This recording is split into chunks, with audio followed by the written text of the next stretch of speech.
Okay, guys. How do I sound?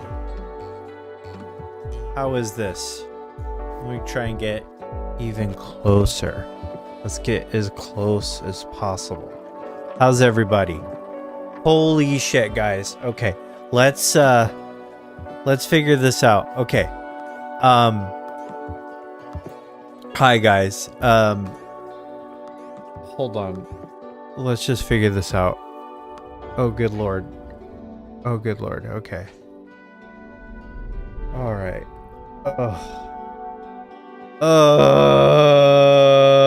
What the hell happened? Okay. Yeah, I didn't watch the direct. I was driving. Okay. I'm gonna get my act together here a little bit. I'll be right back. I just wanted to say hi. How's do I sound okay? Look okay? Everything good? All right. Good Lord. Good Lord in heaven almighty. Okay. My Twitch bitrate is pretty bad, I think. Okay. Is what I'm seeing. I'm trying to do it yeah, I'm okay.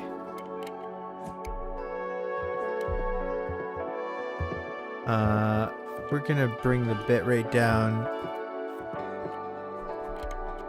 a little bit. Okay.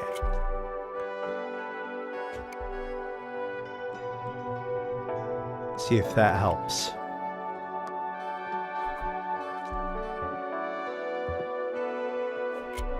Okay. All right. Oh boy, there's already a lot of you. Okay. Oh, good Lord.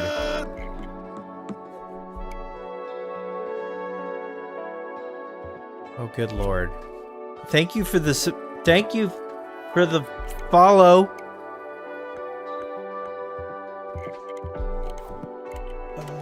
Oh, and then YouTube is failing. Oh, God.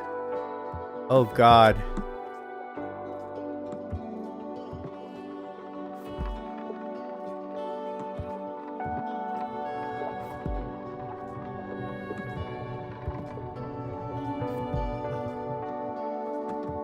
Okay. Okay, I'll be right back. Let me get my act together.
Do I have enough energy drinks for my life here?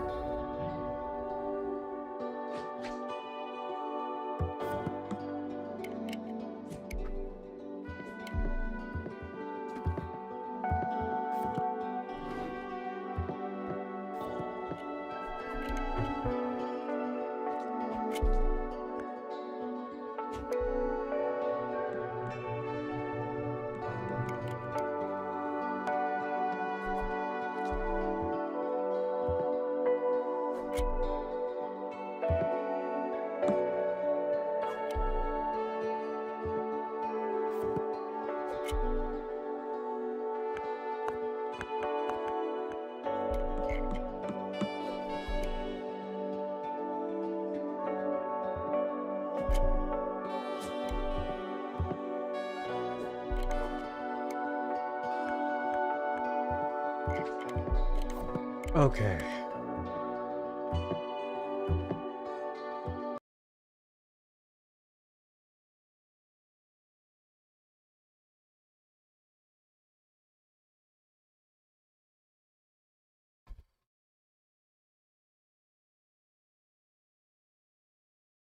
Hi. Welcome to Final Fantasy. I hope everything is good. So I was driving, and me and Night Sky Prince planned on our first SEAL Team 7 Revelation. And for those of you asking, yes, I am doing an episode with Max, very likely this week. But I wanted to start with Night Sky Prince.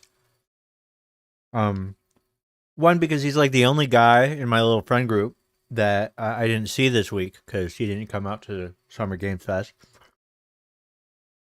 And two, because I think I needed a little bit of grounding, and I think he's always been a good grounding voice, and I wanted to talk about that. I haven't really reacted much, at least on stream, other than on one of Sleep Easy's streams when I was just in the background on the couch talking about Revelations. And so I will do that today. A lot has come out, like the title and a bunch of interviews, like interviews galore keep coming out and out. But you know, we were gonna stream and do that today, but this Nintendo Direct ended up being insane, and I haven't actually watched it yet. I have just seen you know, I heard my phone buzzing so much from notification that I thought it was ringing, and I looked down and I saw that there's a new Final Fantasy out. There's new a Xenoblade Genesis, I think it's called, and then Ocarina of Time remake, which we all sort of expected, and then Kingdom Hearts 4, which, I mean, we have been starving like to death for Kingdom Hearts 4 stuff. And finally, we have something. So I'm gonna watch some of these trailers. Now, this is the Direct. How was that mood music? This is just a live stream. I'm gonna pretend like I was watching it, and we'll make it through the stuff that we already kind of know about. Yeah, this is Star Fox. Yeah, okay. Tamagotchi Life.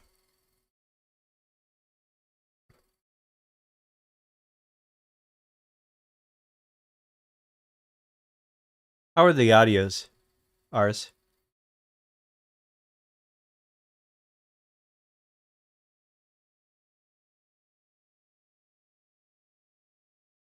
Oh yeah.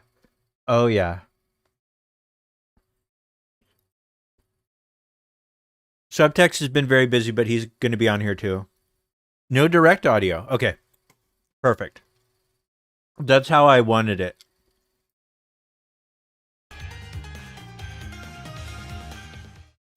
I totally meant for that to be. Playing this game is pretty simple.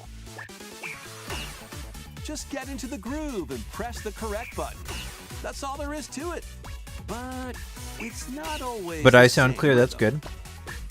How does it sound now? Listen carefully to the beat. Find your flow, and you'll be able to feel the rhythm. Okay. 2, 3, 4, now. 2, 3, now. 2, now. 2, Perfect. 3, now. Okay. So this is some stuff that looks, I mean, honestly, this looks great. That will also be available on Nintendo. Okay. Onimusha. Okay. I'll talk about Onimusha tomorrow. Your unwritten epic begins. Dragon's Dogma 2: Dark Arisen is heading to Nintendo. Okay, Nintendo Switch ports. Launches exclusive. Orbitals, okay. The Dagdan Empire. Accidentally breaking a forbidden seal, you're stranded on an uncharted planet. Uncharted, okay. More punch. Up for the challenge in these. Liza P, okay, all right. So, all right. Okay. All right, damn. Okay, so definitive editions. Okay, so oh, this looks All great. 3 games run at 60 60 frames per 60 second, FPS. with 4K resolution in TV mode or Full HD in handheld mode. Fantastic. All right. Definitive way to play these ports for probably $10 more, even though you've already played them. Sounds like awful, but Not only that, tariffs, etc. but you can travel on a high-speed Okay, vehicle. I'm in the sorry, first I have to eat, or you're gonna get the worst version of me. But I'm not gonna eat through the good stuff. battles in the second. So Switch is really And bringing put it you here, straight right? to the Like, test against waves of enemies in the third. and they don't have to do anything. There's Like also a variety of other Nintendo's content pretty added safe, to each but of the what 3 they're games. saying here is that More details will be okay, revealed at a later we're date. getting caught up in that if games that you liked on other The consoles digital version of Xenoblade Chronicles Definitive Edition, are gonna make it Nintendo here. Switch 2 Edition, and the upgrade pack will be available later today. but The physical version launches on July 30th. oh wow. The Nintendo Switch 2 editions of Xenoblade Chronicles 2 Oh, those are and out, like, Xenoblade Chronicles now. 3 will be available on the dates shown on screen. Okay, 2 and 3. All right. 3 Xenoblade Chronicles games are getting Nintendo Switch 2 editions. Hell yeah. New features will be added to each title, so we hope you'll check them out. New features. Interesting. And a new story in the Xenoblade series is about to begin. Okay, here we Some go. Early moments from the game.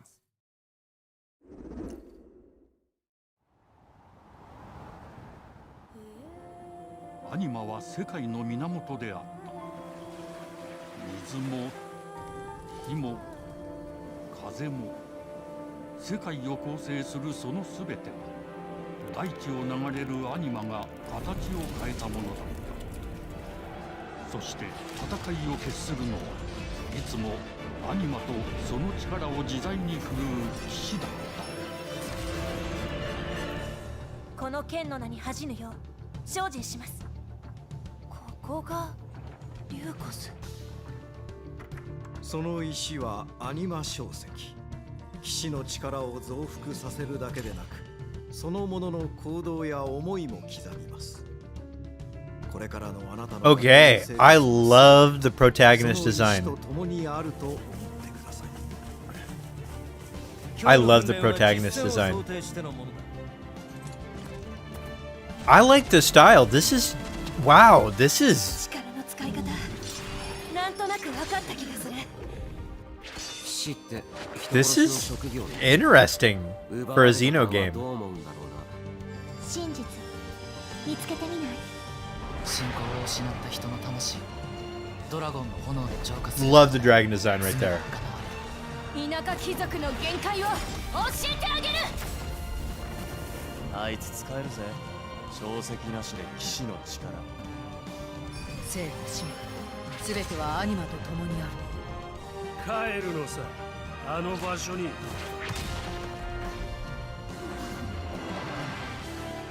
さあ始まるわよ。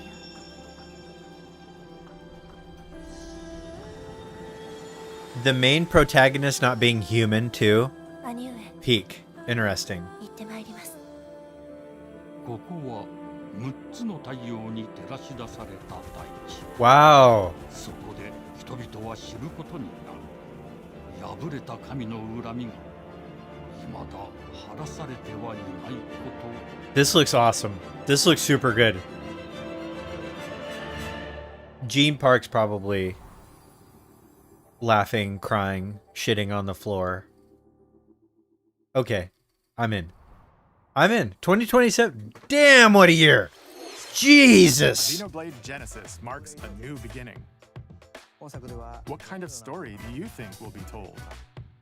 Please look forward to future updates. Next, please take a look at this. Welcome to Woohoo Island, home to all kinds of sports. Okay. Coming to Nintendo Switch Listen. 2, Nintendo Switch Sports I Resort, can the latest fast game in the forward series. and will. Handles But okay, coast Xenoblade along looks the waves great. in Power Cruiser. I have issues Tilt with the controller Xenoblade and fly around fandoms freely in sometimes, Plane. but like they're a good game, and I really like Xenogears is you know obviously a big favorite. You can warm up for these sports The with series Step identity Pro. has evolved into something You very can different create from that now, play and as a sportsman. I've had my feelings about that, but I'm not gonna lie and say that the Xenoblade games aren't really good. They don't tackle incredibly deep themes. I sometimes got a little bored with some of the combat system and grinding elements of it and exploration, and but one of my main complaints is that I do have issues with like the performance of the games on the Nintendo Switch. So having a Switch 2 version is a solid incentive for me to go back and do completionist stuff. But Genesis looked really fresh. And really like the protagonist design. Okay, so this is where shit started to go insane. Apparently, is after this here I saw a little blip. Crystals, Final Fantasy.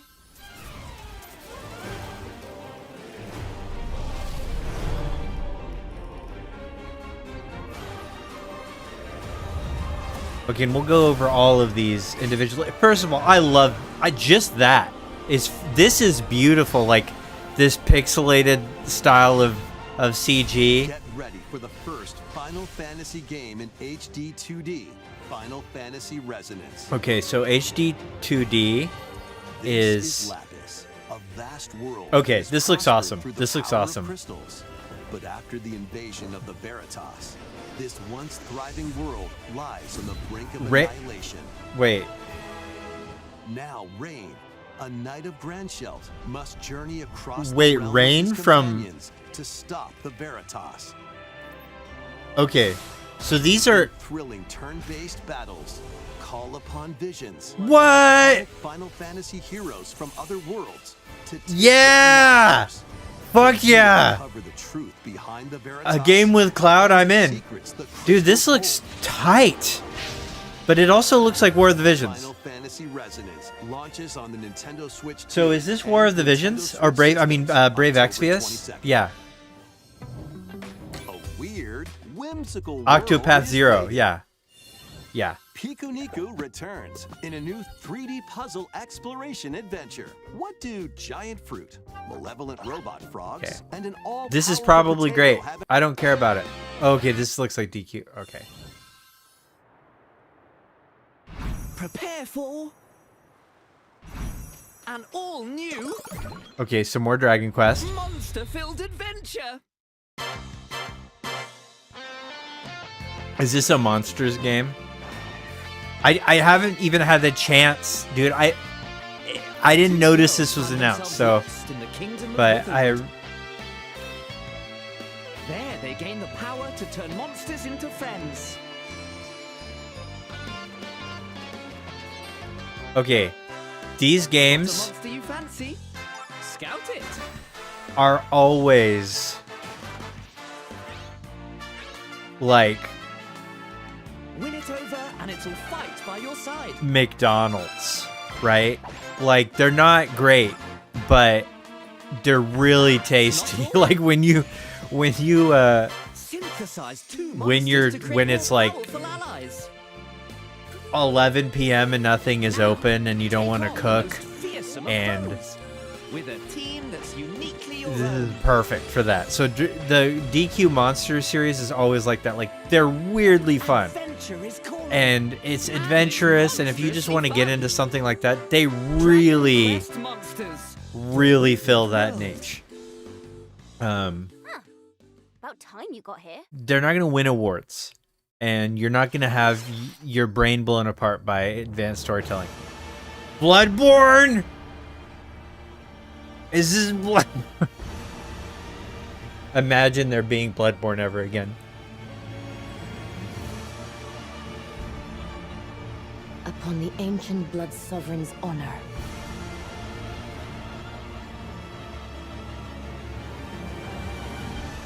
We are monsters, each vying for blood. Okay. Ah, you're finally here. Worthy spirit. I mean, I didn't even hear that there was a Dustbloods teaser. That's how insane this direct was. Okay, so this is a closed network test. Okay, that's this summer. Fuck. All right. This is busy summer. How was that? Next, we have more news about an upcoming treasure hunting game. Okay. Hey everyone, here's some fresh. Okay. That's leveling up. Is this Splatoon? And you can Okay. customize all sorts of All right. upgrades to fit your playstyle. Oh, looks like time's up. No. There are even more details to cover in the upcoming Okay, Splatoon Raiders Direct. Okay, airing on so this is June 30th. Splatoon Raiders, another And in the Splatoon smart spin-off device game. app Nintendo Today. See the story events leading up to Splatoon Raiders with daily comics ahead of launch. It gets its own Plus, direct. In collaboration with this game, there's going to be a special Splatoon really has this following. Like it, The theme looks like it's there are about people that are Splatoon so into Raiders. Splatoon. Details will be announced here. Look out for more info in the future. I'm not one of those Don't people. forget to check this out too. So I didn't know what the resonant that Final Fantasy was basically Brave Exvius. It's still cool. I'm glad that there's an Octopath Zero situation because Octopath Zero was Just around awesome. the corner. We'll also be releasing new Joy-Con 2 controllers inspired by Deep Cut. We hope you're looking forward to it. Let's see some more headlines.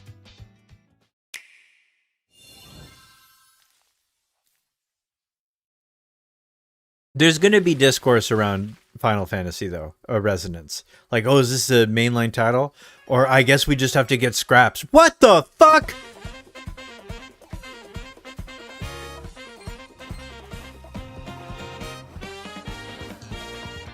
Dude, this is a bonkers direct. Okay. Chapter 5. All right. I don't ever stream or talk about Undertale or Deltarune because I just feel like it's a tough space for me to talk about, but top 5 gaming experiences. Okay, so Refantasio getting a thing. Thank you for the sub, whoever that was. I love you. Citizenry shall ascend to throne and crown by right of kings. This is the United Kingdom of Uchronia, inhabited by 8 tribes. The next king shall be decided by the will of the people. By Great decree of game. the king as his face floats Great in game. the sky. The tournament for the throne begins. As the realm I still travels this is going to be first wild ever to say election, those as vying as for the much of crown a put as their much as plans I love into Claire action. Obscure 33 As one of story, the I throne's still think candidates, you'll travel across the kingdom, still think- forging bonds with compelling characters along the way. this had a better Various story. enemies stand in your path. I think is long, and so like the gameplay experience of Expedition 33 Strange beasts known as humans. Control your is certainly worth getting Game of the Year. It's certainly metaphor. one of my favorite Fantasio, experiences launching on and more Nintendo memorable Switch 2 gaming system, experiences of all time. November 12th. But Create, I do think this had a little bit better, survive. tighter of a story. Which surprised me to say. Dedicated Minecraft. Okay. Minecraft. Okay. Okay. Metal Gears stuff. Okay. Rise of Tomb Raider. Later today. Damn. They just be releasing stuff.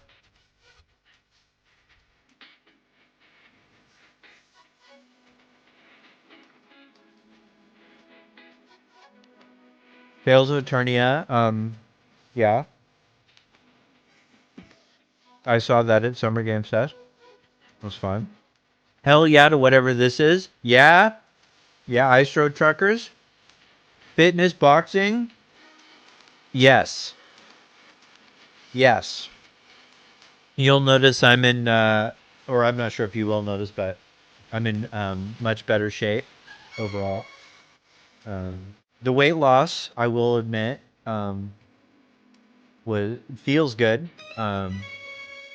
And if you ever feel like, hey, I don't want to do Ozempic, but I want to lose 40 pounds, may I suggest a life-threatening illness? Battle of light and darkness Dude. approaches. Okay. So this is Kingdom Hearts 1 through 3 coming to the Switch 2 on definitive editions, not in terrible stream versions. That's awesome. Befriend all sorts of magical allies and battle enemies in action RPG combat. Relive these stories. I mean, this is a partnership that we've needed. Alongside Sora and his friends as they fight the darkness. There's no reason not. The cloud versions on Nintendo Switch, you can transfer your existing save data to these Nintendo Switch 2 games. That's awesome. These okay, three cool. collections launch on Nintendo That was a Switch 2 travesty. I mean, it October sucked. 8th. A bundle with all 3 compilations. Kingdom Hearts Collection 1 October through 3 8th. also Okay. launches October 8th. That's awesome. Additionally, I'm getting a that. free demo of Kingdom Hearts 3 plus Remind will be available later today on Nintendo. Oh, wow. So we can see how it runs. Jesus, man. This is a fucking direct. この世界の構造はとても複雑で、私たちが定義する光と闇を具現化したものは Holy shit! 存在しなかった。でもそれを What the 定義する者が fuck? この世界に来たことで、 They just dropped Kingdom Hearts 4. 私たちの定義する闇が Okay, we'll go through this frame by frame and figure it out. Holy shit. There he is, the boy! My sweet baby angel, Sora! Is that Yuzora with the mask? Oh my god. With the umbrella? What a shot! Okay, combat.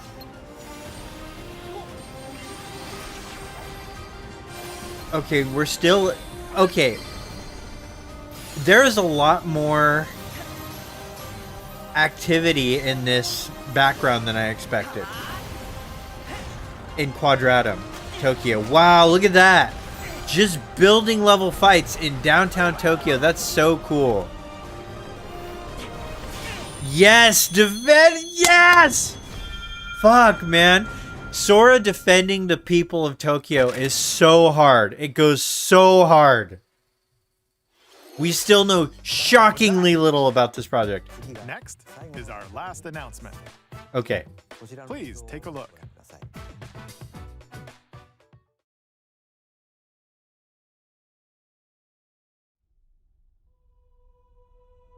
Long ago, there was a land All called right. Hyrule, created by beings of supreme divinity. At the very edge of this kingdom, there lay a small forest. Man. Listen, yeah. Ancient solitary tree. This is quietly awesome watched already. over The little... inhabitants of the forest. The hint of music in the background. Kakariko. These Fuck, man, this is cool. the Kokiri. Each had a fairy companion, and they lived out their innocent lives in these woods. However, there was one particular boy who did not have a fairy.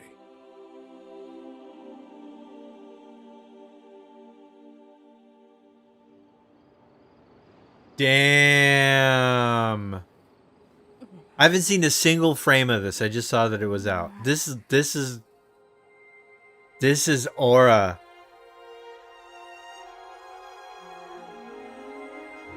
What in the dead ass fuck, man? Ocarina of Time remake is like 7 remake levels of hype for a certain generation. This year? The Legend of What Zelda the fuck, Ocarina of man? Time will be reborn on Nintendo Switch 2. More details will be announced in the future, so please look forward to them. That's all. Dude, Today's Nintendo Direct. how? Is it just gonna be like, oh, here's what the game looks like, and then it'll come out? Nintendo of America. We'd like to conclude this presentation with a few words from Devon-san. Thank you for watching. Wow. Thank you, Koizumi-san. Hi, everyone. I'm Devin Pritchard, and after 20 years at Nintendo, one of my favorite things about gaming is still that moment I get to try something new. I watch the trailers, I hear about a game, but the moment I pick up a controller, that's when it all comes together. And for me, that's what games have always been about. Those little moments that surprise me and allow me to immerse myself in different worlds. You can read about a game, you can watch a trailer, but nothing beats seeing it for yourself. And that's a big part of what Nintendo Treehouse Live is about. Getting a closer look, hearing from the team, What's this Treehouse Live branding? And spending more time with the games themselves. So let's get to it. We've got a new Nintendo Treehouse Live ready to go, with a few games I hope you find interesting. Okay, so there's more stuff. If you enjoyed Splatoon Raiders in today's Nintendo Direct, this July at San Diego Comic-Con, we'll have the game playable on the show floor. Okay. Because at the end of the day, I think the best way to understand a game is to pick up the controller and play. Thanks for watching. See, Nintendo shows up at things like Comic-Con. What I love like about games and bringing those experiences to all of you. And yeah. now it's time for Treehouse Live. Okay, so Treehouse Over Live to is you, some team. other thing. Okay, they're just playing like Splatoon and Star Fox and okay. I don't care about anything. All right. I mean, I do. I'm glad for you or whatever is happening. You know, I love you. Okay. Let's see. Okay, what's Audrey is always just a good. You know what we'll do? We'll start on the press site. Okay. Let's just check. Okay, unveils new Kingdom Hearts announcements, Resonance. Okay, let's start with Resonance. Let's figure out on the press site. So, okay.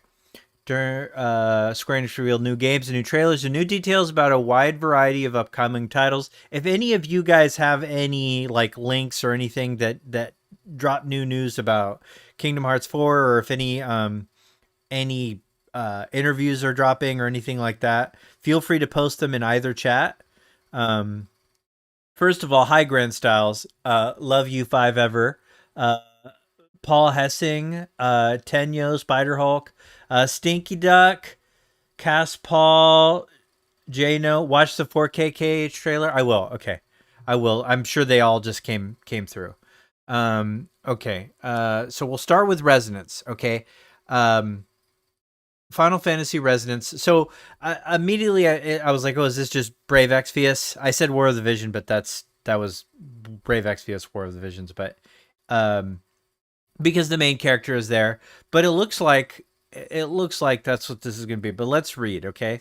The announcements include Final Fantasy Resonance, the very first HD 2D Final Fantasy game. Now, technically, Brave Exvius wasn't HD 2D. It was just 2D. So it looks like the sprites and stuff from Brave Exvius, and the Kingdom Hearts collection 1 through 3, and KH4, DQ Monsters, The Withered World, and 14 for the Switch.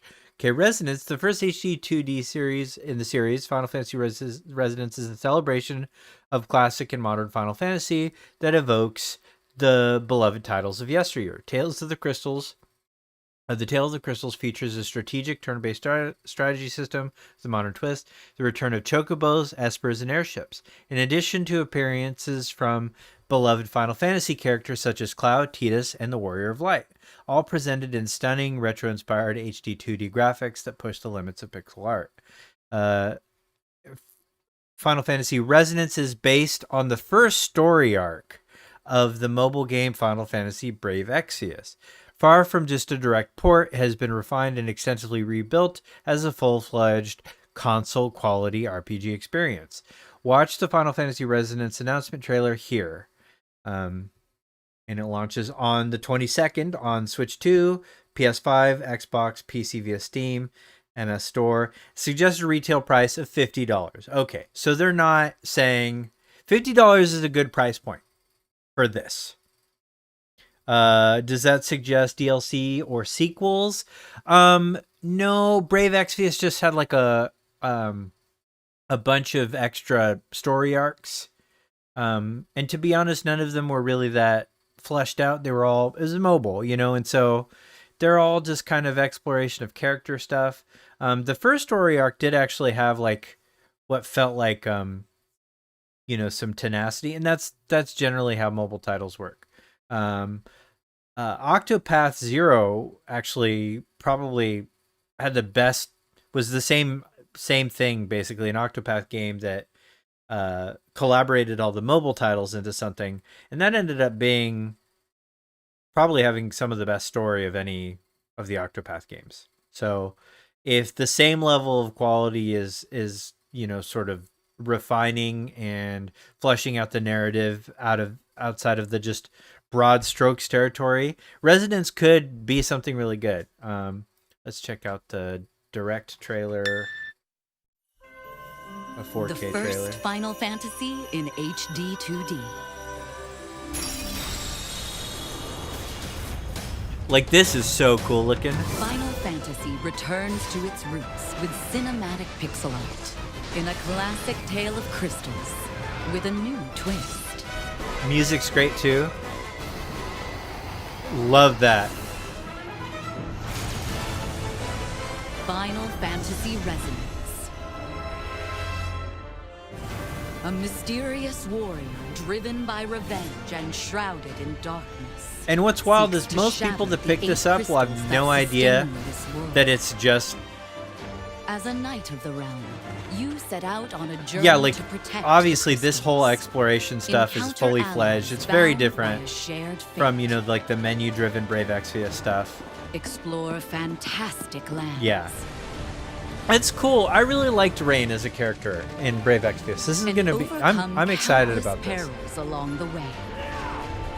Okay.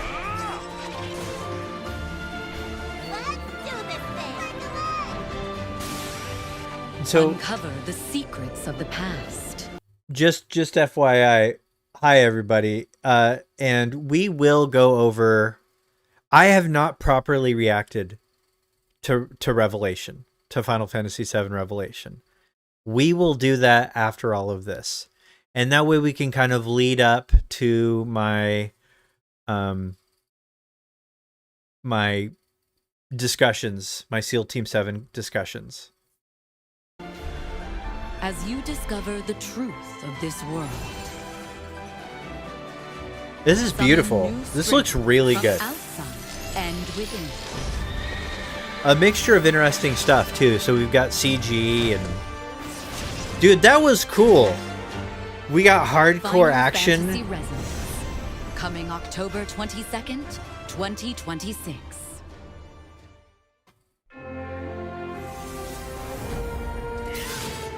Oh, this trailer's... Resonate across worlds.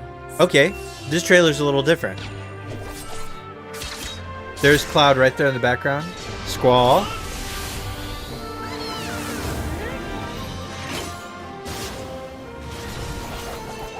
Okay, that's cool.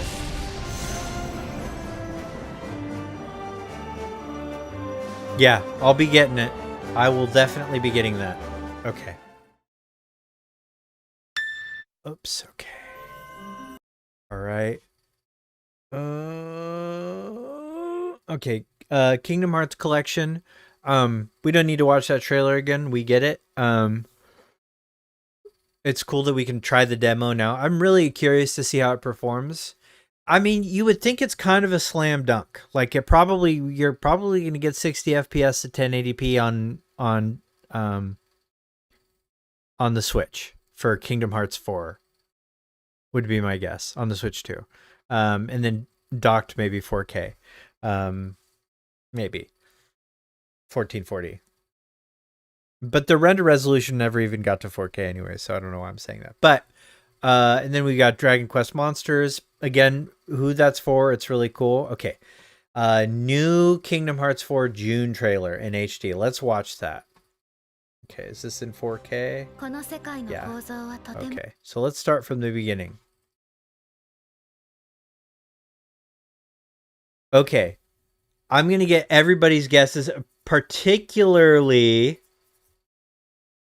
Arsomnia. The structure of this world is incredibly complex. 私たちが定 At 義する first, there were 光 no と闇を具 manifestations 現 of 化し what た we も know の as は light and darkness. 存在しなかった。 But our arrival here has brought those concepts with us. Do we know who this is that's talking? でもそれを定義するものがこの世界に来たことで、この世界にも So our arrival brought these concepts with us. The darkness given physical form only after we defined it. So these, you know, the entities of Kingdom Hearts, you know, like the in this case the Organization 13, maybe even Sora, are responsible. You know, pause it at 38 seconds. I will. Darkness given physical form after we defined it.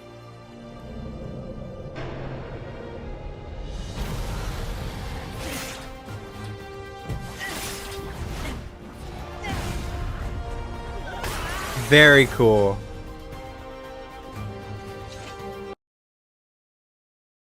Okay. 37, 38. Okay, I'm paused at 38 seconds. I see a feather. A black feather. Black feathers. Holy shit. It's Sephiroth from the hit game Final Fantasy Dissidia Duellum on mobile. This is a killer shot. Because you know it's going to be like Sora having an existential crisis in the rain after fighting some, you know, Heartless. And then just looking up at this clear, super fashionable umbrella, by the way.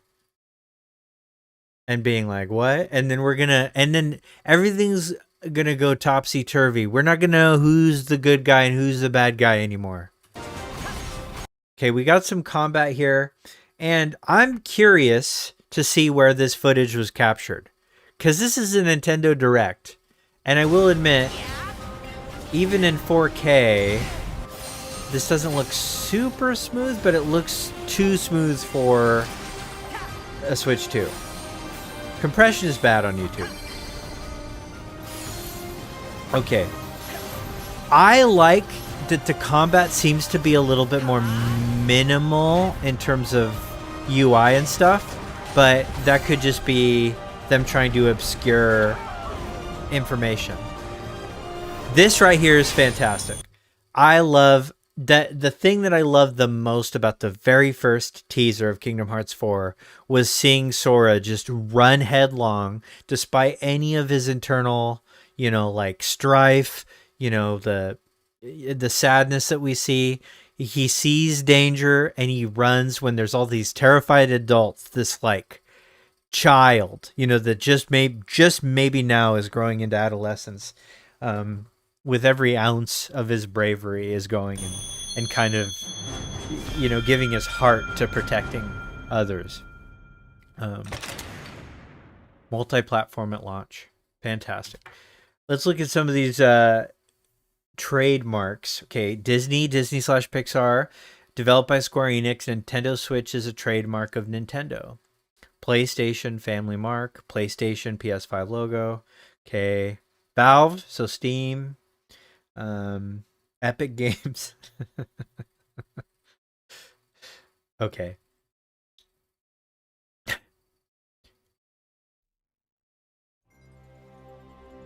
Damn. So the feathers are a good thing, don't get me wrong. I'm really excited at the possibility that we get Sephiroth as like a character here.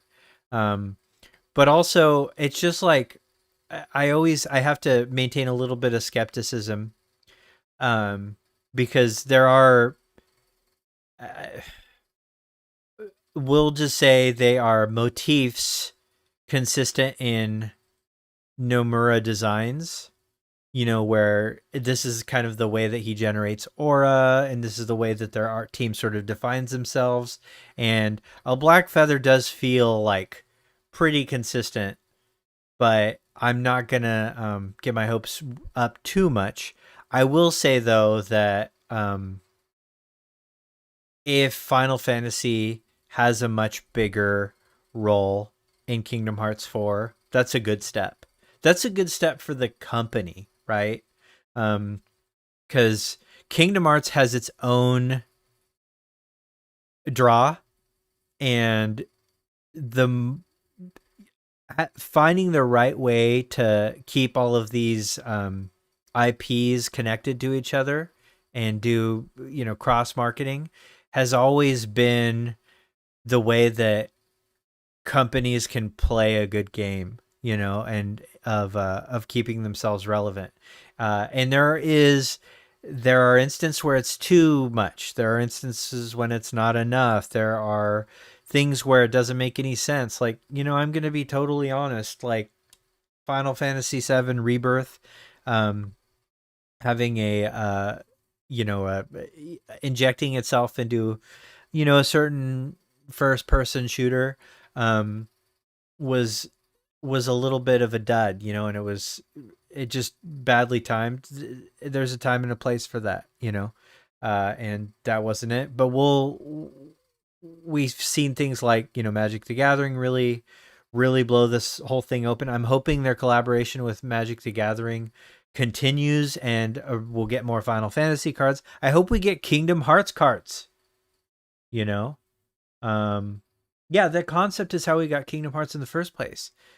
And it is probably the most masterful example of it, the feathers tie into cage missing link. Yeah, okay, thank you. A Kingdom Hearts MTG would be so amazing. It would be. And yeah, so hold on just a second, guys.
Well, hello. Okay. So, Mass Noctis looking guy from Cage Dark Road Valley. Okay. You think it's Ava from Union X, but no confirmation for the woman talking in the beginning? I don't want Squeenix to neglect the FFTCG at any point. Not that they seem to. Still going strong despite being niche. Yeah, and I'm going to be honest. Despite like the kind of cost insanity around Magic the Gathering, like the finance of that is pretty, we'll say, intense. And I started to get into it, but I'm having to shy away because I got real sick, and that had a the illness had a kind of, I'm not trying to just dump this on you, but my illness had a cost on me financially that probably exceeds what you think, but that's just the way things are right now. And so, but I'm healthy now, and it was worth every penny. Don't get me wrong. I don't think things should cost that much, but that's fine. That's beside the point. But, looking at Magic the Gathering, it is one of the most cost prohibitive hobbies. But from a production standpoint, just because the consumer pays a lot doesn't mean that it's expensive to run. And, probably from an overhead perspective, you know, hiring artists is probably the most expensive thing. And then just production of paper. It's just printed paper, right? So I do not think FFTCG is going to go away or is in any danger at all. Despite its collaboration, despite Final Fantasy making its way into Magic the Gathering. But that's sort of an aside. Okay, so we've got more KH experts here, and then let me review what ours has said so far.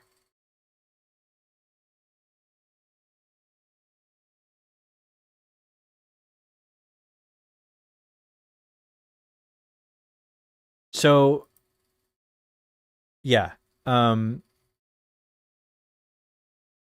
So the Mass Noctis looking guy is from Dark Road. Oh, that is Valley, huh? Okay. I bet a lot of people think that it's like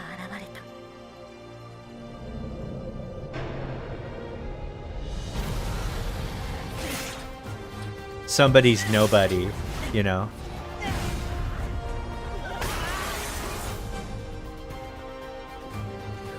Who is... Well, yeah, because the coat looks the same. Yeah. Okay.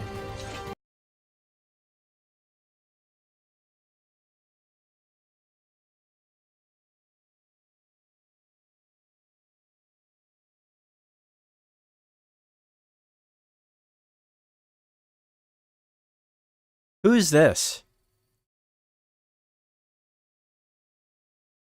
Remind me who this is. Mighty Keith's reaction to KH4 is hilarious. I finally got to meet Mighty Keith. And like, I'm going to be honest, there was like, that fella's new. Okay, good. All right. I was, like I had Jacksepticeye compliment my shoes like 20 minutes earlier. And I was nowhere near as starstruck as it was by Mighty Keith. I love Mighty Keith's general vibe. Like he's sort of a chud tamer too. I love that fucking guy. So I was really starstruck. I was at Playdays, yeah. Not at the actual showcase on the 5th because that was Heather's birthday. And she saved my life and she's my favorite person. And I love Final Fantasy VII more than most things, but I do not love it more than my wife. So, so it was a pretty easy choice. But I did go on Saturday to Playdays, hung out with Max, hung out with Sleep Easy, hung out with Subtext, hung out with Blitz, John Q Gamer, Marignetic, Tiffany Lockhart, you know, Jeff Keighley, David Mencken, and then of course Susie Spherehunter, and Nick Apostolitis. You know, just the crew. You know, it was fun, and we talked games. There was fun stuff. You know, just my general vibes of it is this is one of the best you know, weeks in gaming ever in the history of things. Like you know, I got caught up on a lot of reveals and stuff like that. Veronica reveals was a big deal. I got to have a little hands-on time with Capcom. I can't really discuss what was done yet, but I am allowed to say that impressions coming soon. And then I have a prediction for, and I'm not going to talk about why yet, but I think, I mean, there's a small chance that Ocarina of Time somehow comes from nowhere and clutches this because I didn't even know it was going to come out this year. but I think Control Resonant is definitely going to be a Game of the Year contender. Did you also see Veronica closed demo embargo drop soon? Well, let's say, for instance, that I saw something there. An embargo would mean that I can't talk about it until it drops. Too much combat and control for you. That's fine. And not everything is for everybody, you know, like, I will say that that I would be really surprised if it isn't, you know, very, very likely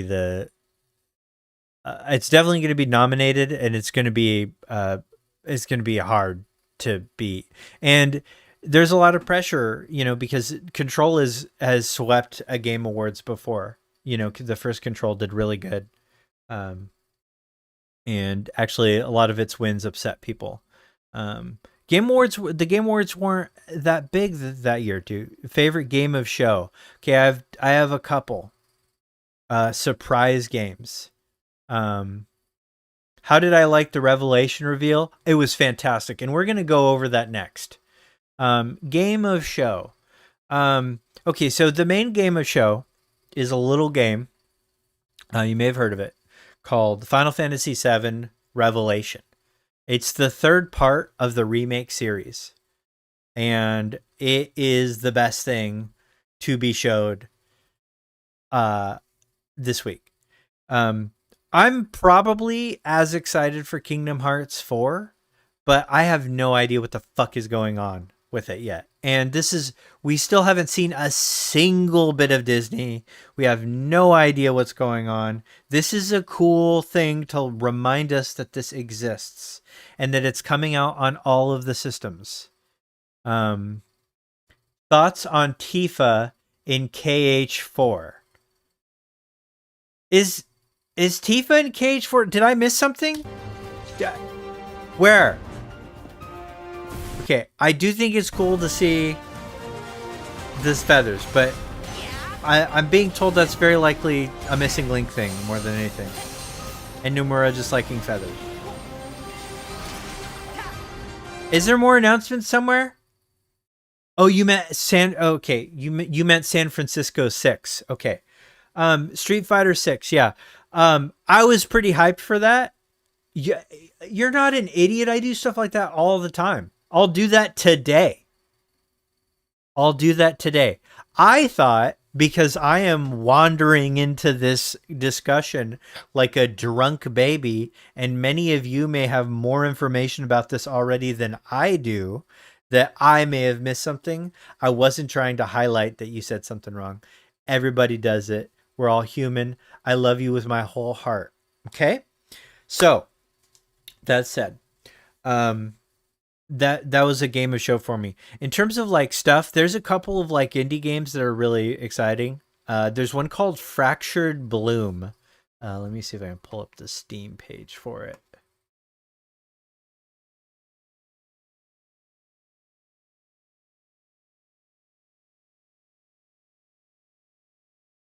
Okay, so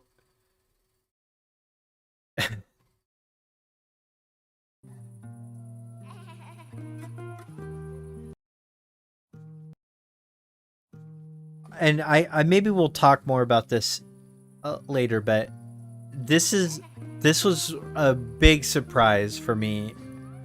I'm not going to tell you what my experience was with it yet, but at the front of the dinner table where he used to be. 5 plates full. But Plates of food. this so masterfully mixes these weird vibes together, and it's a game that I'm going to play with Prof Noctis, because the way that this deconstructs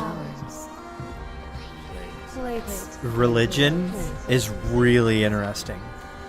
And so this is going to be a surprise hit. This is a really good one. So this is really high on my watch list. It's got an anime girl. It's so weird. It's so fucking awesome though. There's a hunger that feeds and blooms, and I will feed, and I will bloom. So there's that. I'm not convinced Max isn't secretly the director of 7R and Hamaguchi is just retired now. So watching all that go down in real time was really fun too. And like, that's just, there's like, I had a weird perspective on it all, watching it happen and getting to see, people get excited. And, it was really cool. And, yeah, there's going to be some other. Prof Noctis has had an opportunity to be around Hamaguchi, and maybe content involving that may come out soon. I'm really excited about that. There's just a variety of cool stuff still coming out. Oh, thank you so much. Really appreciate that. Love all you guys for the follow. So yeah, things are looking good. Things are really fun. For games. So, and I always like, finding little interesting things like that. Code Veronica, it's a big deal, and we'll talk about that more later, but when we can talk about it, but Capcom is really an impressive company right now, and to see kind of the level of releases that they're pulling out it's just intense, because there's a bunch of questions about Veronica. Let's pull up the Veronica trailer.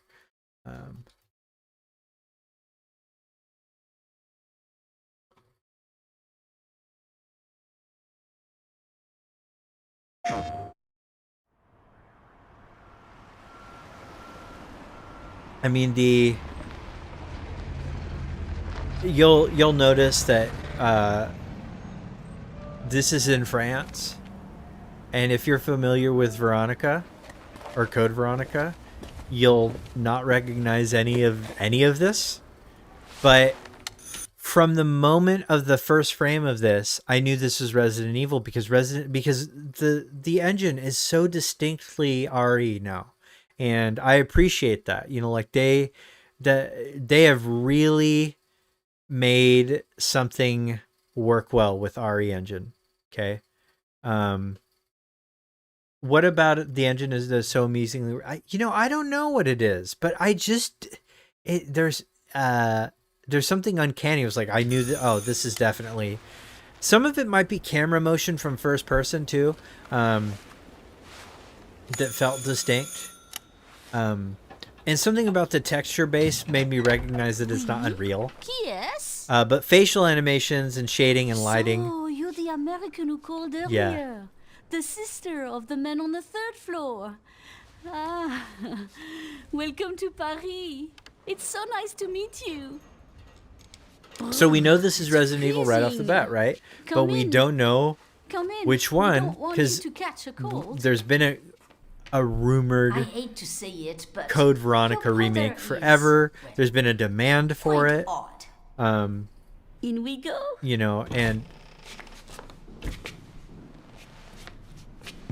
But this didn't look like it, because none of this occurred in Code Veronica. For those of you that don't know, Code Veronica very well should have been 4.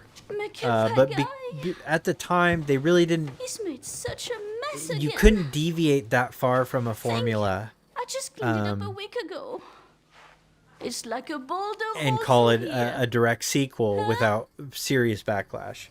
Ever since Super Mario 2. And now you can. And so what it's clear is that they're ditching numbers. And just sort of considering these main titles. It must be the maintenance man from this morning. Won't be long. I'll bring some nice coffee to go with the biscuit. The silence, the general creepy disarray, enough lighting to see where you're at.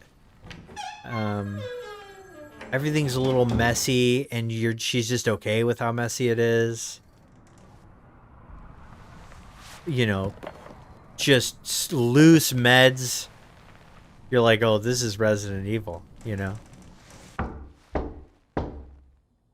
Now, questions, you know, still exist about how this game will play. You know, this is first person, but is this just cinematic? You know?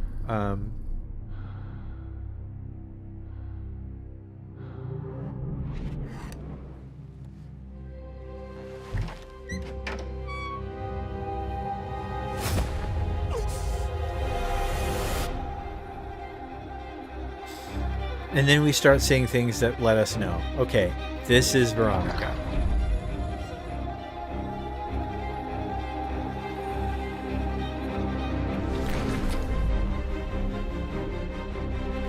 And getting a protagonist reveal is important.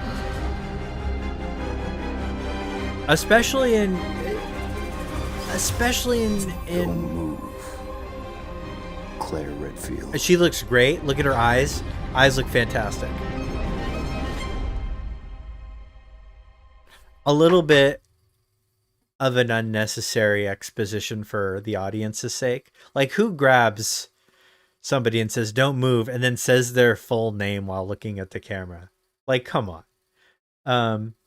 Me and my whole chat was like, this has to be RE, but we were in disbelief it was happening this soon after Requiem. Cap Gods. Welcome in, Night Sky Prince. Night Sky Prince was, you know, likely going to be my guest today for SEAL Team 7. However, some stuff happened, and here we are.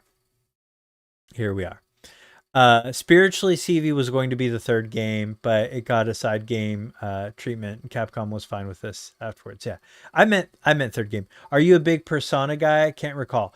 I am not a. I don't make a ton of Persona content. But I am a huge fan of P4, actually P3 through P5, and Metaphor.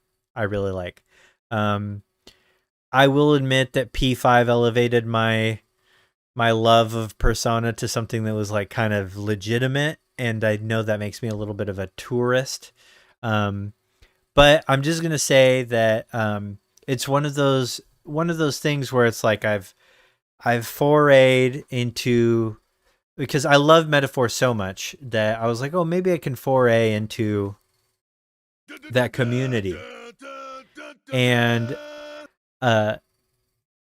Final Fantasy VII's fandom is intense as it is. And as soon as I took like 3 steps into the Persona SMT fandom, I was like, I do not have the bandwidth for both of these. I can't. And so I enjoy them. I was excited for their reveal. I have faith that despite the god-awful color scheme of Persona 6, that they will make mutant slime green cool again somehow. Yeah. It's good. So it's hard to believe that that this game exists. Well, you know, what we're looking at exists. And like I said, I have some impressions regarding Capcom's showing that I'm allowed to talk about soon, right? I don't like green. I like green. I like green. I like green. I don't like that green. Here, let's pull that up. Let's pull that up and get that out of the way, and then let's start digging into well, first of all, have any interviews or anything been dropped about the Kingdom Hearts 4 stuff yet? Okay, yeah. This green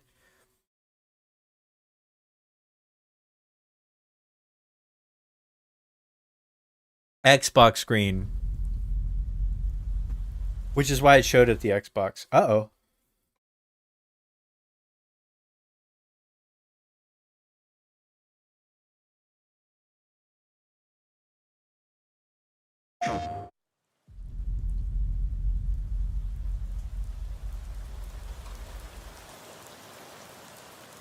Nothing major on KH4 that you've seen trailer aside.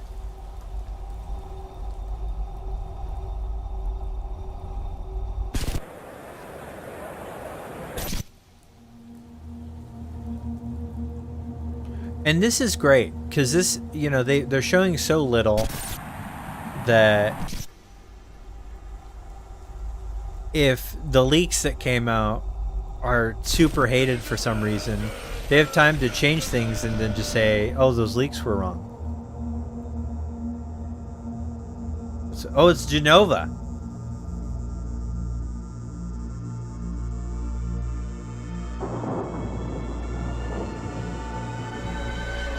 Like, this green is just a little rough, but they're gonna make it cool, don't worry. Persona just bleeds cool, okay? And The Weeknd is playing it. Like this. This is a bad logo.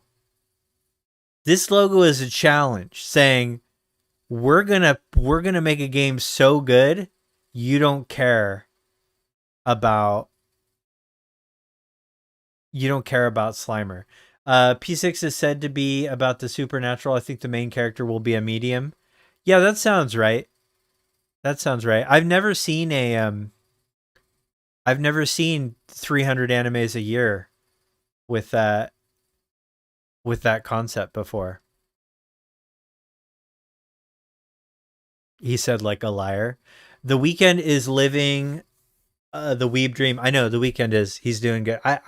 I hope The Weeknd makes music for P6. Yeah, The Weeknd ends up working on it. I love The Weeknd's music, by the way. I think I'm a big fan. I don't talk about music a lot because music is super personal. And every music take I've ever had has been unpopular. Persona medium hits different. Night Sky Prince. Well, okay, I mean, like, yeah, I don't think I wouldn't say it that way. What I'd say is that Persona has a really good team that, like, I mean, like, they're just really good at making the best anime games, right? So, like, they will be like up on trends, and they will make an interactive anime that is generally a year ahead of series run anime. They're the thing that generally decides what's cool, what genre to chase for Crunchyroll for like 2 years after each one comes out. Like, it's whatever Persona 6 decided to be about, whoever it decided to be about, it's going to set a trend, and it's going to do it adequately enough that we will like that trend. Like most trends, most genres can be fine if executed well. So what we expect from Persona 6, especially given how long it's been since Persona 5, is that it's going to be fantastic in execution, you know? So, but I hear what you're saying, though. It does hit different because Persona 6, if Persona 6 wanted to make, you know, like a Taisho era, romance game, it would be good. Like it kind of doesn't matter because it's Persona, you know? And they've got that mastered. Okay.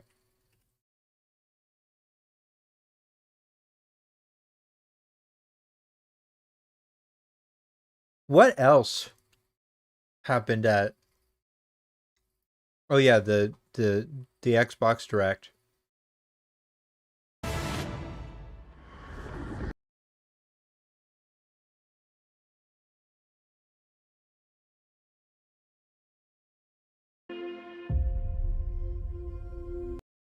what did we have here? We had Gears, right? Okay.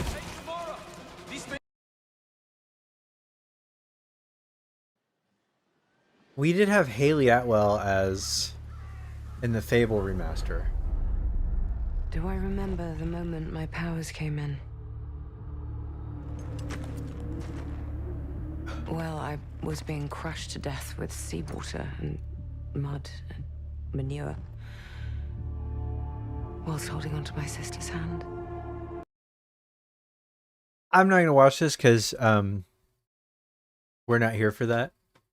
So I think what we should do though is let's get into it. Okay, guys, let's get into it. So, didn't Astrobot win in 2024? Yeah. It did. It did, Dave Evo.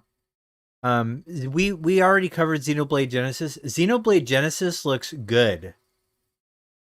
Brother, you're overwhelmed. Tyler Hepner, I love you. Thank you, by the way, for complimenting me. What a week. I know.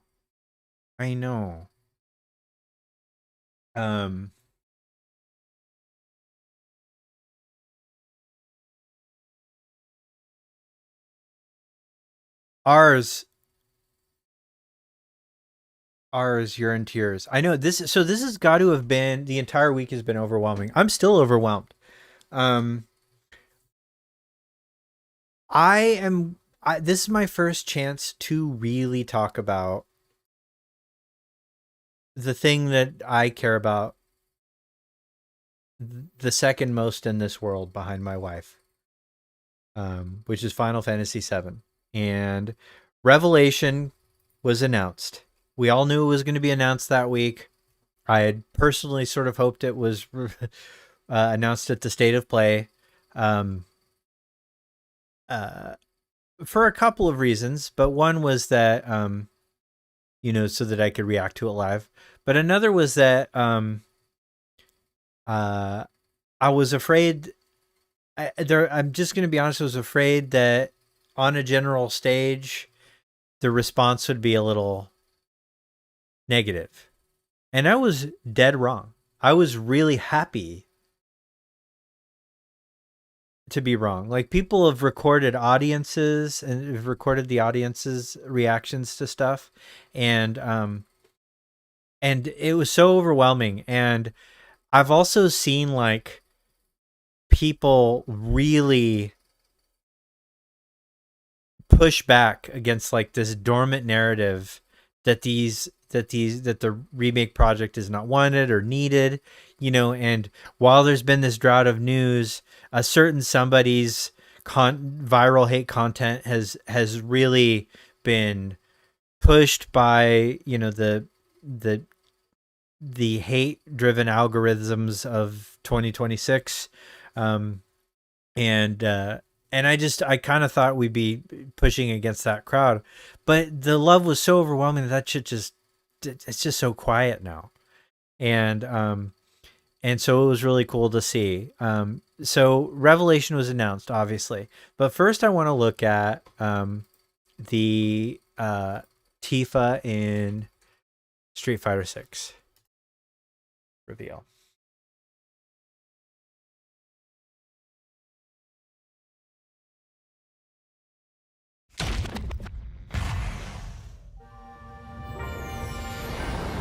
Street Fighter 6 is already entering year 4, but I can sense that we already have new challengers on the horizon.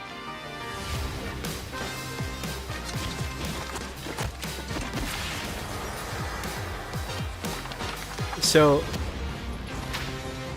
I wasn't like I said, I wasn't watching this in an audience, but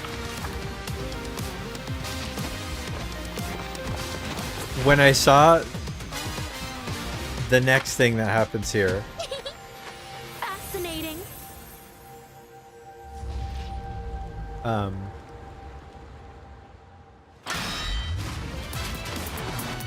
When I saw that happen, I could hear Max screaming from about 300 miles away. What a good shock reveal right there. And then I mean, just solid. And I really like the look too. Like the art worked out really well. And I played a lot of Street Fighter 6 at launch, and I like fighting games. I've never been able to get into the fighting game community, but it's more of a lack of trying, and also they can be really scary as a community. But and also, you know, to be totally honest, Tekken has always been more of my game than Street Fighter. However, when Street Fighter 6 came out, I was like, this is so good. I really hope Tekken can bring it. And, you know, to be honest, it just didn't. And so if you're wondering why this is here and not there, it's that. You know, it sucks, but it's that. And if you look at the top, if you look at the cast, if you were to open up Tekken's cast, you know, their credits, look at the top 3 names, they're gone. You know, it's really, really rough, you know. So this is just where we're at. And I am glad that, and, you know, Hamaguchi talked about this with Max on stream, that, you know, many people were like, can we have Tifa? And they were selective about where to put it, you know, and here we are. And I think the art style is impeccable. It matches. It's so cool. And, you know, of course, at TGA, there was talk about adding the materia system.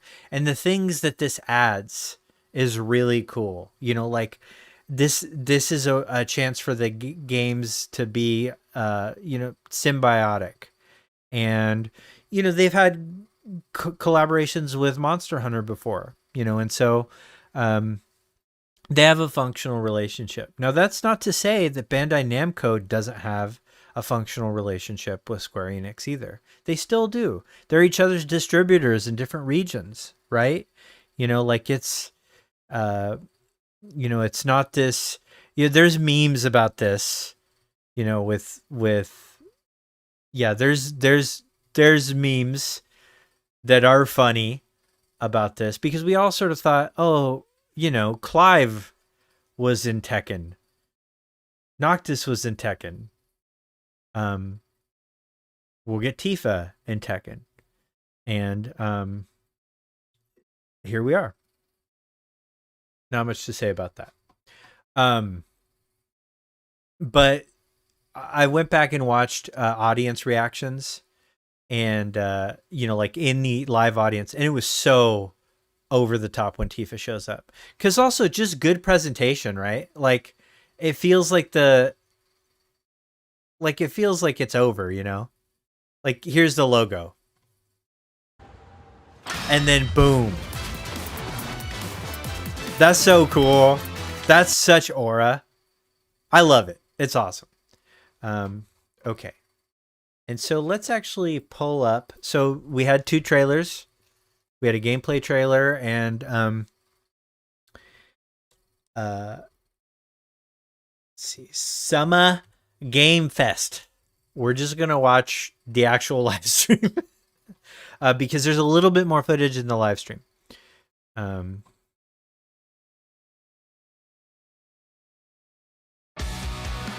Because I also want to talk about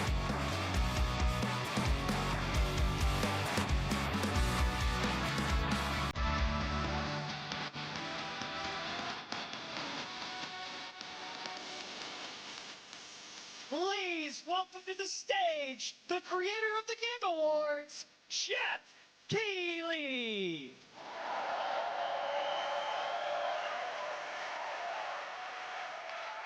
look at all these Final Fantasy noises, because I kind of want to talk about a lot of it.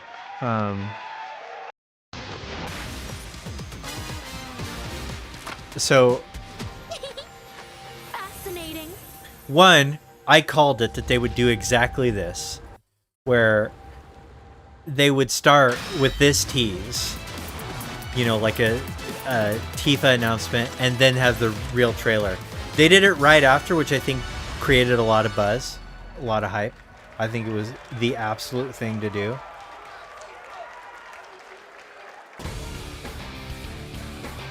Please welcome to the SGF stage, But Nakayama-san, director of Street Fighter but 6, here, and this is when Hamaguchi-san, I think director of Square the Enix. audience is starting to freak.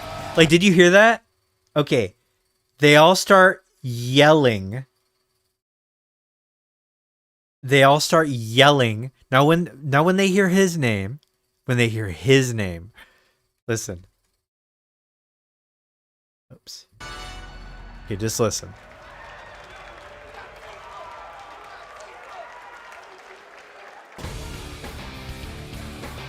Please welcome to the SGF stage, Nakayama-san, director of Street Fighter 6, and Hamaguchi-san, director of Square Enix. They're losing it. Like they've calculated what it means. Like, why is he here? 3周年を迎えることができました。そして本日、ファイナルファンタジー7との特別コラボレーションを発表します。Thanks to all of you, Street Fighter 6 has reached its third anniversary. And today, we're announcing the special collaboration with Final Fantasy. Also, Hamaguchi is a fucking star. He is absolutely like a darling. Everybody likes this guy. You know. Crowd got really loud for Tupac. Yeah. Yeah. Crowd got really loud for Tupac. I went back and watched that.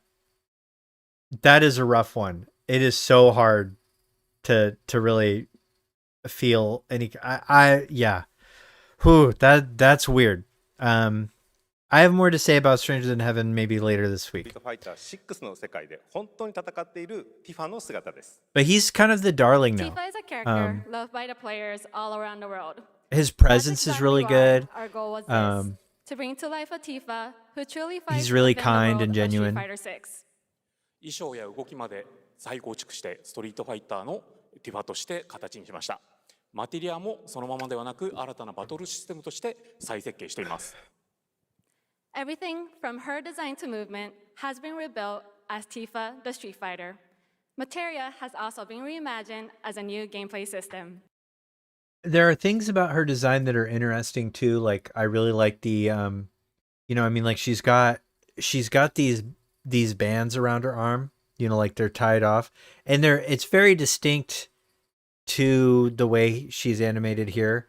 But you know, you can tell that collaboration in the design was really important. Eye color is perfect. We cannot show it today, but we adapted an iconic Final Fantasy element to the battle experience. ティファの戦いはまだまだ終わりません。ぜひこれからの展開にも期待してください。Tifa's fight is far from over. We hope you all look forward to what's coming next. ありがとうございます。ありがとうございます。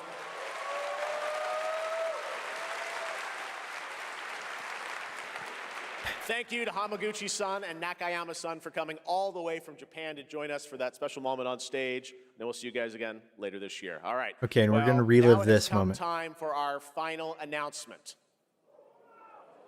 I know. What's it going to be, guys? Any guesses? No. And frankly, I don't know what I could say to set this moment up besides this. Get ready for the final battle. We all knew. All of us were collectively crying, doing backflips, screaming. So we'll just start at the top here. Okay. We recognize this, right? This is the edge of creation. However, image is flipped. Okay. Image is reversed. And there are comparison shots you can make from this to, say, for Sephiroth.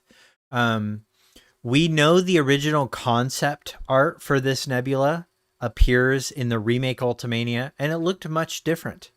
It looked very different than what it ended up appearing at the Edge of Creation scene in remake.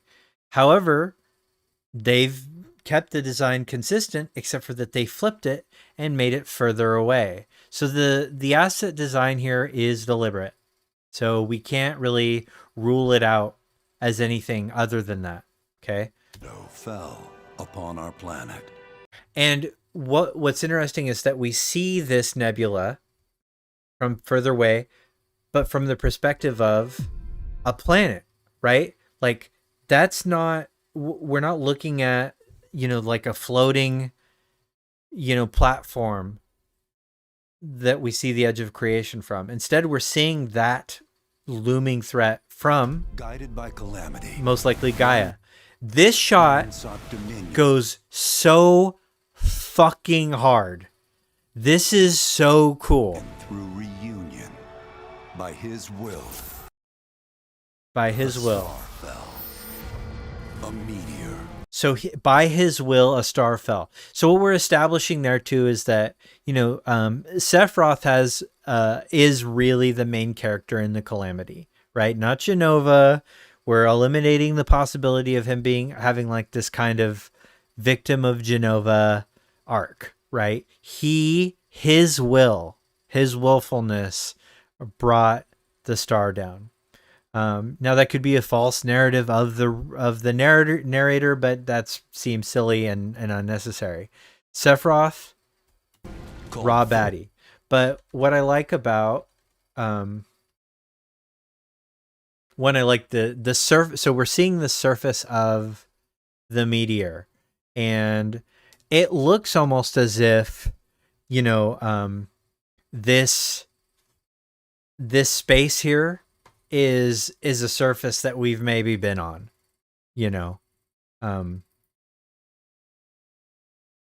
but let's go back to this shot here. Planet.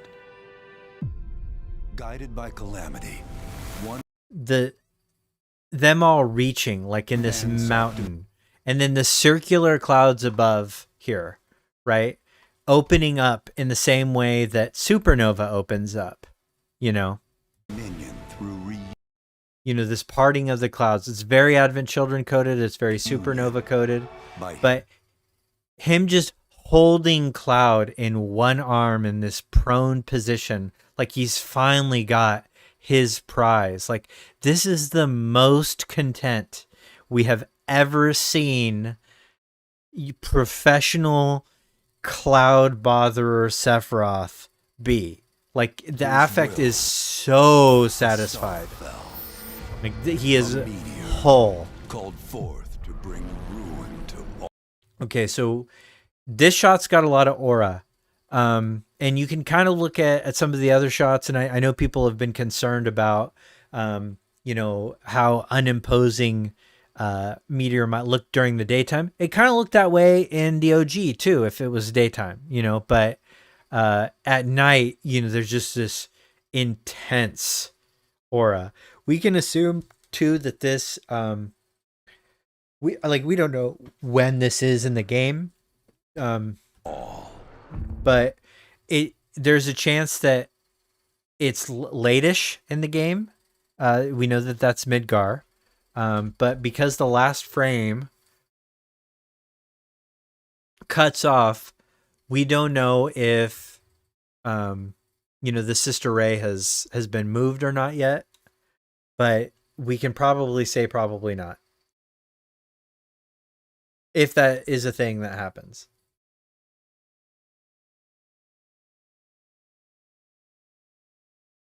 Yeah. So it's possible that the Sister Ray happens right around here.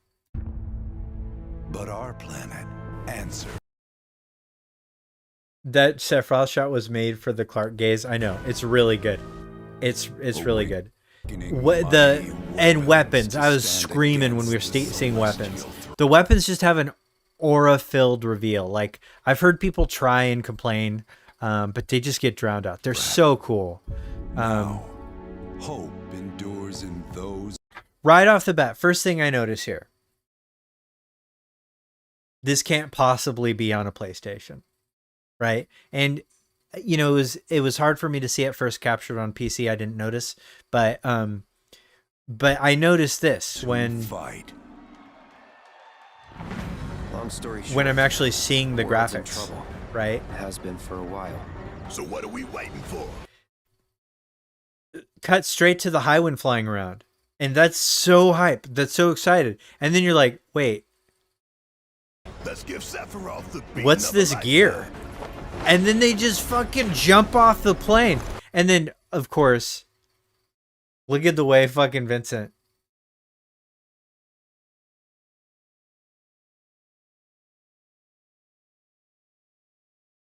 First of all, look how smooth that. Well, we'll go over that in a second.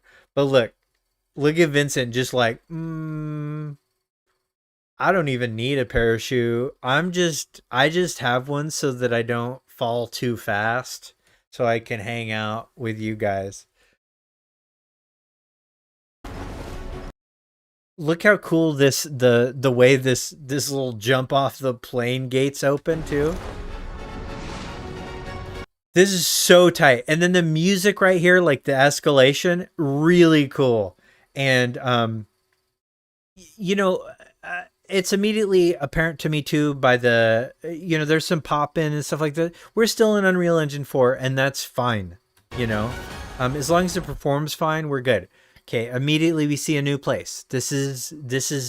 It looks Gongaga-esque, like we recognize some of the color scheme and the foliage mixed with the red, but then we realize this is not something we've seen before. And so we're like, oh, okay, this must be the Medial area, and they call it the Medial Archipelago, which it technically it is. We see Wu Tai, then we see Vincent combat. They don't even fuck around. Galleon Beast combat. I'll make this quick. Good night. The sky's the limit.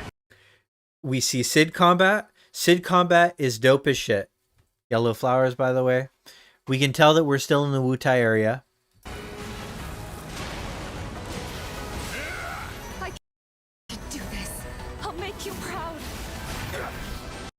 So this is the first time we see a different outfits for characters. So we know all of a sudden that, okay, what's happening, right? Like this is interesting. We're seeing that combat is of course going to get some kind of evolution. When I first saw the red, I was like, oh, is this tied to the Black Materia somehow? What is this? Is this a new Black Materia thing?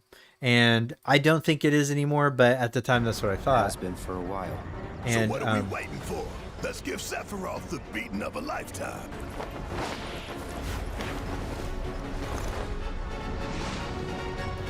I wonder where they're over right now. I do see towers here. I see a radio tower. So, I don't think that's necessarily gone away, but...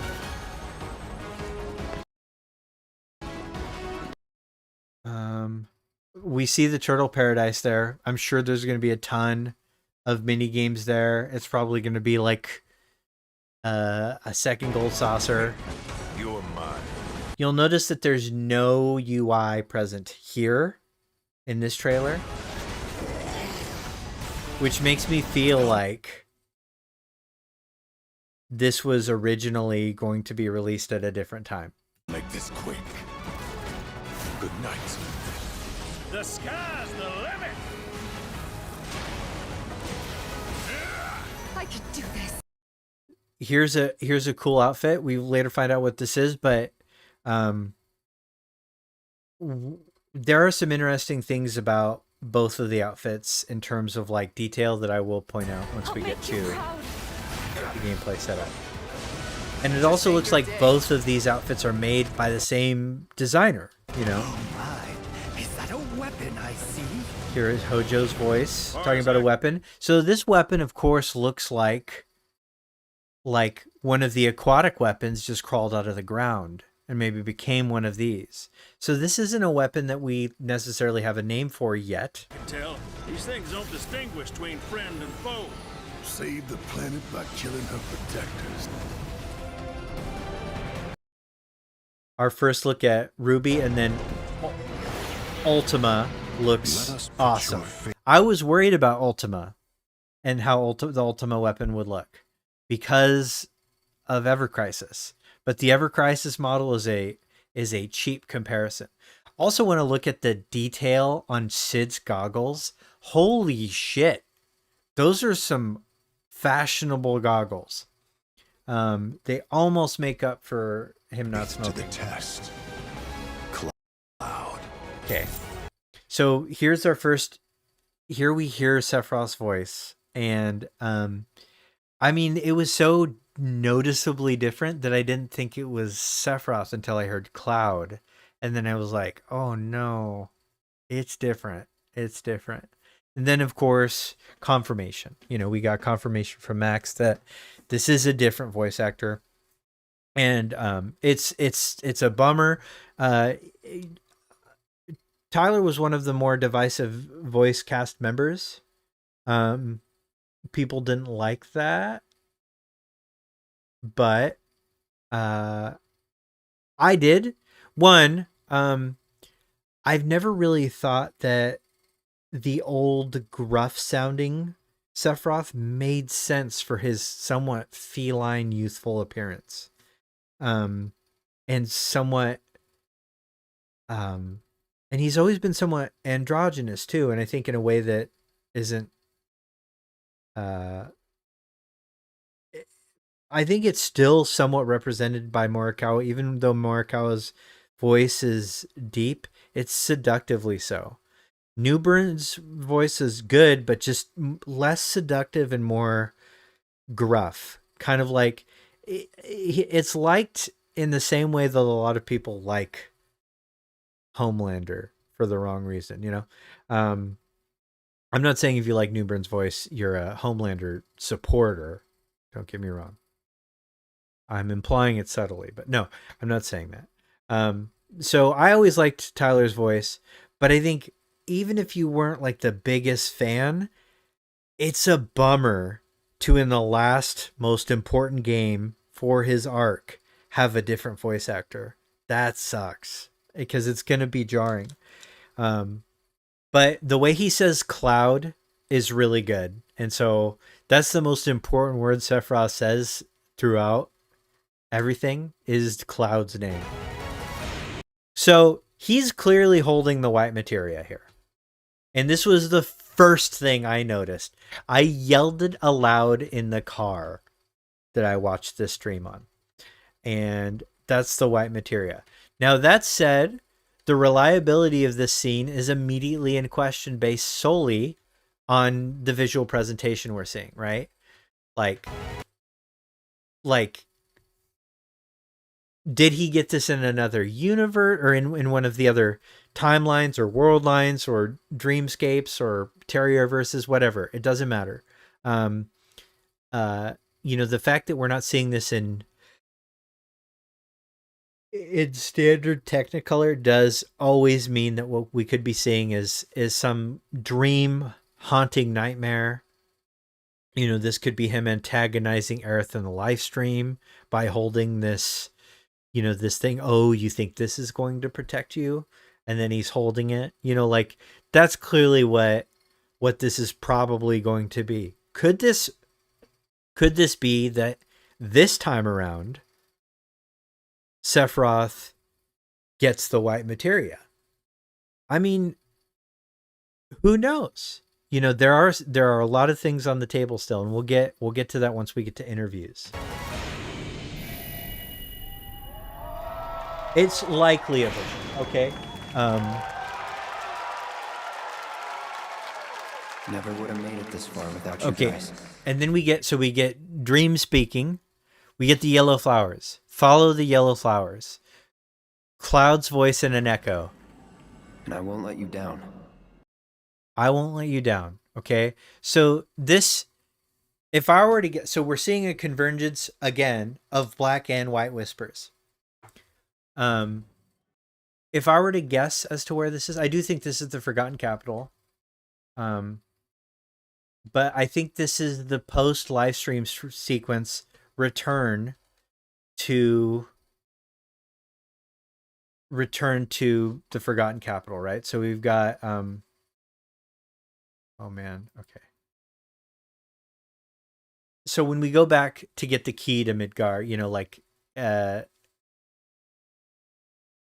after, so when we go back to the Forgotten Capital with Bugenhagen, we don't see him in the frame, but our return to the Forgotten Capital in the narrative. I have a feeling this is that scene, right? His affect doesn't seem confused. He doesn't seem, you know, like lost. It seems like he's facing something. He's got a moment of realization. Aerith, from wherever she is trying to mention something. So I think that scene is probably there. I promise.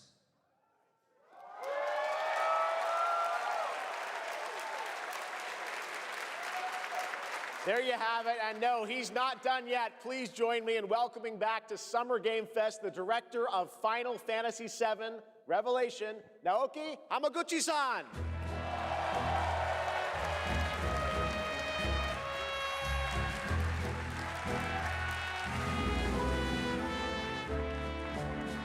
I'm back.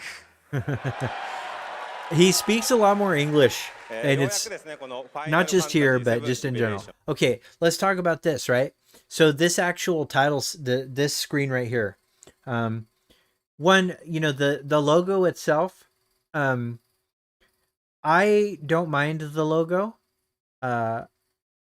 It's fine.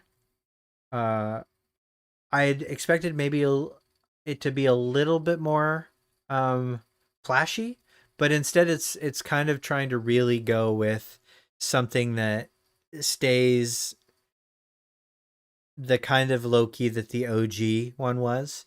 As far as the actual title reveal, Revelation, I was pretty happy with it. And the reason I'm happy with Revelation as a title is, one, it's not Return. And Return seemed too not just expected, but like a little cliched and a little like, I don't want to say on the nose because that's not quite it. It felt a little forced and inorganic. Revelation, and I said this on Sleep Easy's stream the other day, Revelation is not the best marketing move. It's not like something that rolls off the tongue. It's a tough concept to sell. However, that's part of its appeal to me, is that it was chosen by the team because it's the thing that fit most to them. Like, they weren't as concerned about how to market the game as they were to choosing a title that had a meaning most appropriate to the project. And so it sold me a little bit on the developer's artistic integrity. It also has, thanks, Peter. Welcome in. It also, the unknown Benora weapon from CC. Yeah, that's what that was. Also in Japanese, it in the same way that Rebirth can also be read as reverse, Liberation can also be read from Final Fantasy VII Revelation. And that's cool to me, because there's freedom, you know, in Liberation, and there's freedom from the bondage of self, which is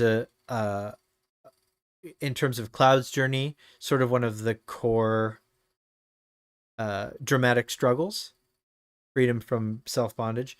Also, there's, you know, the concept of being free of Shinra's and energies hold on the entire globe. You know, so those are things that, you know, can kind of fit in really nicely. The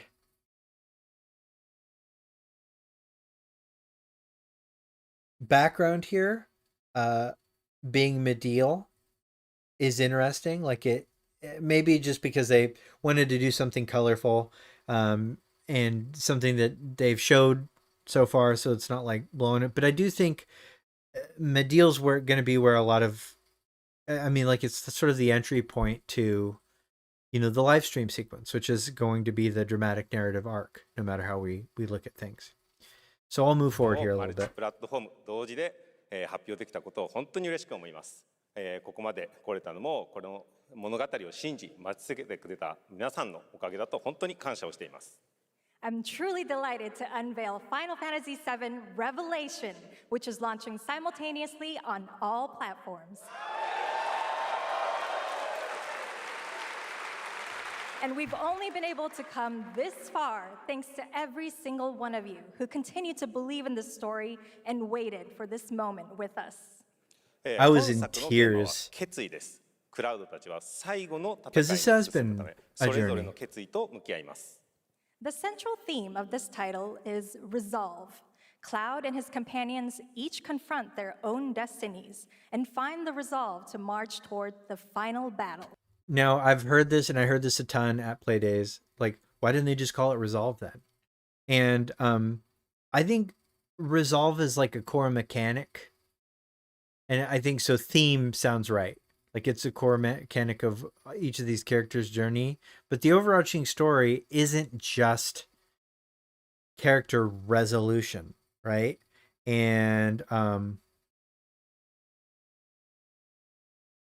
the shot of Tifa looking out at the meteor is no wait.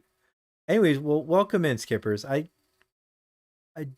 could generally enjoy some spaces in that one, but I think Resolve doesn't sound that good, and it sounds like boring, and also sounds like there's no adventure in Resolve, right? There's no sense of. Yeah, it's not a good title. It's like, it's a good bullet point on like a PowerPoint presentation to get your coworkers to participate in team synergy. Like, it's not actually like, there's no adventure, there's nothing open-ended, and it doesn't have enough potential meanings. Revelation not only encapsulates the idea of resolve, but it also talks about, like we said, liberation, also talks about us gaining knowledge, and also it's the last book of the fucking Bible. I mean, Revelations, about the end of the world. And see that giant meteor? That's heading for the world. You know what I mean? I'm killing you. The name Revelation alone made me feel hype. Like, feels Evangelion coded as hell. That's another thing too. Can we just lean into that shit? That shit's cool, right? And we'll get into that more when we get to the stuff, okay? Into the interviews and stuff. そして私自身もこのシリーズを完結 He さ said せるという Watashi. 決意を胸にこの作品と向き合って Watashi きました Sephiroth. I too have carried a promise in my heart throughout this journey, the resolve to see the series through to its very end. 皆さんに最高の形でお届けします。ぜひ見届けてください。We're committed to delivering this experience in its ultimate form. Please stay with us and witness what lies beyond that resolve. Today, to help guide us on our path, please show me and welcome to the stage the voice of Vincent Valentine. He's so nervous. Okay, I'm going to be honest. Hamaguchi is a cutie. Like, that's half of what's going on. He's adorable. Look, he's shaking, but he's trying to learn English. The way he says Vincent Valentine, he's a showman. Absolute performer. Matt Mercer. Matt Mercer. Great idea bringing him out. He is incredibly beloved.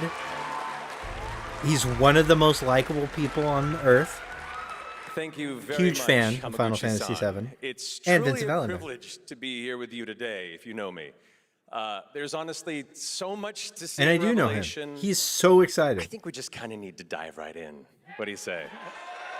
Let's do it. Let's do it. I don't mind if I do.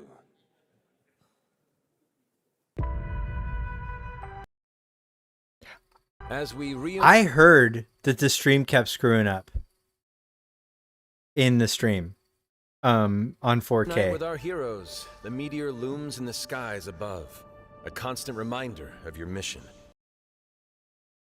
Getting to see a familiar scene from Rebirth did make me feel like, okay, they really are putting to use all the assets they made, and which really explains how they're able to put these games out, and that's really important. And that's kind of why Hamaguchi, I think, needs to direct Final Fantasy 17, is his ability to handle things like asset management and is really, it's at a high level, and so, and that's what keeps production flowing and stuff like this. The grave threats you'll confront as you embark upon your journey and face the epic conclusion. What do you think Hojo's holding right there?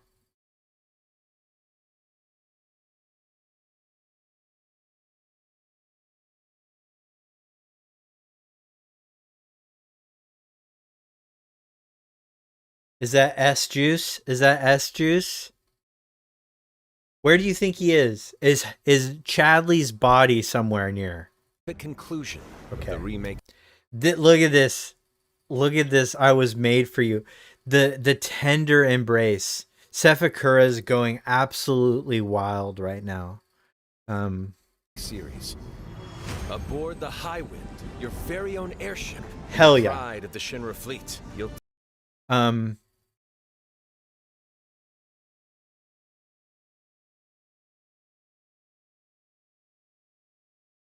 No joke.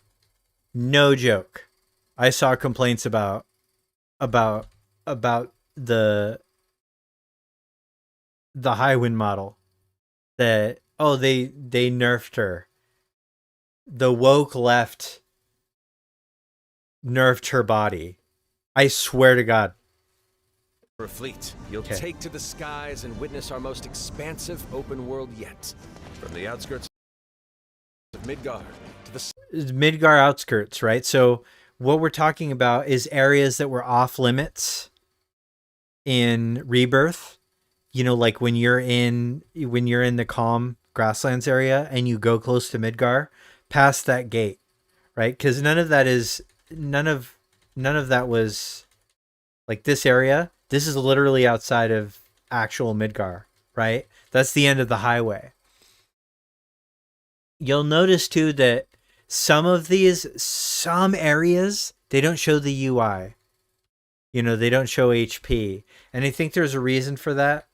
And is to kind of let us know where in the story things are happening. To the sun-drenched Medial archipelago, to the warrior nation. You may also be able to turn it off. Simply pick a direction and set sail. But how can you be expected to protect the whole world at once? You'll need to cover ground fast. I am not jumping. No way.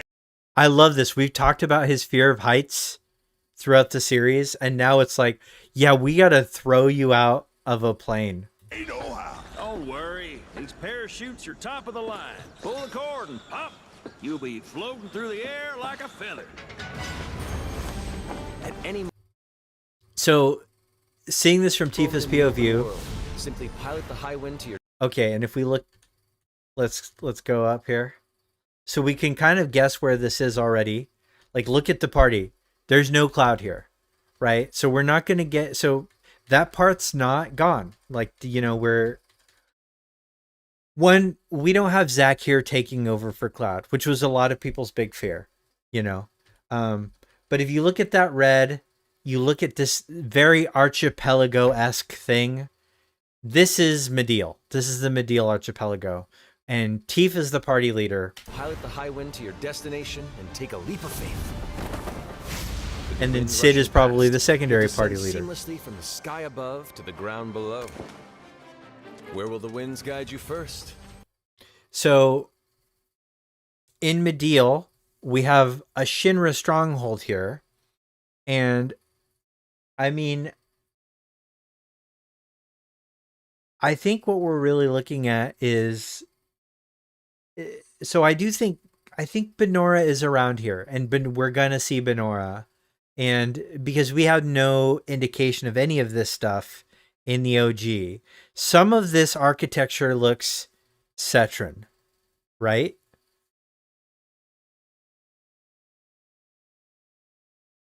Welcome back, Stranger's Baby Seal from Premsaran. Thank you.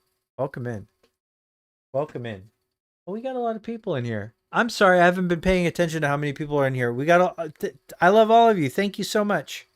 You guys are the best. Okay, so some of this architecture looks Cetran, right? And we know that a lot of the architecture, like in Cosmo Canyon, like that this looks similar to.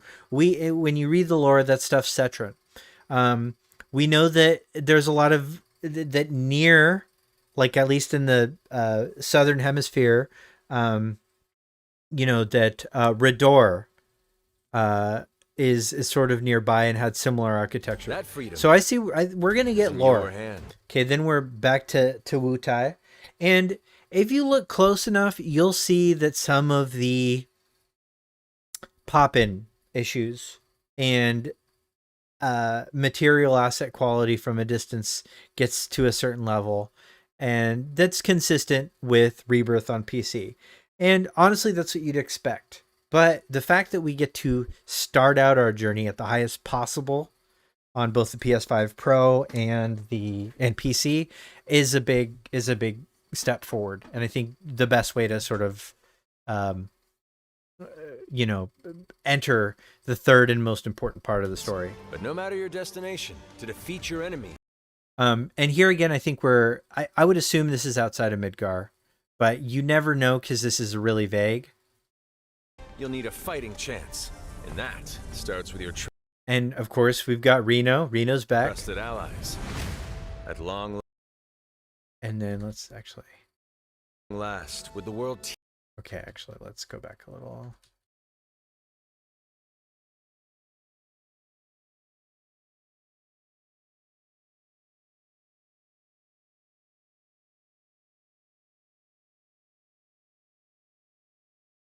Oh man, this is rough. Okay.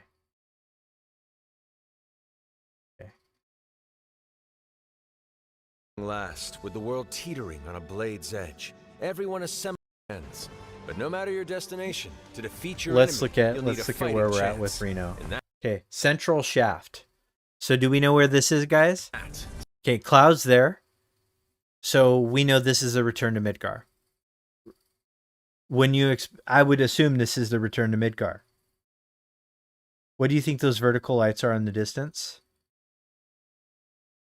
Of what scene? I'm sorry. Starts with your trusted allies. At long last, with the world teetering. Okay, and then here's the Northern Crater, right? So there's been confusion about when the game starts, but interviews eventually clarified that, and so did this trailer if you look close enough, but I hadn't at the time.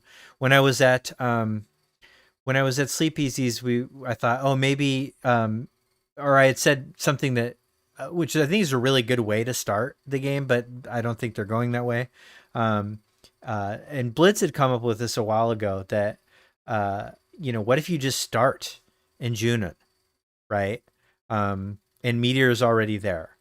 But that isn't quite what happened. Everyone so let's go through it. Side, forming an epic ensemble of heroes, each with their own story that brings you closer together than ever. Each with their own story. A good unit needs more than friendship to save the day. It needs a disciplined combat regimen. The hybrid battle system. Okay. So Wutai is probably pretty early in the game. Okay. We're in Wutai right now. I'm fairly certain. In remake and refined. Okay. Based on the Wutai things. See how all this Wutai is back here? I would argue that we're probably in Wutai as a result. Now let's look at the hit point totals down here. You'll notice it's in the 2000 range, right? So, and also notice that the party is composed of Yuffie, Kate Sith, and Vincent. Mind and rebirth is perfected in Revelation, putting even more Okay, now let's look here. Where is this? power in your hand. Okay, a tentacle. Okay, Sid, Tifa, and Cloud. Now look at these totals. All right.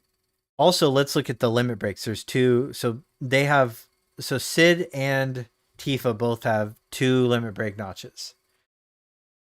But those are low. So this is the beginning of the game. And where are we? We're in a cave fighting Genova. Action, seamlessly switch Genova's tentacles. And we see more of Genova in a bit. between party members to even the odds. And then if we look here, Cloud's back in the party. 6,000 is his HP. Tifa and Barrett are both in the 4,000 range, but Barrett's probably closer to 7,000. Tifa's, about 5. But Barrett's a tank here. Then, when the fight calls for strategy, enter. And so that was seemingly kind of outside Midgar, right? Okay, we're in the Medial Archipelago again. Seemingly, but we're later level again. Tactical mode to unleash a suite of powerful new spells and abilities. Activate devastating synergies with your companions. And of course, call on mighty summoned entities that can turn And of course, the they can't show new summons, but they did bring out Ifrit. Because, of course.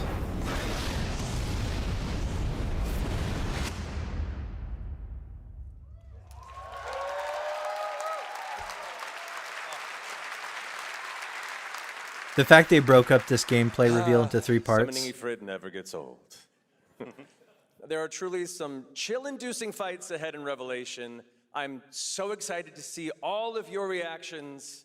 It's gonna be amazing. I'm guessing you have a favorite character to play in battles? I might be a little biased, but since you brought it up, let's have a look at our newest coffin-dwelling companion, Vincent Valentine. This is cool the way they did that. I thought to break it up and then have him. Okay. So this is also seemingly in the Genova fight. I won't return to my coffin until we've put Sephiroth in his. Vincent is a deft gunslinger, capable of delivering precise, high-yield shots. Is this Lucretia's cavern, or do you think this is something in the northern crater where they kind of branch off? It could be either. I do like that we get both rare materials. Looks like there's a to-do list. And so wherever this is, it feels like it's late enough game for us to have a to-do list. And if you recall Rebirth structure, we get that after the intro of the game. Like we actually need, we get it once we get to the grassland. So we're all the way through the intro segment of the game at that point. Because we're now we're collecting stuff and doing RPG things. So the fact that this happens later in the game means either this is an unrelated Crystal Cavern, or maybe this is related to Vincent's own journey looking for Lucrezia. But there's more to this secretive former looking at HP totals, we're in the 4,000s. What's in the background here? Is that the high wind in the background? Do you see the propellers? Yeah, that's the high wind. Up here. meets the eye, the result of experimentation. Okay. And we're in Wutai, so this is later in the Wutai arc. At the hands of Shinra. Okay, did Cloud just launch him up? Okay, hold on. Vincent can transform into the Galleon beast at the press of a button, gaining tremendous power while transformed. And when combined with the skills of a certain... This is cool. So the Vincent and Sid come together. Their high-impact synergies disrupt the fight with ferocious results. The Leaping Lancer, the Dashing Dragoon, the one and only Sid Highwind. Sid Highwind. So obviously that's when he joins the party. Like right after right after we see this, it's going to say on the bottom of the screen here, Sid Highwind has joined the party. Right? That's his intro. Highwind. Because we're in the Northern Crater, and that's where the game starts. The cantankerous pilot extraordinaire joins the party and their mission. We're going to spend a lot of time in Wutai, though, in the beginning. Like, that's going to be where we really get the gameplay loop down. And also, Wutai looks really cool. This part of Wutai is my favorite that's been shown off yet. Let's see. Well, this is a giant video, and so... But I wanted to show the actual game or Summer Games Fest reveal, because one, I want to talk about what's said and what they're saying. Also, there's a little bit more footage than on what was officially released. But look in the background there. This is so cool. Like, this is such aura. I really think this is going to be one of the more breathtaking locales. And if you look at the structure of Rebirth, right, like you start off in dreary Nibelheim and dark Calm, and then you escape, and then Calm opens up, it gets bright, and you're like, okay, there's kind of some life. And then you get out to the grasslands, and it's this big open thing. The game is going to start dreary, right? Because it's going to start dreary. And then you get to these two beautiful spots, Wutai and, and then Mideel. You'll notice that Wutai seemingly doesn't have, there's very little cloud showing up in Wutai. So, and there's, to my knowledge, no presence of Tifa here. So it means that what probably happens is that the party splits, and Tifa stays with Cloud and Mideel. And so I think we're going to go through a portion of the Wutai arc without Cloud. And like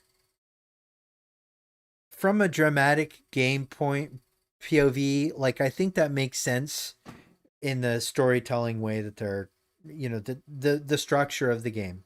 It makes sense. It is going to be a bummer to not have Cloud here for, Wutai, and we hope something happens that changes that and allows that to happen. But for now, we're not seeing any proof that that's the way that things are going to go. Distance for powerful strikes, or engage in sweeping area of effect attacks to bring a whole host of enemies to heal. But to fully control the battle...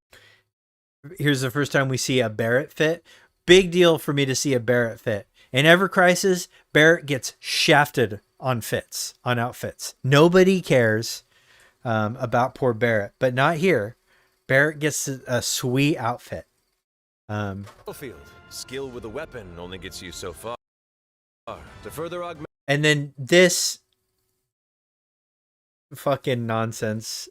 It's actually very cute. I like the horn and so I'm curious to find out where this is too. Like, where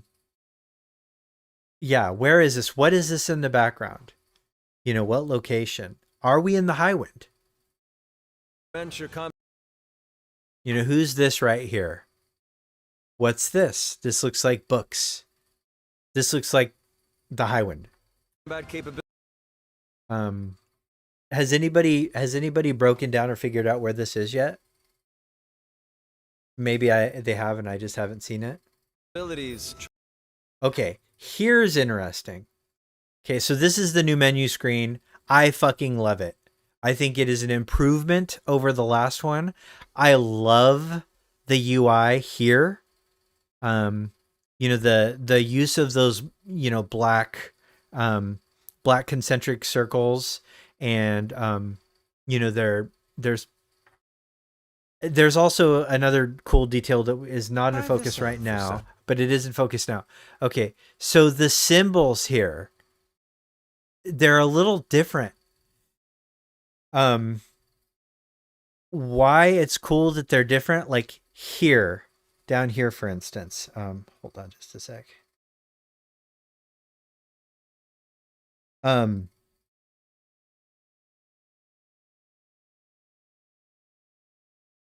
Just got a text from Maximilian Dude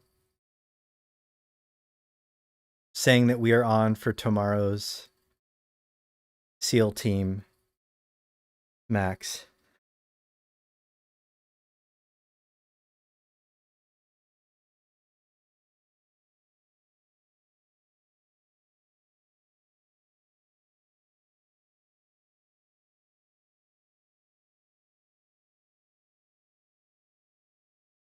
Let me just respond to Maximilian Dude. Okay.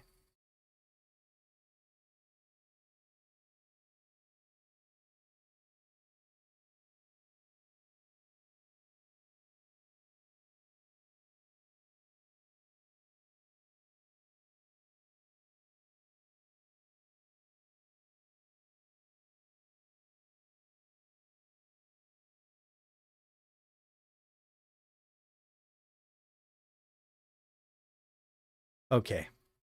Woo! Woo, doggy. Okay. Let's look at some details here. I'm super excited about that. Sleep easy. I love you. I love you, baby. Okay. This language right here that I'm pointing to, this is new. Normally, and this here too. Okay. So normally Final Fantasy VII has done, remake series has done something that a lot of anime, everything does. When they need to make a language, they just use a language called Elder Futhark. That's pronounced Futhark. Okay. Elder Futhark is a Norse language, and they're Norse runes. The runes look cool. They're generalized assets, but instead they did something that added a little bit of touch and detail. They added their own language and their own symbols, right? These are proprietary. They're not AI generated, I could tell. And that's something, that's a Baby Seal thing that only Baby Seal and MJ Gallagher care about, but I care about it. I also think the overall scheme looks better. They're keeping the fact that we get to see the characters in a setting, in an independent setting, in the menu screen, the sort of meta setting. But the actual UI over here, I like it way more. We're also getting into the fit system, and adding a job system to Final Fantasy VII is bonkers, but it also allows for them to add outfits, which is something people really want. And I know that people are like, well, can you add all the Ever Crisis outfits? I don't want that. I want its own set of outfits. And I want the Advent Children outfit to be part of the fit system. And you get the fusion sword. That'd be super cool. It's cope. I don't know if we're going to get it. It'd be rad if we could get it. If maybe even if in DLC, however we need to do it. Some things that happen when you change the fit, though, that I wanted to point out. And I'm sorry that it's going slow tracking back. It's because I'm doing the live stream. I'm just playing through the live stream instead of the dedicated videos, and so the buffering is more intense. And there was just the stream had problems. Okay, so let's look.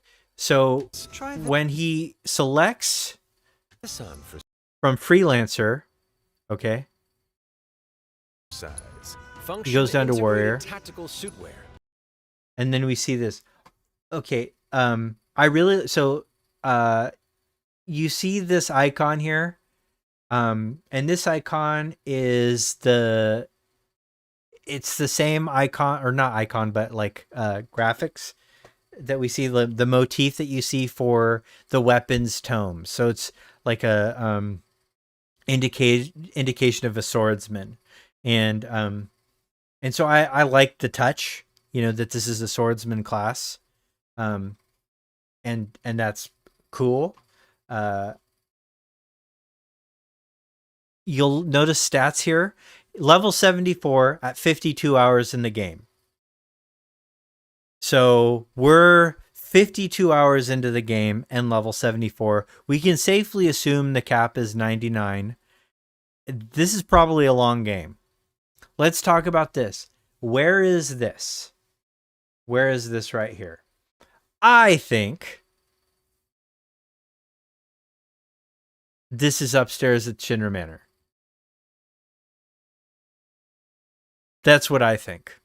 First thought, can't prove it.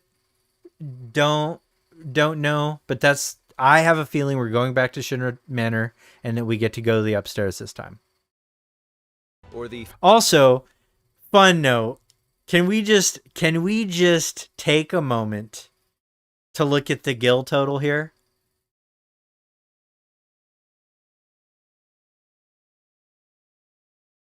That piano in the background? Yeah. That's 2,000 Jill. 2,000 Jill. Come on, guys. Come on. That's a fun one. It does seem like something happened to Nibelheim when you see it. Also, hi Delta, I love you. He's so broke. I know. He's poor. He is poor, but also 2,000 gil for lore reasons is interesting. Also, I have a feeling that they're just showing off this base ass stuff so that they don't, like spoil, other cool weapons to be revealed. I also like how the other cast members are just chilling back here, like comfortable, like they all probably have their spot. I think that's so cool. I think that's so much more interesting and like just aura filled than the previous menu. So it's like every single element of this game iterates intensively. There are also more stats down here, and I'm really interested to see what that ultimately looks like mathematically. Joshi Poo was the first to notice this and talk to me about equipment presets. That's exciting. I would like there to be loadouts. I am curious to know if that includes ability loadouts, and I wonder if the ability loadouts will be more expansive. We'll see. Okay. Fit system for short. Allows. Okay, so Freelancer, and then she goes to Black Mage, which is interesting. Because you don't affiliate Tifa with Black Mage. And in fact, you look at her stats right now and look at her stats. Look right there. So this is,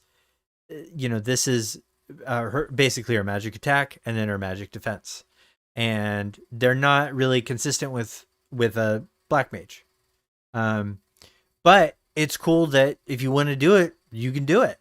And who knows, the trade-off in abilities may synergize more with her playstyle. So there could be things that, counterbalance the value of the more stat specific builds. It's too early to say, but what this means is that we're going to have even more intense variety on how we solve every combat problem, and that we're going to have to get really creative, to do what we did, to do some of the more difficult end game stuff. And we'll talk about end game stuff soon. With unique movesets, alongside your equipment and materia, Fits gives you an extra edge in battle. And to face what's weakness, critical, 9,999 damage. So we're doing quadruple nines at level 74 with a Black Mage. Coming, you'll need all the strength you can. And at level 74, there's only 2 fits available to these characters. We don't know. It's always hard to like base things on anything like this, but you never know. We see that the synergy system is still in place, muster. But there's these numbers too. 1, 2, 3. And I don't know what those are. Has anybody figured out what those are? I wonder if the outfits will be seen in big story cutscenes. I can tell you some of it is pre-rendered, so I'd be surprised. You know? Oh, you can't see them because my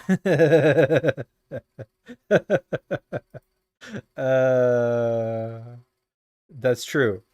These three dots. 1, 2, 3. Do we know what this is? We know what this is, right? We know that we're starting to see job classes, right? But 1, 2, 3, unclear what that is.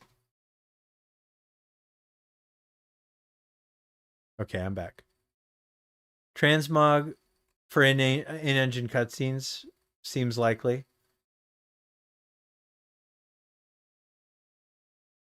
Yeah, in-engine for sure.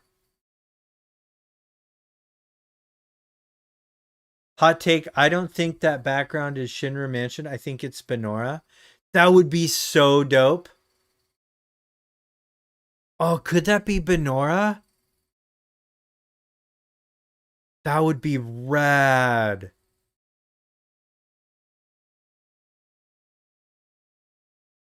God, I hope you're right.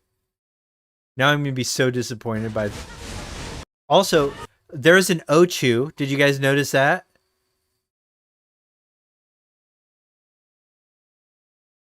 Capable of untold destruction. Okay. Will you be enough to stop them? Oops. Went too far. Okay. System for short allows you to further customize. Yeah, who's playing the piano in Benora? Is that Genesis's piano? Is that what you're saying?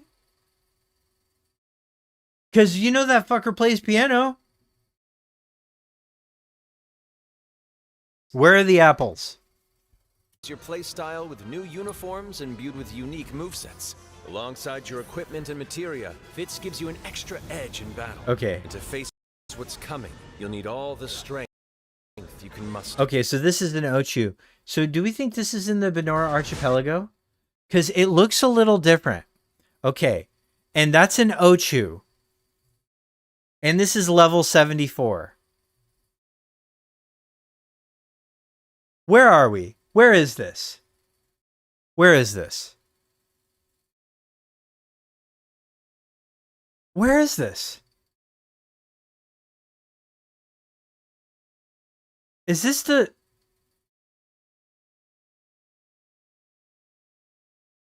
I don't think this is Gongaga.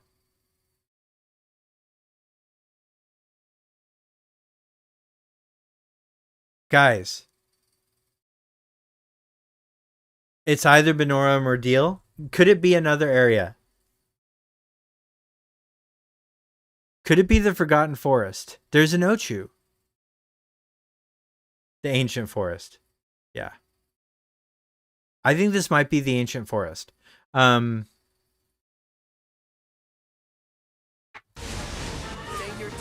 Sensing its fate hanging in the balance, the planet itself has unleashed its last line. Okay, of so we've defense. got these weapons, and these feel like evolving proto weapons. Okay, and so it seems like what happens is, I think the first place we end up is Midil, actually, the Midil Archipelago, maybe, and that the party splits up. And most of them go to, or half of them stay, or no, I think probably just Tifa stays. The party ditches Tifa after this section where they defend from the weapons, and then they go to Wutai. Probably to solve a problem that's been contrived for the version of this plot. Like, why go to Wutai? Because the contrivance of Wutai as an area was there wasn't one. It was optional, right? You just happened to have a means to explore. You could land there. You would go there, and if you had Yuffie in the party, then, you know, all your material would be stolen, and you have to go through this whole thing. Ancient beasts that are larger than life and capable of untold destruction. Will you be in? So yeah, I mean, it's different. What we just saw with Cloud and the Fit system seems similar because there's trees and there's green, but there's no red undertone. Which makes it feel like it's maybe a different spot. Okay, I'm going to be totally honest here. I am willing to be wrong about this, but whatever this kind of mini game is, it currently doesn't interest me. Like when there's these weird, like, stop the story to do some gun game, to do a barricade thing. It happens in games and I generally don't like it. But I'm willing to keep an open mind. Also, is that Barrett like down here? What are you doing? Buddy, come up here. Yeah, there's Sid. There's Yuffie. There's a drone. There's Chadley. There's Genesis. Stop them before it's there's so they're teaming up to make this happen. too late. As the world is torn apart, you and your friends must unite. In Revelation, the traversal here is so cool, right? Like I kind of I didn't expect like the Wutai temple thing to be, I expected it to be more like a flat surface that you just sort of go and walk around in a town. But like having this verticality, just for Wutai is really cool. Okay, here we have Tifa breaking out of her handcuffs in the gas chamber. Mission is clear. 4,000. So this is fresh off of Cloud's return to sanity. Take up your Buster Sword. Equip your materia. We have a missing materia behind here.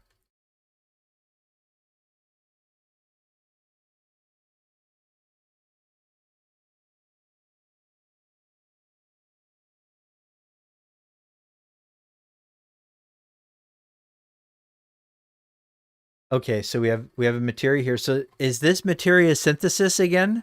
What are we doing here? Is materia Hunter Yuffie's like side quest mini game thing? Like, is it going to involve us getting materia? Maybe not, because there was a statement from Hamaguchi about mini games that we might get to. Okay, this scene is interesting. So what is the most interesting thing about this scene? Anybody? Parachutes. That's right.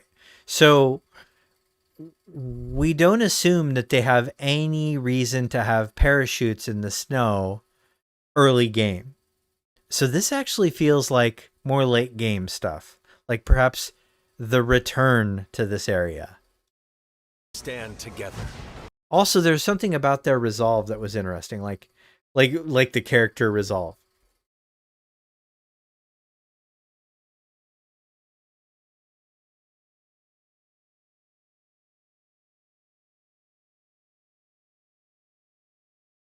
Tiny Bronco crash, you think? Maybe they go back to the crater. I mean, they have to go back to the crater for the final battle. So this might be the beginning of the end journey, is what I'm saying. Together. Okay, so here we have Genova. This is a cool Genova fight. You will notice no head. Like, not just no head, but like a noted absence of the head. Right? So as if the head's absence is being accentuated upon in a body horror. And I cannot wait to hear whatever insane version of the Genova theme is going to be playing during this.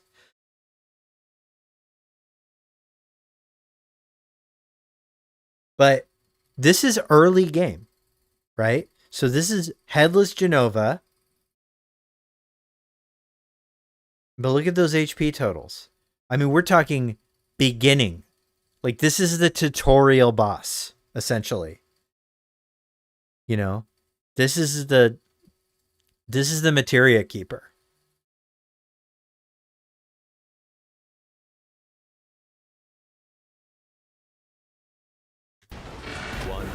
last time. So, and I think what's really cool about this is, like, it feels like they're showing a lot, but they're showing very little. I feel like the most late game thing we saw is fighting that Ochu at level 74. These skies belong to me. Hope you're ready. Damn, just hitting Barrett in the face. Okay, this is cool. So full Star Trek. It turns out that the Highwind has space lasers, which is cool. And I cannot wait to get the Ultima weapon from this bitch. But yeah, we can tell that weapon is Ultima. And we can make the assumption based on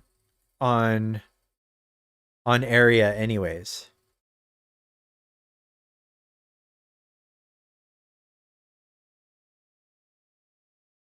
But what's interesting is we basically see two weapons in Medial, right? So we see that proto weapon that came out of the water, and my initial thought was that would turn into like one of the weapons, like Ultima weapon or something like that. Now I'm not so sure, because it seems as though early in the game the weapons, like the Ultima weapon and, you know, the hand that comes out in the cinematic, that happens early on. And so if that cinematic happens early on, Ultima weapon is already in play. This is the Ultima weapon tanking the cannon from the Highwind right outside of Medial. So I would assume that maybe you either defeat or topple the weapon that came out of the ocean, and then the Ultima weapon comes to save it or to retaliate. That's my guess. Here we see black whispers, like Sephiroth whispers, purple whispers. And I'm assuming again we're in the Genova fight. Right, this is in the Northern Crater right before the fall. Okay, and then this is the first forced 24 frames per second or 30 frames per second thing we see. So we immediately know, and you can just look at the texture quality and tell too, but this is pre-rendered, right? And it looks cinematic, it looks good. It looks good as fuck. And we see that little just tease, which is so cool.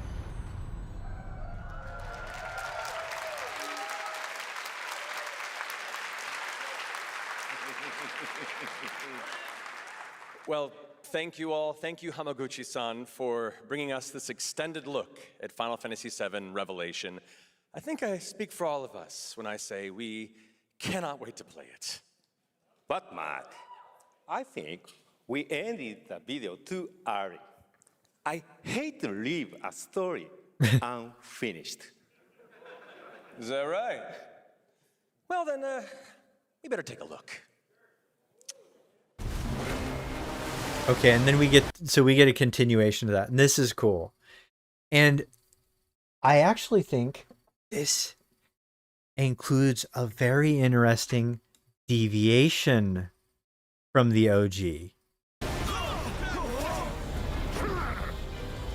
Get the cannon back online, now! First of all, I love the look. The absolute Cthulhian horror of the Sapphire weapon. I think it's better. And some people disagree. They're wrong, but you know, they have a right to disagree. Okay. So, and then also, let's just, you know. Anyways. I'm just saying. Anyways, okay. The majestic horn, Highwind in tow right there, So, you know, obviously this is happening pretty soon too.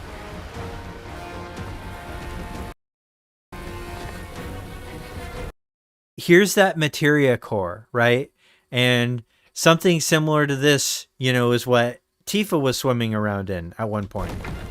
Okay, and then we look at inside here, and it's really interesting to look at. And you could, you could, and I'm sure people have dramatically overvalued what it means. You know, that streaming color. But here we go. We got the creepy beady eyes, the sharp teeth that retract. Okay. Then we're doing it. Okay, now we all know what happens here.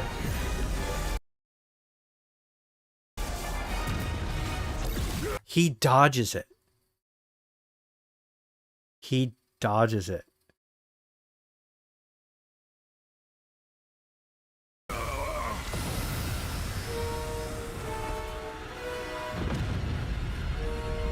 Okay, now I want you to look at this. Okay, look at the explosion, right? So in the explosion, there's lightning happening between the floating, like, explosive debris. Like, that's a serious explosion. So we don't see if a second shot is fired that kills or beheads the sapphire weapon. Is it possible we actually see more of the sapphire weapon? That's what you get when you make a cannon that doesn't move. I know. It's a static cannon. It's silly. Okay, so that was dope as shit, right? Okay. All right. So, all right, let me pull up some. I'm going to pull up now some. At last, the promise is fulfilled. At last, the promise is fulfilled is what the narrator says. So a promise fulfilled is pretty cool. The promised land, no promises to keep. There's a lot of promise stuff. Okay. I'm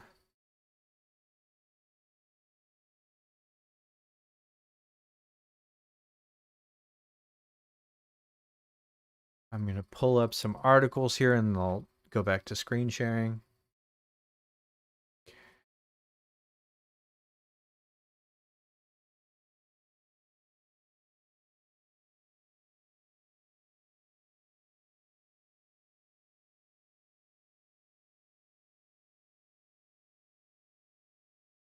God, we got a Kingdom Hearts 4 reveal. That's crazy.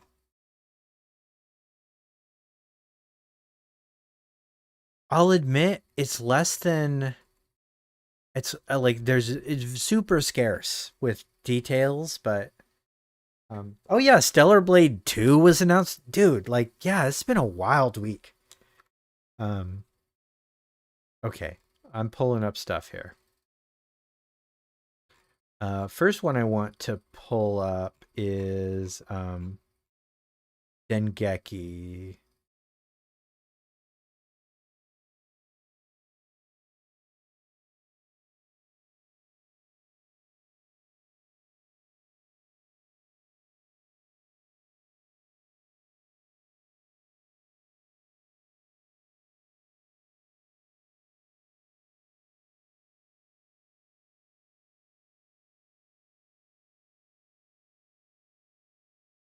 Okay, actually, we'll start with the Famitsu article because the Famitsu article, and we had to just use Google Translate, but we'll do our best. Okay.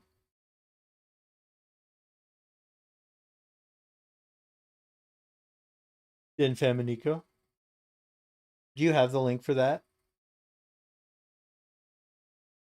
Black Lion Guard? You can feel free to post it. If not, I'll get it from Turquoise. Okay, but let's go with this one for sure first, and then we'll do Hayes's. I just got to be honest, like, the Hayes one is very personal to me for reasons I can't, like, 100% explain to you yet, but just it is. and I love all of you. Yeah. Hold on.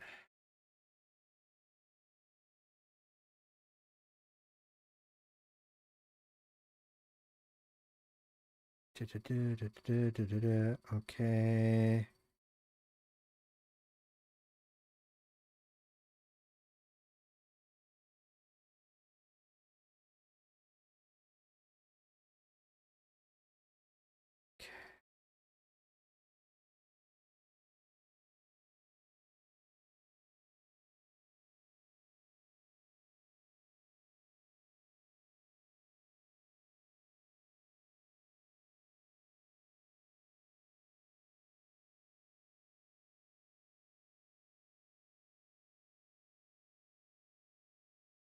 Oh, there's a new Famitsu one. Oh man. Okay. All right. Hold on a second.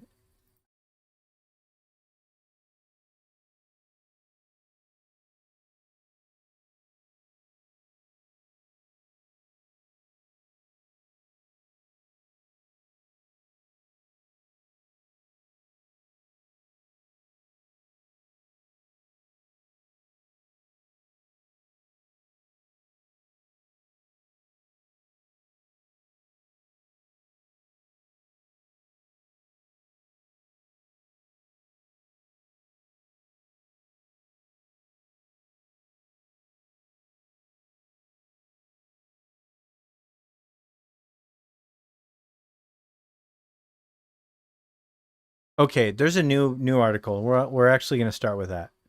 Okay. There's a new article, and we're actually going to start with that. One that was posted today,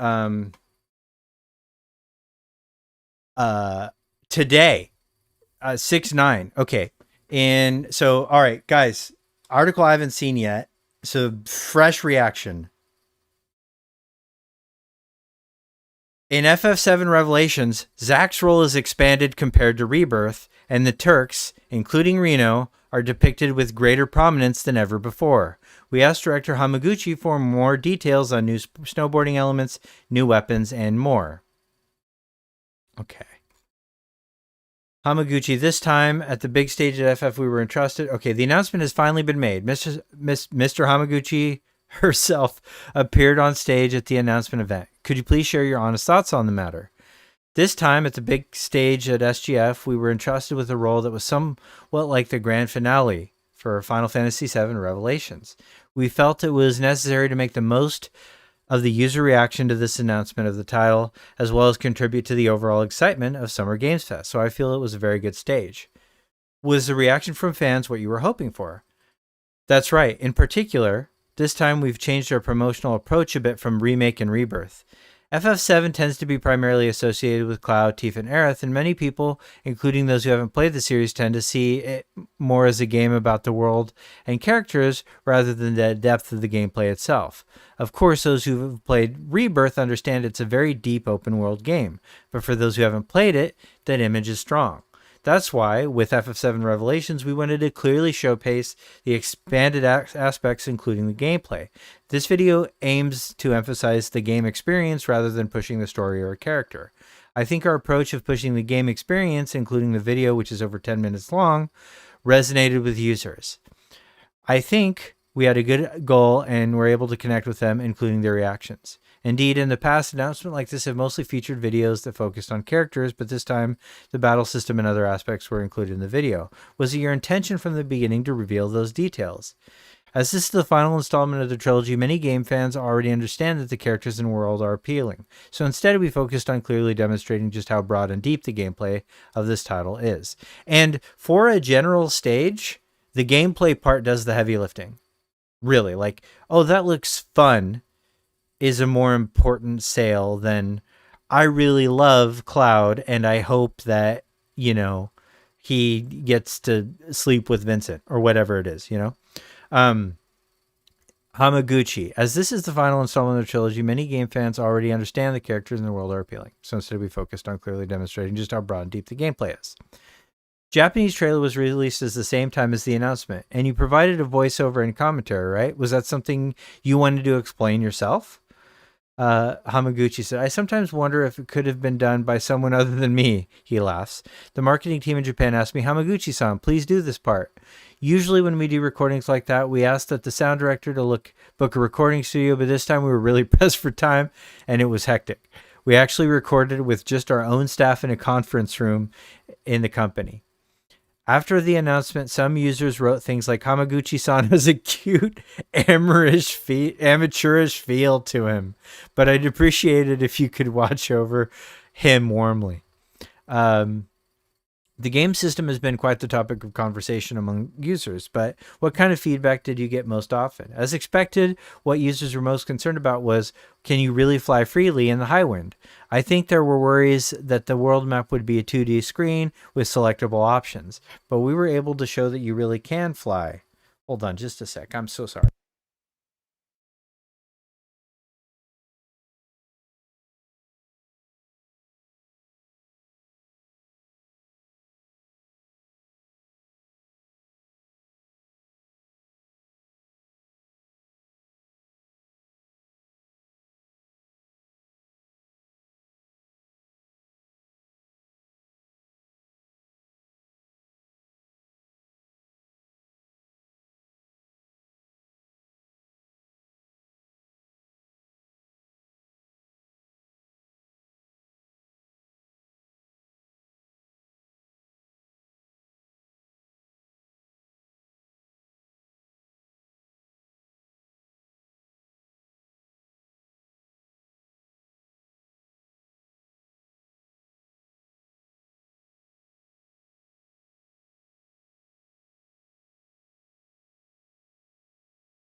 Hi guys, I'm back. Sorry about that.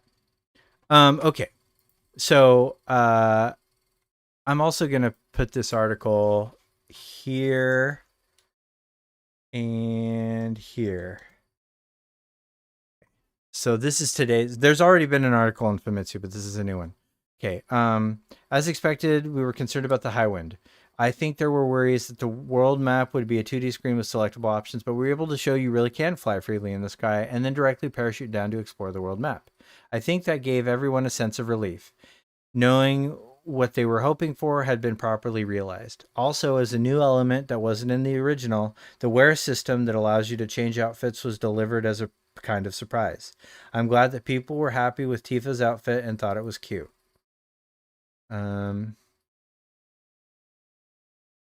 The fact that all platforms will be released on the same day was met with loud cheers when it was announced. Was this something that had been decided from the beginning? That's right. As a company, we decided a shift towards a multi-platform strategy, and there was a natural inclination to make this remake series multi-platform as well. When we decided to make the final installment of the trilogy fully multi-platform, we worked backward from that, planning how to port previous FF7 Remake and Rebirth titles up to the point. So I think it all worked out well. However, and I might get criticized for saying this, but there's quite a difference in how people react to multi-platform releases between Japan and overseas. Is that so? Hamaguchi. In North America and Europe, when we announce multi-platform releases, many people are genuinely excited, saying things like, I'm so happy we'll be able to play on so many different platforms. On the other hand, in Japan, many people are worried that multi-platform releases might lower the quality of the game. There are two aspects to this. First is the concern that given the differences between specs and hardware, can the open world experience of Remake series be realized? We believe that releasing Rebirth, we can prove that this open world can indeed be realized on the Switch 2. The second is a concern that conversely, by releasing Rebirth on the Switch 2, the quality might be dragged down. We believe that by showing the footage we presented at SGF, we were able to show that quality hasn't dropped at all. In fact, it is even scaled up. We hope this will put the minds of many game fans at ease. Just saying it's okay isn't enough. People will start to be worried unless they see actual gameplay footage. I believe we were able to provide materials that will give a certain degree of reassurance this time. Perhaps many Japanese players tend to be anxious. Hamaguchi says, many people have a strong attachment to their respective hardware platforms. I think there's a culture of worrying about whether a multi-platform release will affect their gaming environment. I hope you can rest assured about that. Now let me ask you about a few things that caught my attention in the trailer. Aerith and Zack didn't appear in this trailer, but they are prominently featured in the key visual. Will any information about these two be released in the future? Hamaguchi.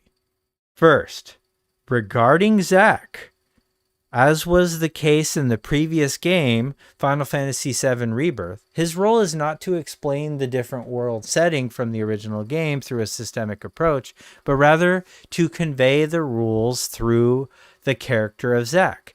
The role remains unchanged, and that role remains unchanged in Final Fantasy VII Revelations.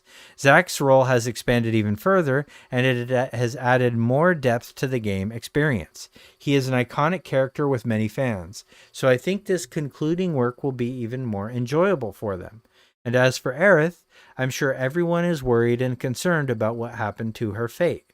However, at this point, I won't mention whether Aerith will appear in this game or what kind of role she will play. And I would like you... Do you see that? It's like, I'm sorry, I'm not translating anymore. And I would like you to look forward to finding out what happens. So it's okay to take a positive view and look forward to it? This snarky Famitsu fuck. Ha! I'm sure he was like, yeah, journalist.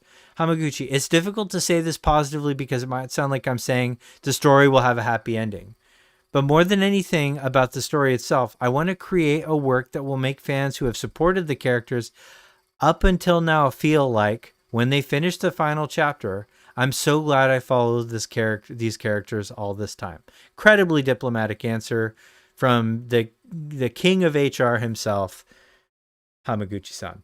Okay. Since this is the final installment, I'm also curious whether all the many plot points that have been scattered throughout the series will be resolved.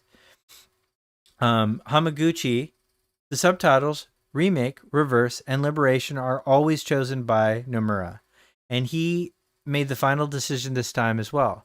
The word liberation carries the nuance of the truth being revealed, or I think revelation here is what, and it's literally, it's that liberation revelation thing we talked about earlier with the language. The word revelation carries the nuance of the truth being revealed or brought to light.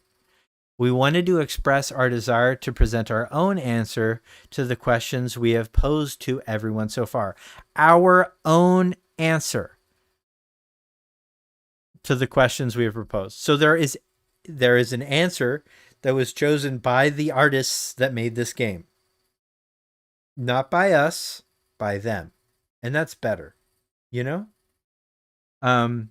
There were so many mistakes there were so many mysteries after finishing Rebirth. I wondered, will everything truly be explained in just one more game? So I'm relieved to hear that. However, is there still room for players to speculate? Hamaguchi says, I wonder, he laughs. This is a very difficult question because what each user focuses on is completely different. So even if we were to provide a clear answer, I think there would still be opinions from people saying, I wish they had explored this a little more. Ultimately, I want you to play the game and judge for yourself whether everything has been resolved. But as creators, we believe that we have been able to properly give shape to what we wanted to express and what we wanted to convey to our fans through this trilogy. So here's what that means. And I'm sorry. So please respect that is what what I'll ask of the fandom. If it turns out that your precise character, interpretation, or relationship did not get explored, canonized, or come to the fruition you want it to, know that that is because the creators of the project and the developers who are writing it and the people that are making the art did not think it was important enough. Okay? So that's what I'll say to you. Please respect that.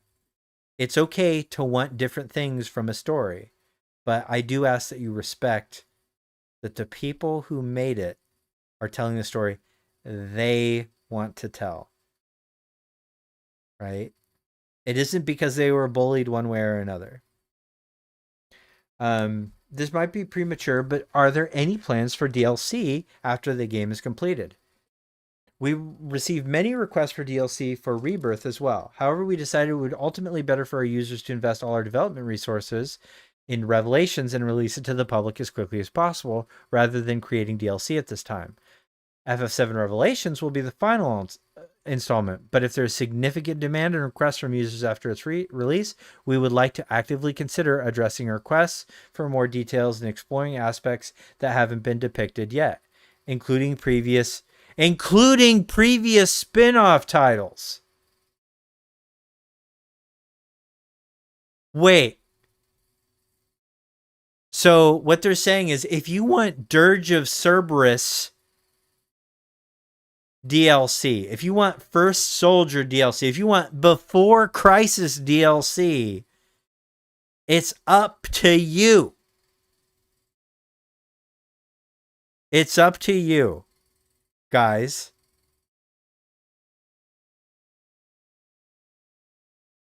What about the play volume? Users have already commented that it seems to be quite extensive, but how does it compare to Remake and Rebirth?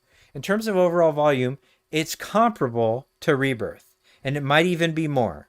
However, we haven't fundamentally branched or changed the main storyline this time around. Rather than something like multiple endings, we believe it more appropriate for this work to convey this is the correct way to tell the story. However, in the side elements that aren't part of the main story, we have incorporated differences in the user experience. Depending on the user's choices, the storytelling, the gameplay, and even the inner lives of the character or how they are portrayed branch out quite drastically. Inner lives means the feelings they have towards people.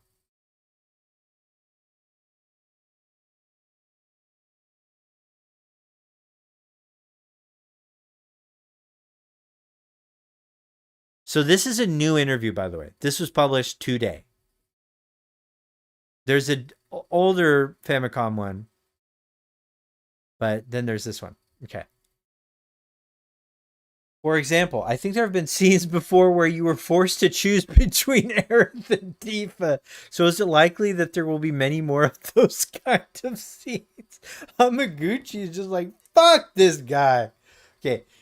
Hamaguchi goes, that's right. At key points, the game gives the users choices and elements are incorporated throughout that change the game experience and storytelling depending on those choices. So if you try to pick up on everything, it will be quite a lot of content. Yes, that's right. If you want to collect everything, we of course included a chapter selection option after clearing the game, so you can use that if you like. However, this time, the game's concept is determination, and it's the final installment of the third series. Each character faces the final battle with their own motivations and feelings, but we want the degree to which you can delve into their inner selves to vary from user to user, depending on the accumulation of your previous game experiences. There are many different characters, so I think the level of attachment to each character will also differ. For example, for someone who likes Vincent, we're aiming for them to feel more in sync with his feelings through their game experience. I see, so it's an opportunity to see the inner thoughts of your favorite character. Okay. Hamaguchi, yes, that's right. Speaking of favorite characters, my favorite is Reno. Okay, buddy.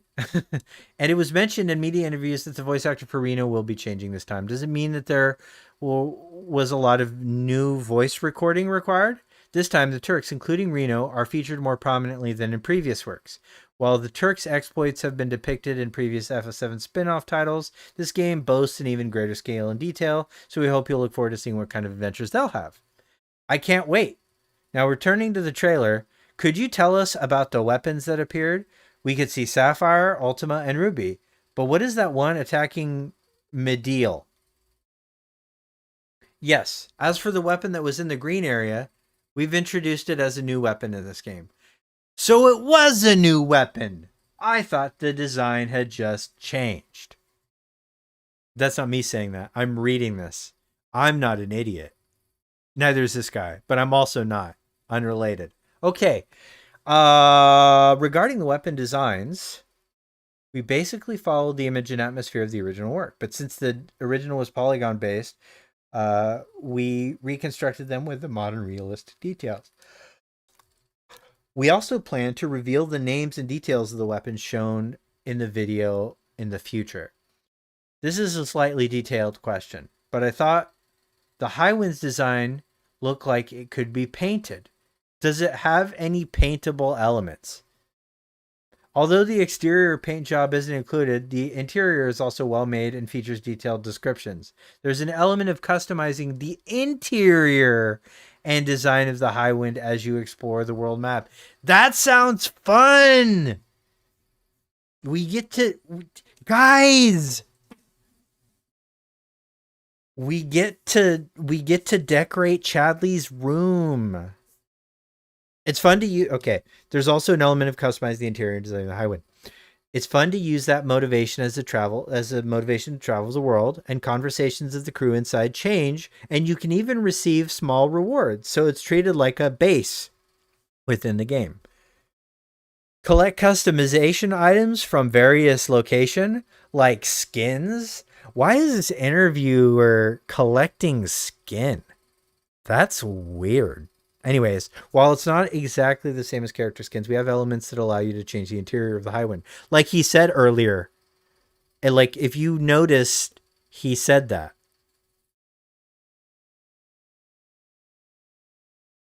Anyways, we will have elements that allow you to change the interior of the Highwind. And your collected items will grow. Oh, you get plants! You get plants. Or creatures. Can you also change the background music? While there's no way to change the music within the Highwind itself, Chadley's role in music has changed since Final Fantasy VII Rebirth. In the previous game, Chadley contacted you frequently, and that communication device makes an appearance in the game as well. We've prepared many variations of its ringtone, and more will become available as you clear content on your world map. We've included a fun element where you can choose which communication tone you should use. Customizable Chadley ringtone. Guys, game of the year. That's game of the year shit right there. Customizable Chadley ringtone. You know that guy that everybody loved? Chadley? Now you get to choose what kind of ringtone you have when he calls you 780 times per hour. Okay.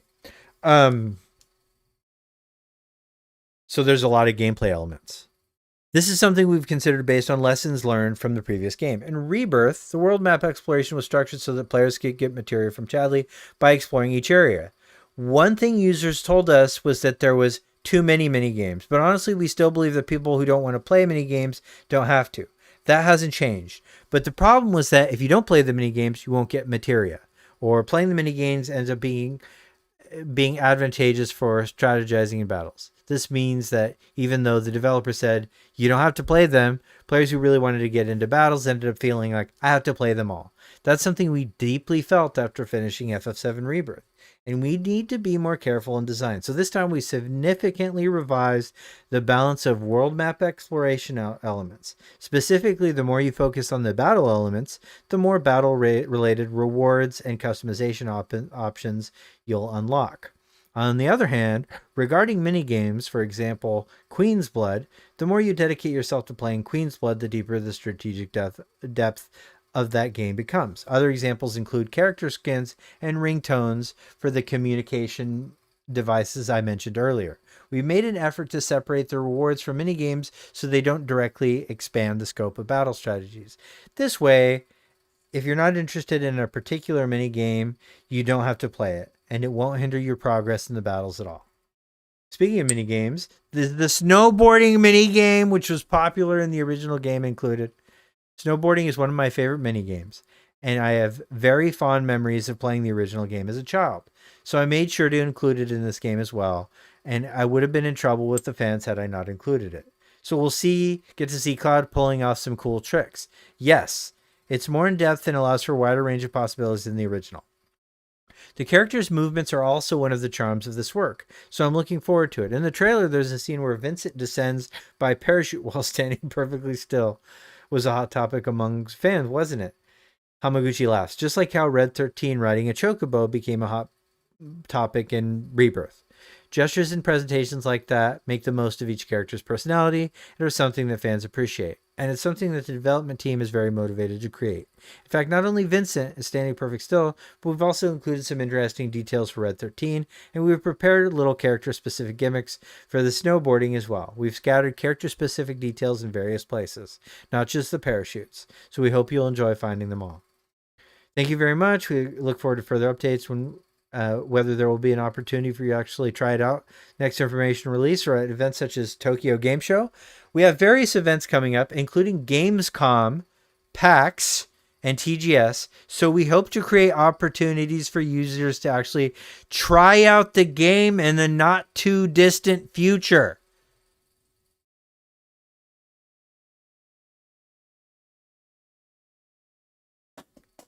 Holy shit.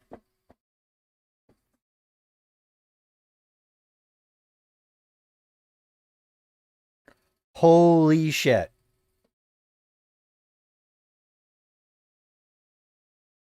I am reflexively checking out my email right now, just in case. Why would I do that? Just in case. Okay. I mean, when is Gamescom?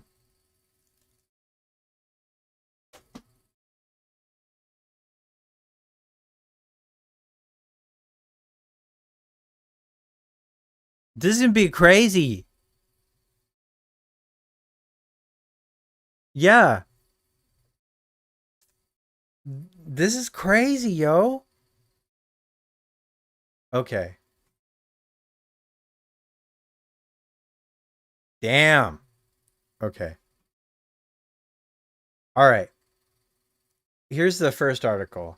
FF7 Revelations embodies the proposition of uncovering the truth for the entire series.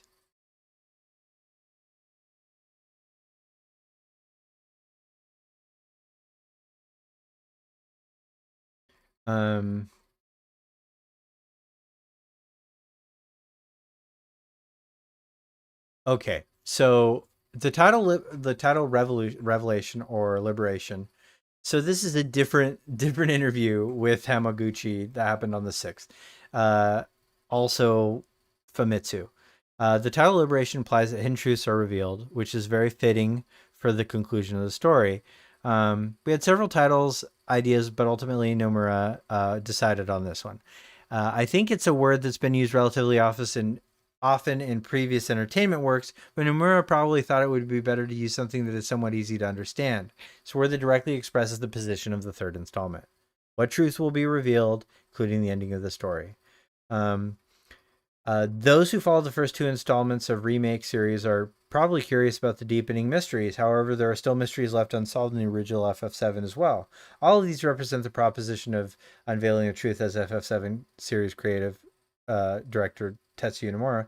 Was it decided at the beginning that you would add re after remake and rebirth? It was already decided. If we change that, I think it would be surprising, but unless there was a very good reason, I don't think the users would be convinced. The development concept is determination or resolve. As this is the final chapter of the trilogy, I imagine one of the themes is to bring the story to a conclusion. What other themes or concepts are involved? When creating a game, we choose a clear and easy to understand word to ensure that everyone on the team is on the same page. And in this case, that word was determination. Everything from the story to the game design is based on the word determination. It represents the determination that Cloud and his teammates face as they head towards their final battle. confronting their individual thoughts and resolve. And it also embodies our determination as creators properly bring the series to a close. Simultaneous release across all platforms. I think we really need to get that. And then timing is just a coincidence. That's fine. Multi-platform. Scale. There's something in particular I want to get to here.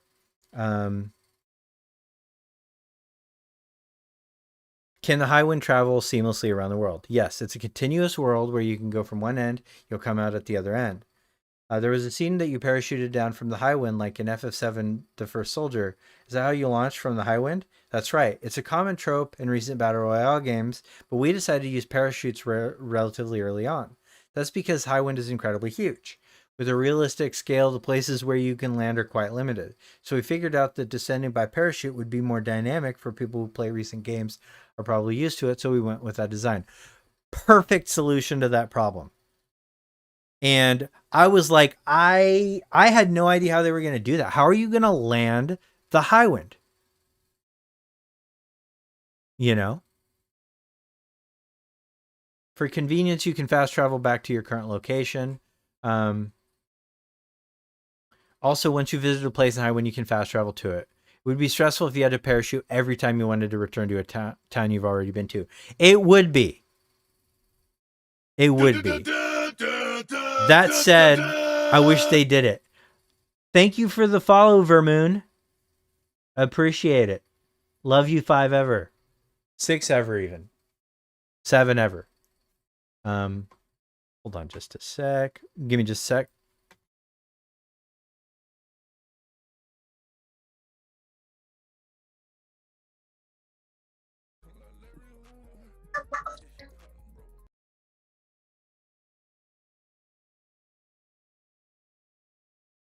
Okay. All right.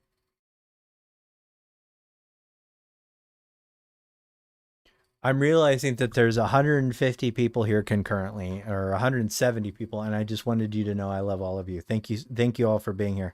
I haven't been checking because sometimes those metrics can sometimes disrupt my flow or change my mood, and I don't want to. I'd rather just give you the best I can. And I'm still recovering. Like I am still, my body health is good, but I'm still recovering. I still have a ton of chronic nerve pain, so I do have to take it easy a little bit sometimes. And so some of that is just be aware that I'm taking it easy sometimes. Okay.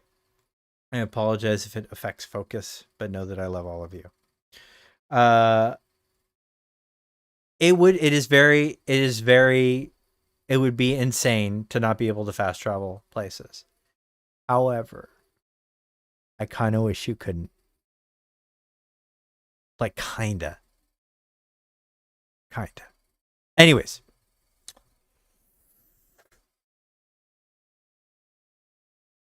When you're actually playing it, it's fun to think about how to get there, whether to go by chocobos since your chocobo's leveled up, or whether it's better to parachute down from there. We encourage you to experiment to find the best mode of transportation for yourself. We've also added options to the Highwind travel that allow you to instantly jump into the air from where you're standing.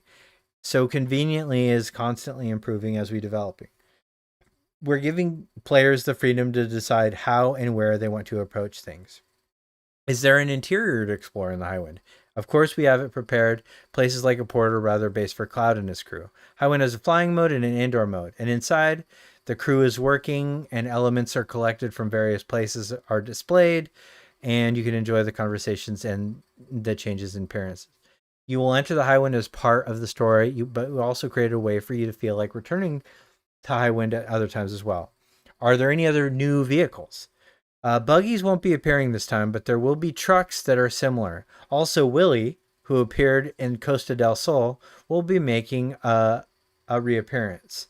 As for these, there's not so much usable worldwide, but rather limited to specific areas.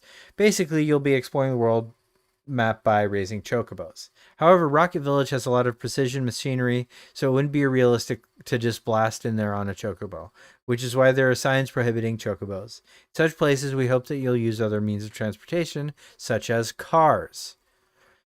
Vincent is always in beast mode, while Sid is a spearman like a dragoon. Now let's talk about battle system. Vincent and Sid are added. Vincent is fairly easy to understand. He normally uses range attacks with a gun, but switches to melee attacks in beast mode. It feels really satisfying to control him. So he's so DMC coded. Like, it's going to be fun. You can activate and deactivate beast mode freely during battle. Yuffie could also switch between close and range combat, but Vincent's approach feels even more distinct. I think he's one of the most well-rounded and responsive battle characters in the series. Sid, on the other hand, is a bit more technical. His attacking variations change depending on button inputs. As a spear user inspired by a dragoon, he excels at the aerial attack, has a variety of powerful techniques. On top of that, he's also good at teleporting and stabbing. He's skilled at wide area range attacks. When you get the hang of it, it feels really satisfying to play with him. In the early stages of development, Vincent felt so good to play, the development team rated him much higher than the other new characters. We then made improvements to Sid, and as a result, he's come up to a pretty good level. I think both of them are characters that you'll enjoy playing in battle. Will the character cooperation abilities and cooperative actions that were introduced in Rebirth be included this time as well? Of course, it's in it, and naturally, there's also collaboration between Vincent and Sid. The fit system. The existence of a fit system has also been revealed. We understand that the abilities change depending on that outfit. Could you tell us about the intention behind the introduction to the system and types of outfits available? We knew that players would be dissatisfied if we didn't retain systems from the previous game, including synergy, abilities, and actions, unless there was a good reason not to. On the other hand, we also needed something new. So we discussed with Endo what to do with the battle system, and it was relatively complete in the previous game. During that discussion, Endo suggested that since this job system is synonymous with, FF7 Rebirth, or FF7 Tactics, we should give each character a job in both the original game and the previous remake series. Although you could customize some extent with materia, Claw's job was relatively fixed as a warrior, Barrett's as a ranged tank, and indeed, the impression was that the character's individuality didn't change much. Since the job system is a designing feature of the series, there was a suggestion to create jobs for the characters. In both the original game and the previous remakes, although you could customize to some extent with materia, Claw's job was relatively blah, blah, blah. Okay, it repeated itself. That's fine. The idea started with the thought that it would be interesting if you could, for example, make Cloud capable of fighting with magic, or if a party considered only of characters with long-range attacks could still be effective depending on job combination. Since the role of any character can be redefined, it essentially changes how you form a party. At first, we considered having characters change their outfits using something like job materia, but ultimately we decided to create job wear or fits, which is separate from materia. Clothing allows for more visual changes, doesn't it? How many types of clothing are available? There are 4 types. So in other words, each character can switch between 4 jobs in addition to their normal jobs. Yes, and Endo has put a lot of thought into the clothing so you can get all of it at the same time as unlocking that system. What is there a reason you deliberately didn't create a game-like mechanism where you acquire items only one by one to motivate you to progress? It's true that many games have a design where more powerful outfits become available as you progress through the game, but even though it looks like the player is choosing their outfits, they often end up being pretty much guided by the game. Indeed, in the end, you often end up using the powerful equipment you acquired later. This time, we wanted players to choose what kind of jobs they wanted Cloud and his team to fight in. We had a clear vision from the beginning, so we decided to put everything out there from the start, giving users the freedom to choose what connects the theme of determination. I see. Will character actions change depend on the outfits they use? It's not just the parameters that change, but also the changes to the action, such as increasing commands. You're no longer restricted by materia that can be equipped for each outfit. And you can think of it as an addition of skills and abilities that are more tailored to the characteristics of each outfit. Also, while outfits can be expanded by unlocking the skill tree, the growth rate of outfits is shared among all characters. If you raise Cloud's Black Mage outfit and then put Black Mage outfit on Tifa, you don't need to raise it from scratch. The enhancement status will be carried over. This is another detail that Endo was particular about. Okay, that's cool. That makes it easier to switch between things like, I've been using Tifa as a Black Mage, but I'll try Kate Sith as a Black Mage too. I hope you enjoy trying out various combinations and strategizing. By the way, I often fight as Tifa as a black mage type, and it's quite fresh and fun. Since various outfits appeared in Ever Crisis, I'm looking forward to seeing what kind of outfits were in Revelations. What kind of direction are the outfit designs taking? Regarding the clothing, Numera supervises and determines the direction. Rather than thinking all warriors look like this, we design with the idea of what a warrior Cloud is like, what a warrior Tifa is like, what design direction differs from character to character, not just outfit to outfit. To add a little bit more about the clothing, all the characters in are iconic. So I think that there will be players who want to change their job but preferred the appearance of regular Cloud. Therefore, there's a character skin function, like a glamour system, that only changes the appearance of the character. Abilities, strength, and stats don't change. That allows you to change the job internally while keeping the appearance of a regular soldier. As I mentioned earlier, all outfits will be unlocked at the beginning, but skins are prepared to be collected as you travel. So skins are a different outfit thing, right? I think it's important for players to enjoy the appearance, so I hope you try to find various outfits. So outfits are different from the fits. So skins, so there's going to be the outfits affiliated with the 4 job classes. But there is also other outfits that you get throughout the world. Okay, so that doesn't mean, so I don't think there's going to be an Advent Children's skill tree. Okay. This is going to make it so easy to mod outfits, by the way. What happens to the appearance of weapons when you change outfits? For example, in the case of Tifa as a black mage, her weapon will remain a glove type or will become a rod type. All the characters in are iconic. Blah, blah, blah, blah, blah. Okay.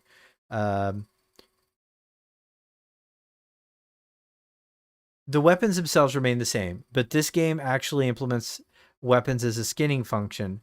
So you can play with weapons that look however you like, regardless of the outfit. I'm going to have to see that in action to understand what that means. The weapons also appear in this video, and compared to the scale of Cloud has grouped, weapons are quite large. So I'm curious to see what kind of battles will take place. In the original stylized world, no matter how big the opponent was, using a normal battle system didn't feel too out of place. But if we made it realistic, fighting an enemy that size would probably just result in constantly punching its legs. So some kind of gimmick was necessary, and we added various gimmicks on top of the normal battle system to create battles that are a little different from the usual enemies. This was incredibly difficult, but I hope everyone will pay attention to the battles with weapons. So that is what I wanted to hear. Okay? Because they had to do this with the 16. Each weapon was a mini game. Each icon was a mini game. It feels like they're doing that here. And why that's important to me is I do not want the sense of scale associated with the weapons to go away. I am curious how they turn the weapons into super bosses, though.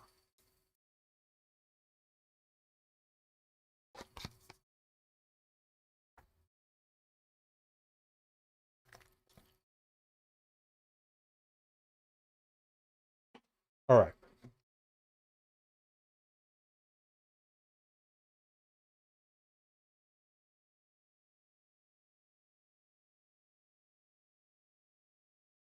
Okay, various mini games offer depth that allow players to feel their improvement along with helpful features. In Rebirth, which expanded the world, there are a variety of mini games available in each area. While there are many things to do, some people felt it was a bit too many. What are your thoughts on that? I was aware of the customer feedback, and it was a difficult decision, but ultimately, since the original game had many mini games, I felt that the series also needed to fulfill that requirement. I have no intention of deviating from the policy of including plenty of minigames. Good. Anyways, on the other hand, that being said, I want as many people as possible to be satisfied. In the previous game, I think there were many cases where the game ended before players could fully appreciate the fun of each minigame. On the other hand, Queen's Blood was popular. After all, I think minigames are more enjoyable when they have a certain depth to them, so players can enjoy feeling themselves improving. Therefore, I aim to design them so that they are not games that can be finished in a short time, but rather games that can be played for a long time while players can feel themselves improving. What about the opinion that having to play minigames of genres that players are not good at is a hurdle to overcome in order to progress the game. Since everyone has different dislikes, I think that with a lot of minigames, there will inevitably be some that you dislike. I don't think that can be prevented, so this time we made it possible to set the difficulty level for all minigames. Furthermore, if you fail, you can skip it and move on. If you're not good at a minigame, please feel free to skip them and enjoy the story.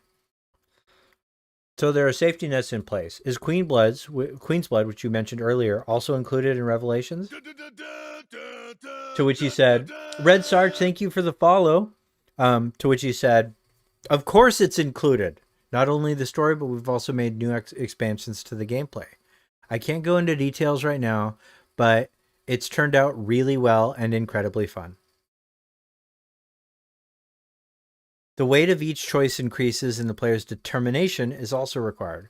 Since the final chapter, I think that many fans are hoping for some kind of extra content, like Knights of the Round, the strongest summon FF7 from the original game. Can we expect something like that? I was recently asked about Knights of the Round by someone in the overseas media. Laughs. I think that we didn't include these elements in the remake of 7, which is the final installment. People would be disappointed. So we've included them as much as possible. Can you imagine if they didn't have Knights of the Round or like Supernova? People would implode. People would put a gun to their head. You know? Instant 1 out of 10. Yeah. Can you imagine? So obviously it's going to be there. Are there any other new elements that you can reveal at this stage? This time we've changed the game experience itself. While there have been elements where character reactions change depending on their choices in FF7 Revelations, we made it. Oh, thank you so much for the subscription, Ryosuke. 91KC. Thank you, my friend. Very appreciated. Okay.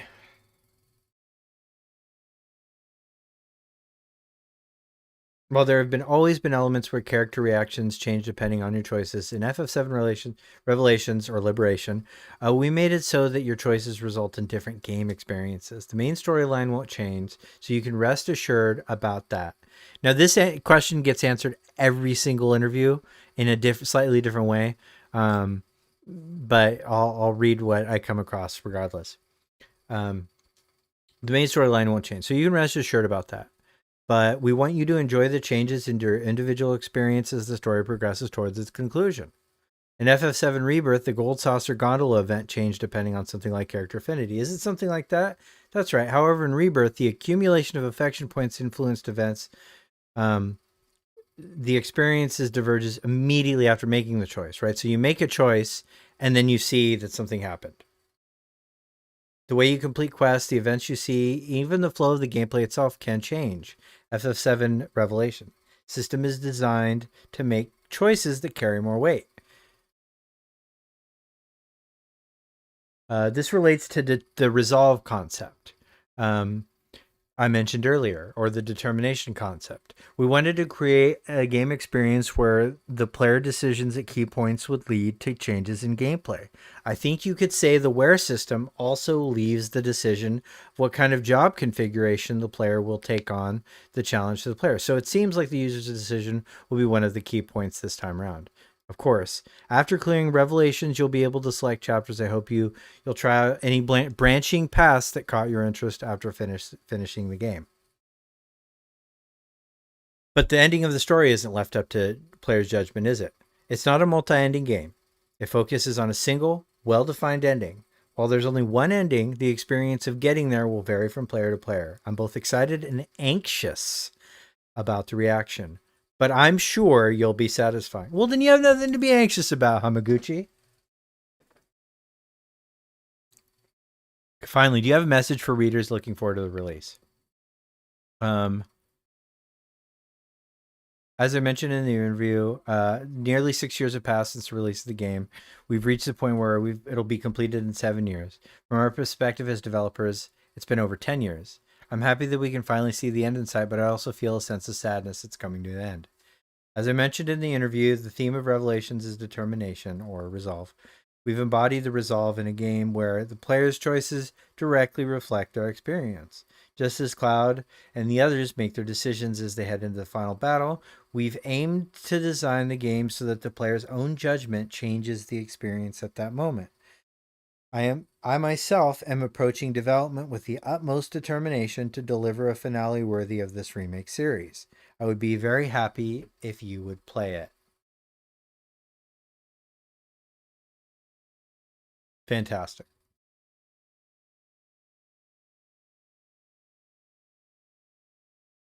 Okay.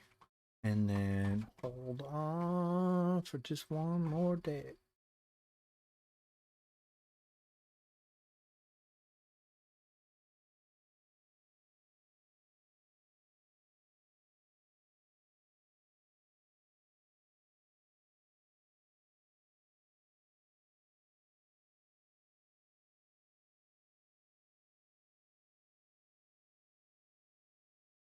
Okay, hold on.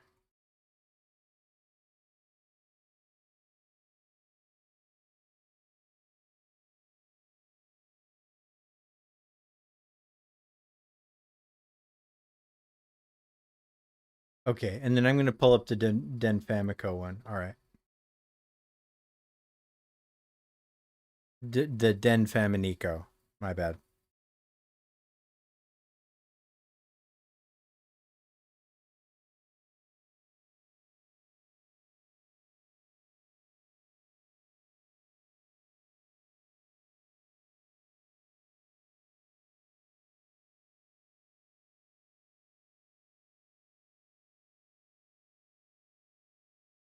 Okay.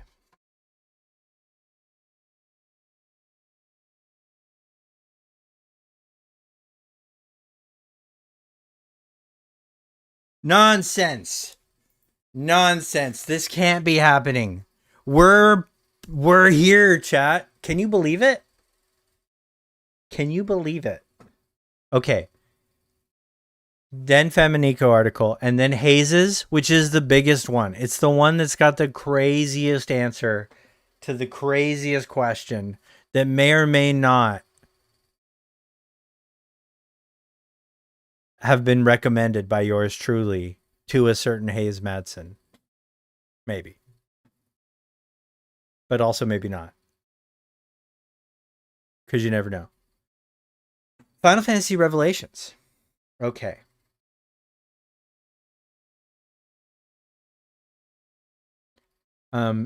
It's important to me to oh yeah, Edge Runners.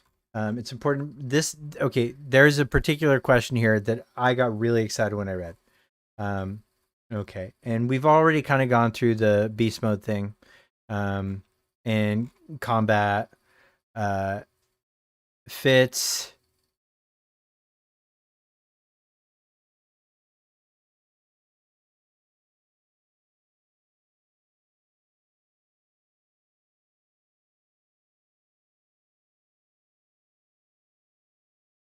Zach's role is to naturally convey to the player that this world is a little different from Origins. He is expected to play even a more important role in this game. Okay. Okay. So these are just okay. So Zach will be appearing in this game as well. Okay. By the way, Vincent and Sid are the only two characters joining the roster. The battle members will be the only main characters. The goal of the remake series is basically to revive the characters from the original version. So I don't think creating and adding new characters would be what the fans want. However, key points in the game, just like in the previous game, Zach will make appearances and other guest characters will join as playable characters, and these elements are incorporated into the story. That being said, the basic style is to thoroughly customize and control the main characters. So Zach will be appearing in this game as well. I'm glad you asked. Zach is often talked about in overseas media. So Zach is a big deal in the West. But his role in the remake series is to tell the story of a slightly different worldview and setting from the original version through him. There's some slightly different elements between the original and the remake series. In the previous game depicted the existence of multiple timelines, but directly stating that in words would spoil the appeal, wouldn't it? Zack plays that role again in this game, so his screen time is even greater than before, and he's provided as an even more important part of the gameplay experience. Speaking of which, Reno of the Turks also appeared in the video, right? He didn't have any lines this time, but has replacement VA has already been decided. Yes, it's decided. Who's playing the role? We'll talk about that at another time. So are there substantial lines of dialogue? Yes, definitely have it this time. Okay. Let's get to the second page. Oh, that was the second page. Hold on.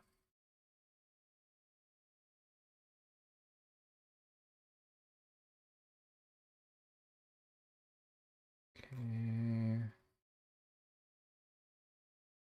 If the game is already playable from start to finish, is there a possibility of exhibiting at events such as Tokyo Game Show where people can try it out?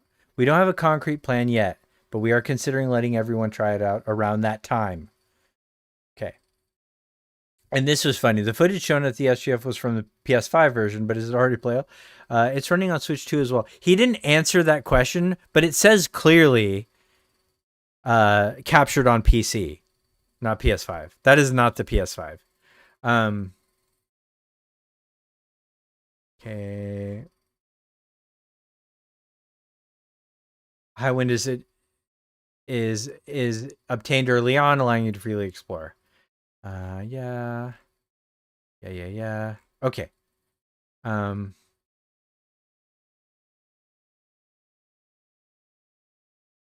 Just like in the so basically we decided to keep all the areas. So will the areas that appeared last time appear again this time? That was a really tricky point, but we also felt we cut out a continent without a reason, allowed to get angry responses. Even we thought surely no one will use Gongaga anymore. We couldn't just cut it out unless there was a very good reason. For example, we could have just come up with a reason like meteor fell and Gongaga disappeared, but that would be a bit far-fetched.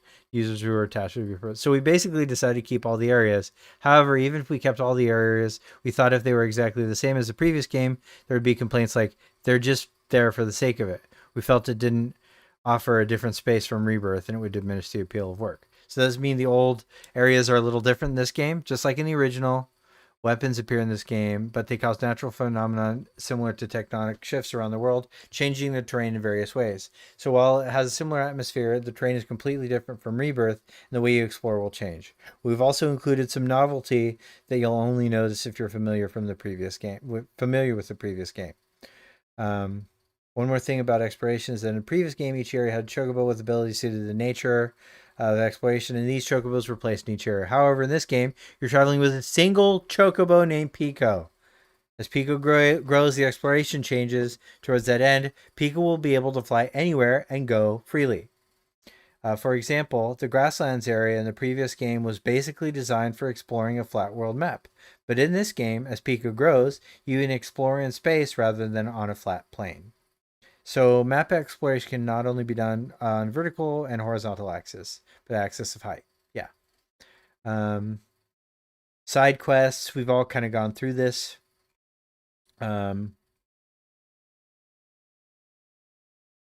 You're bound by the story, but there are moments when you act freely, which is also good. You can freely explore the entire time though with the high wind, but the story does feel a little bit like on rails. Okay, let's go to 3. This is where the good shit is. Okay. It also includes elements of Wu-Tai, right? Okay, so speaking of the Turks, will Wu-Tai also make an appearance in this game? It says film, but game. Wu-Tai is not just featured properly, it is featured thoroughly and completely. So what he's saying is,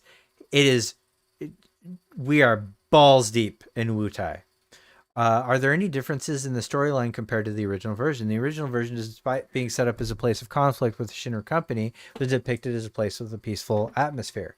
That's right. Just like in Rebirth, the Shinra Company, Wu-Tai, Cloud, and the Avalanche, various organizations, all moving forward with their own agendas and believing in their own sense of justice.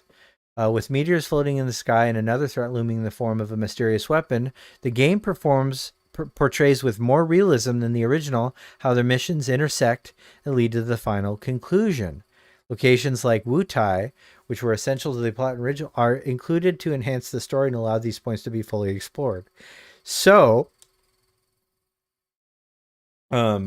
what this is really, really saying is that this is where all of the organization, Wutai is the perfect ground for all of the organizations at play to intersect.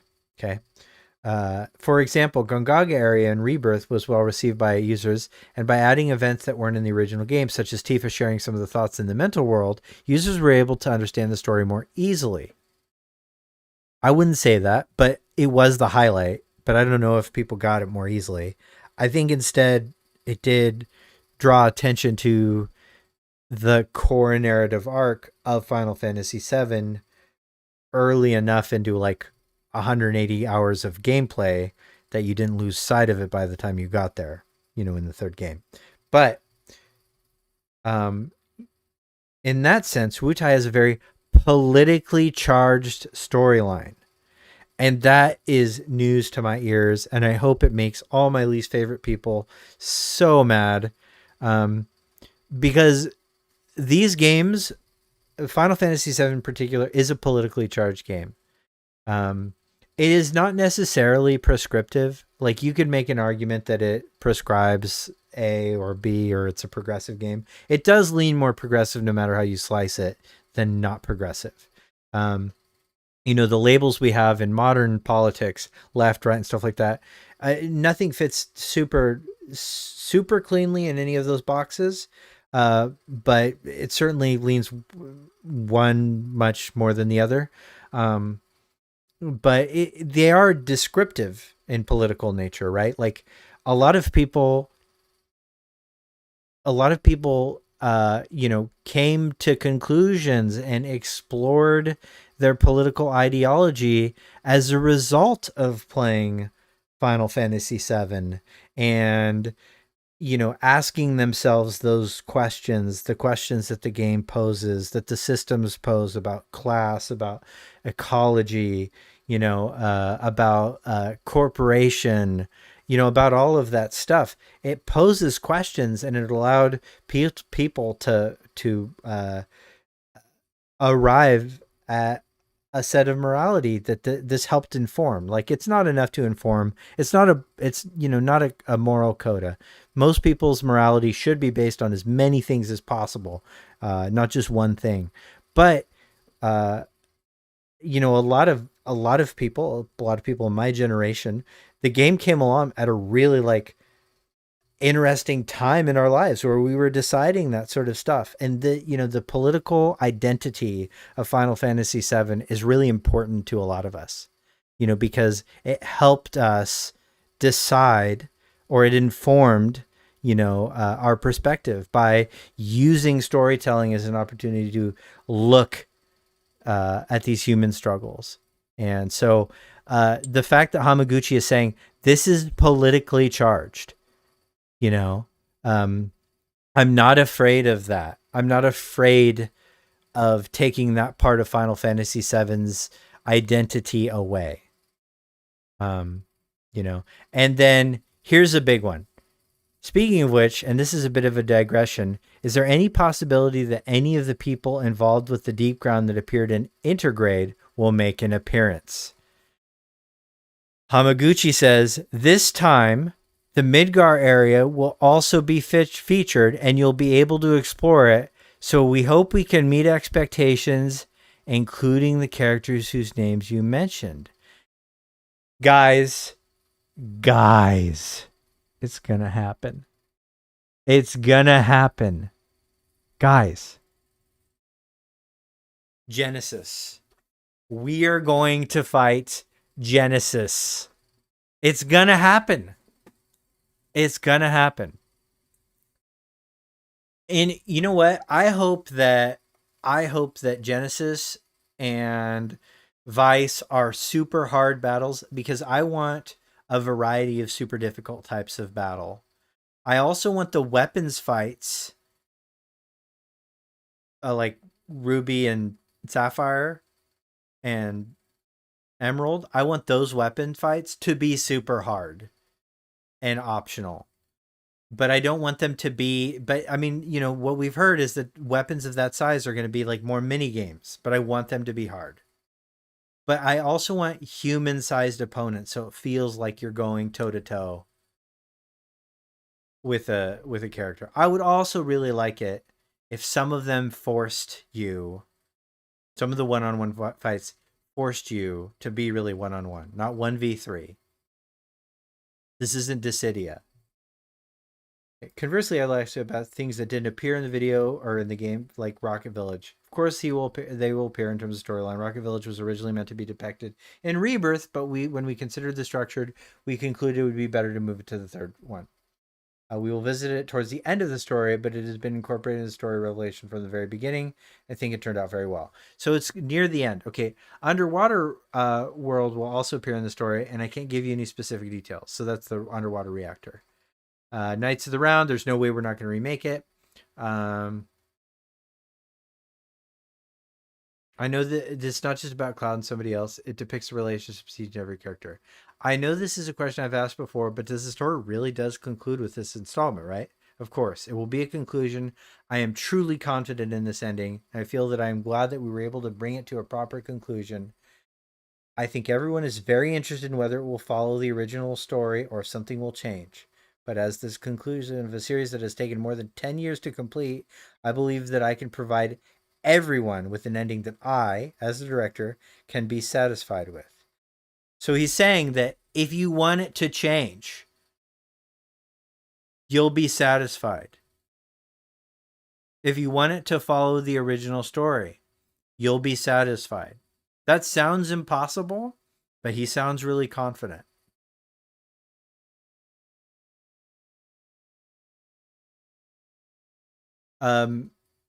There are differences in the way that Rebirth. Okay. The way this answer is answered has been answered like I said in every single one. So let's actually check out the RPG site.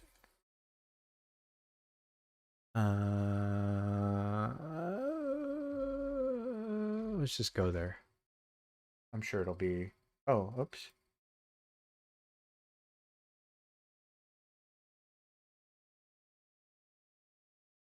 Oh God, what am I doing? Okay. It's .net. Okay, fine. Fine. Okay.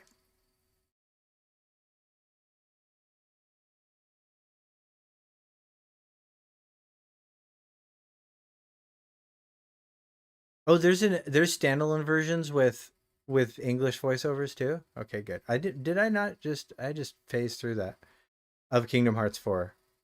I missed that.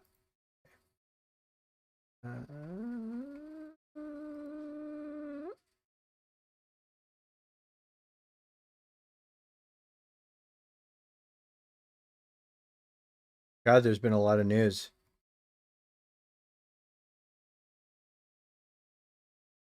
Okay, one more day. I think. Okay, Haze Meds. All right, my boy.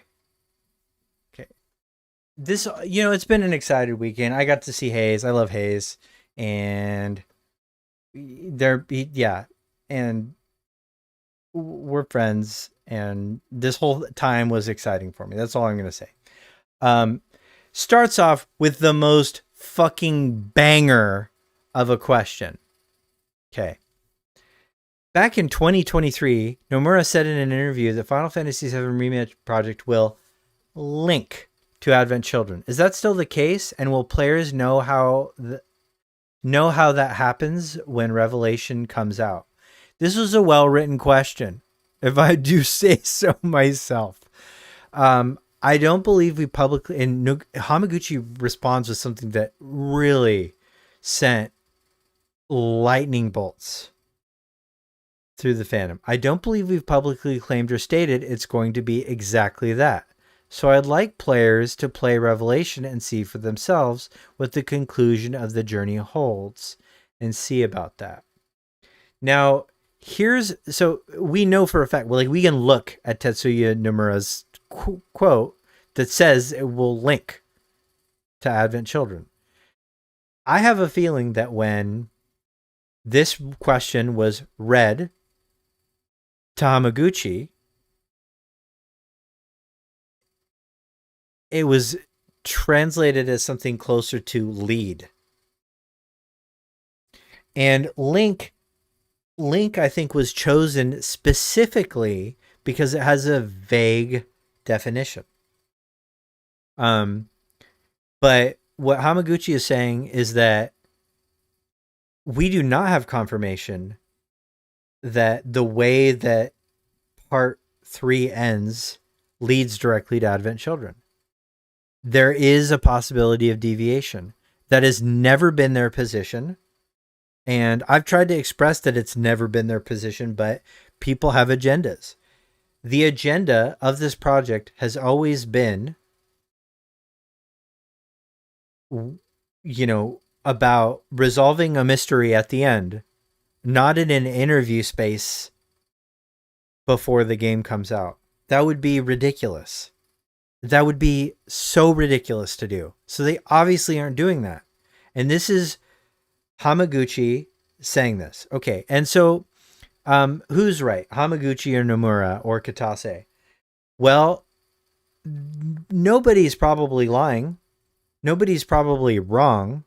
But let's just be super clear that this is Hamaguchi is directing this game. He is going to have the highest level of authority imaginable on this game. He's answering answering questions at a minute detail with precision PR. He is not messing with anything. Blitz, I love you. I just saw you. I'm so sorry. I'm excited. Okay, so this was a fantastic answer to let us know that we're back. Okay, Theory Bros are back. Theory Bros are back. We're beloved. And that this kind of discourse is something that the developers like and they want to be a part of. The Theory Bro, the theoriest of bros, Maximilian Dude, who will be on my show tomorrow. Maximilian Dude, 2 ampersand Morrow, is so supported and beloved by Hamaguchi-san that right after Revelations was revelated, there might be others too. Ice Fire and All Things Crazy. I haven't even had a chance to plan it. I'm going to end the stream when I end the stream, and then when I do, I'm going to plan it. So any hoozles, Maximilian Dude, the theoriest of bros, after Revelation was revelated, after it was revealed, after it was liberated, after Liberation was liberated, they just call his ass and be like, can I come over? Hamaguchi was in his house. He was in the room that so many of us who have been on this journey, we've looked at that room while Max Dude has blown our faces off with hype. He sat in that room, the maker of the game, saying that he knew, he knows what the fans are here for. Like, that is the discourse of this game, is this dumb Theory Bro stuff. That people like to diss on. This has been one of the most fun things about this game, is us Theory Bros broing out. Theory Bros, Theory Gals.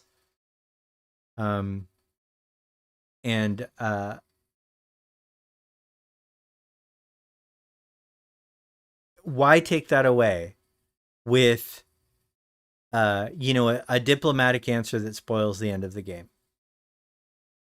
From an interviewer that's just trying to figure it out. All right. Hey Zenes, I wanted to ask about the new job style system. When did that idea come around? Did you envision it at all when you were developing Rebirth and doing combat improvements?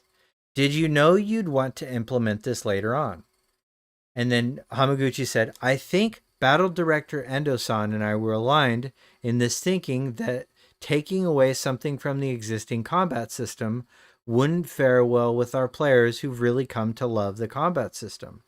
We thought more so that adding the adding on and kind of evolving what we've built as a foundation would be better for this direction and would make for a much more fun experience for players on this title. So in this way, the players can choose, oh, we want to take Cloud, who's more like an attacker character, make him a Black Mage. Black Mage Cloud, that's an attacker. Having that ability to customize, we thought would be the direction. I'm curious about the costume changes. Final Fantasy VII characters all have a very iconic, well-known looks. Why did you decide you wanted to give them costume changes? And do these apply across everything in the game, such as cutscenes? I think it's totally true that there's iconic looks with the characters, and yes, the fits, as we call them, are reflected in cutscenes.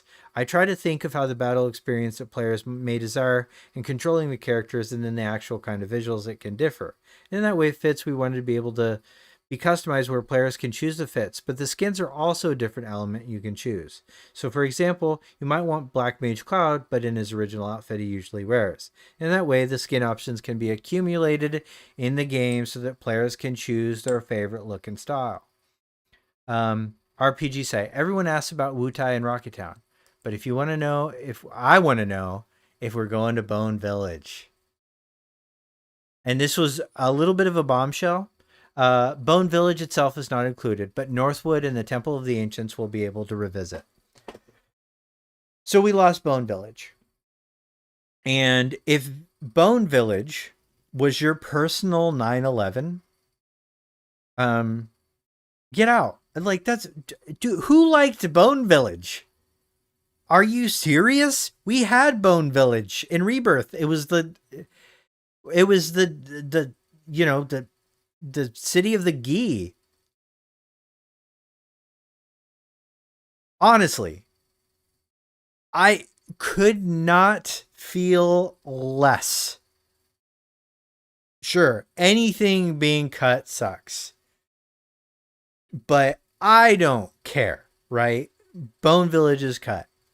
That's fine. But all of a sudden, this part that everybody, like, that Bone Village is, you know, I guarantee this will be a no. Oh, Bone Village was the soul of the game.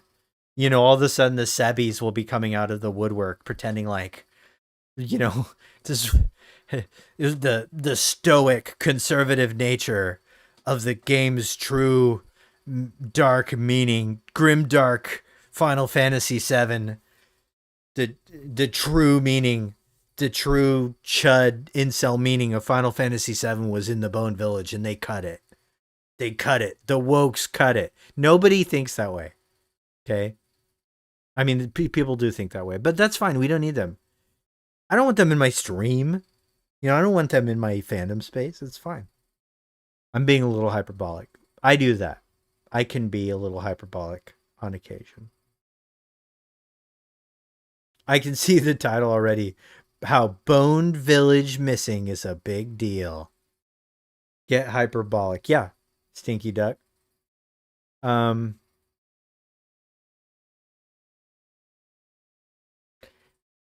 Talking about, I hear that one backlash. So, I hear there's someone backlash to about Travis taking over as Sephiroth role. There's a video about it. There is some backlash. I don't love that it happened, but you know, I'm just going to be honest that, it sounds like it was Tyler, and not that he didn't want to. He just couldn't make it happen. Like, there are times when a scheduling change would cause like a 6-month delay. And if that's the case, they can't afford to do that. They have to recast. And you think, oh, there's really not that much lines. You could do it in a day. That's what a lot of people think. That's not true. And Sephiroth had a high amount of lines in Rebirth. Right? You know, we're talking a few weeks usually. And I hate to say it, but you know, it's just, they had to do it, you know. So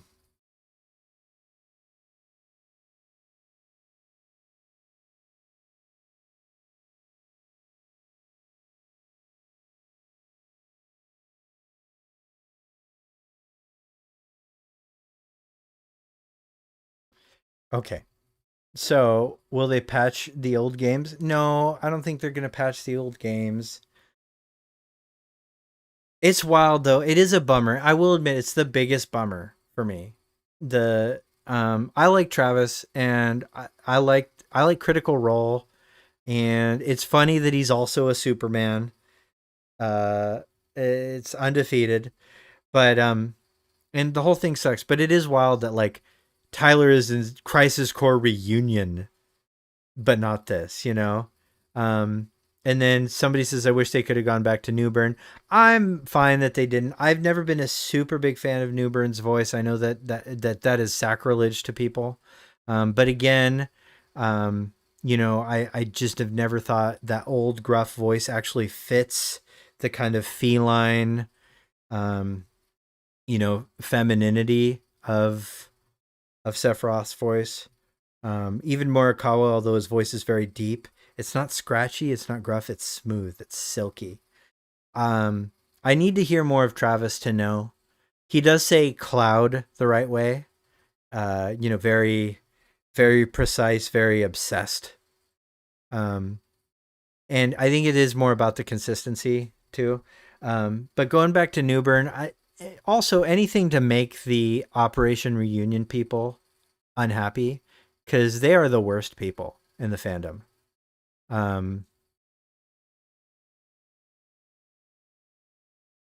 Newburn would have partially settled the consistency issue. Oh, he's returning to the true, real Sephiroth type thing. Yeah, maybe. I don't know. Who the hell? Don't, Ryu.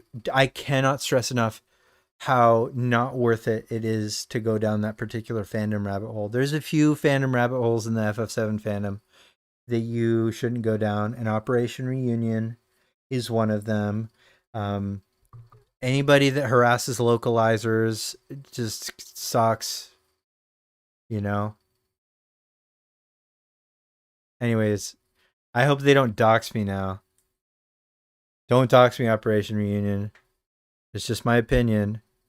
My correct opinion. Okay. I wanted to ask about Vincent, as his backstory is only vaguely hinted at in the original FF7 and then explored in more depths in the likes of Dirge. And I know you've already said Deep Ground characters will be returning. Are Vincent's backstory elements, like in Dirge of Cerberus, something we're going to see in Revelation?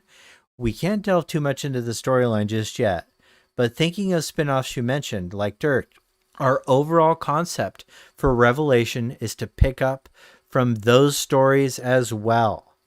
So with characters like Vincent and Zack, those are explored.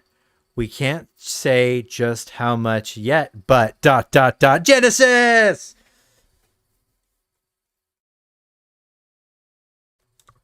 Hayes then asks, we saw Vincent and Sid having a lot of synergy abilities together in the trailer, and you already have this huge cast of characters with a bunch of synergy abilities together. How do you decide how to integrate Vincent and Sid into that part and who they'd interact with? It was the same for Fitz too, but with synergy, we didn't really design it in a sense where some attacks are better with these two characters than others. We really wanted players to be able to freely choose what they like and have that be equally available for their choosing. So in that sense, Sid and Vincent are joining the slew of characters and those synergy abilities and such. You know, from the creator side, that was kind of a challenge for us to make an improvement on. One of the things you've mentioned in other interviews is that the Turks will have a much larger role. And at the end of Rebirth, we see some fairly huge revelations for Rufus Shinra's character. Is he a part of that? Will he have more of a larger role? Hamaguchi said, in terms of whether Rufus will be directly involved and how much of it will be with the Turks about the storyline, we want the player to experience that themselves. But there will be revelations on what the relationship is between Rufus and Glenn and ties to other spin-off works. Within Revelation, it'll also be a, revelation, so players will be able to have a better understanding of the world and the stories of these characters. In the trailer, we see a brief shot of Ruby Weapon, and you've confirmed the underwater area. In the original game, Ruby and Emerald have specific gimmicks, like the time limit. Is that an element you've thought about carrying over? Will Ruby and Emerald have these unique gimmicks or mechanics in their fights. For the specific battle logic of Ruby Weapon and how much of it is an actual homage to the original game, we'd love for players to see themselves. But I will say that players will be kind of engaging with the whole world map, and that's going to be a part of the battle with Ruby. And in terms of battle design, we could have made it into something more like a mini game specific to the weapons, but we wanted to go in the direction more so taking foundational battle-like elements and then adding unique mechanics that are specific to each weapon. So you're still going to fight, right? You're still going to, is the player expression of fighting that goes into it. And that's important to me because part of the fun of beating Ruby Weapon was your build. And if your build is irrelevant to how you engage with the weapons, like if your combat build cannot be expressed in those fights, it feels a little like a bummer. And I'm going to be honest, that's a big issue I have with Final Fantasy 16. As iconic as those icon fights were, your player expression was generally hack and slash. It was generally character action. There was no RPG elements whatsoever to the icon fights. I want the weapon fights to benefit from you having like Knights of the Round, or whatever busted ass summon. I want you to need, like a bitchin' build to beat the weapons. That's important to me. And it sounds like they're going in that direction. They haven't really specified that, but what they are saying here is that it's not just a mini game that you fight the weapons. It's the combat system, right? Okay. RPG site says, or Hayes says, with Revelation, you now have this big seamless world with the Highwind. What lessons did you specifically take from creating Rebirth into this new open world? What did you learn from the process of crafting Rebirth? Hamaguchi said, it's not so much that like there was something we couldn't do in Rebirth that we can now do or try to do in Revelation, but more so like, how can we expand upon the experience that we built in Rebirth? So I think in Rebirth, we really covered that open world exploration of that experience in order to widen and just make it even more expansive. We thought about the exploration of not just horizontal, but vertical aerial space. So there's more varied modes of transportation exploring the map, such as parachuting down to explore. As you raise a chocobo, there's even more ways and places you can explore with the chocobo. And in that way, we really scaled on the degree of exploration, that scale and exploration that was done from Rebirth. And I think it's something that can be pleasant, really exciting surprise. When I was creating the scenery, I actually could see the different scenery with the flying chocobo, and it was amazing. Two of the biggest pieces of information we've seen so far is that you now have story choices that alter the way the story plays out, and Zack having a larger role. But we also now have these different timelines introduced in Rebirth. Are those story choices going to interact with the idea of different timelines in any way? So, first of all, the end of the journey and the conclusion that Cloud and the companions reach within the remake series, that is something we've conceived that's not going to be altered by player choices. Good, right? We didn't want multiple endings, but we do want player choice. The developers decided the ending, not the players. That being said, the sort of conclusions that is going to be reached is not going to be altered, as we mentioned that the main theme is resolve. So this is more tied to the resolve that each character has in their heart going into the final battle. And some of the choices that we make may alter what the player perceives about each character or understands about each character as they go into the final battle.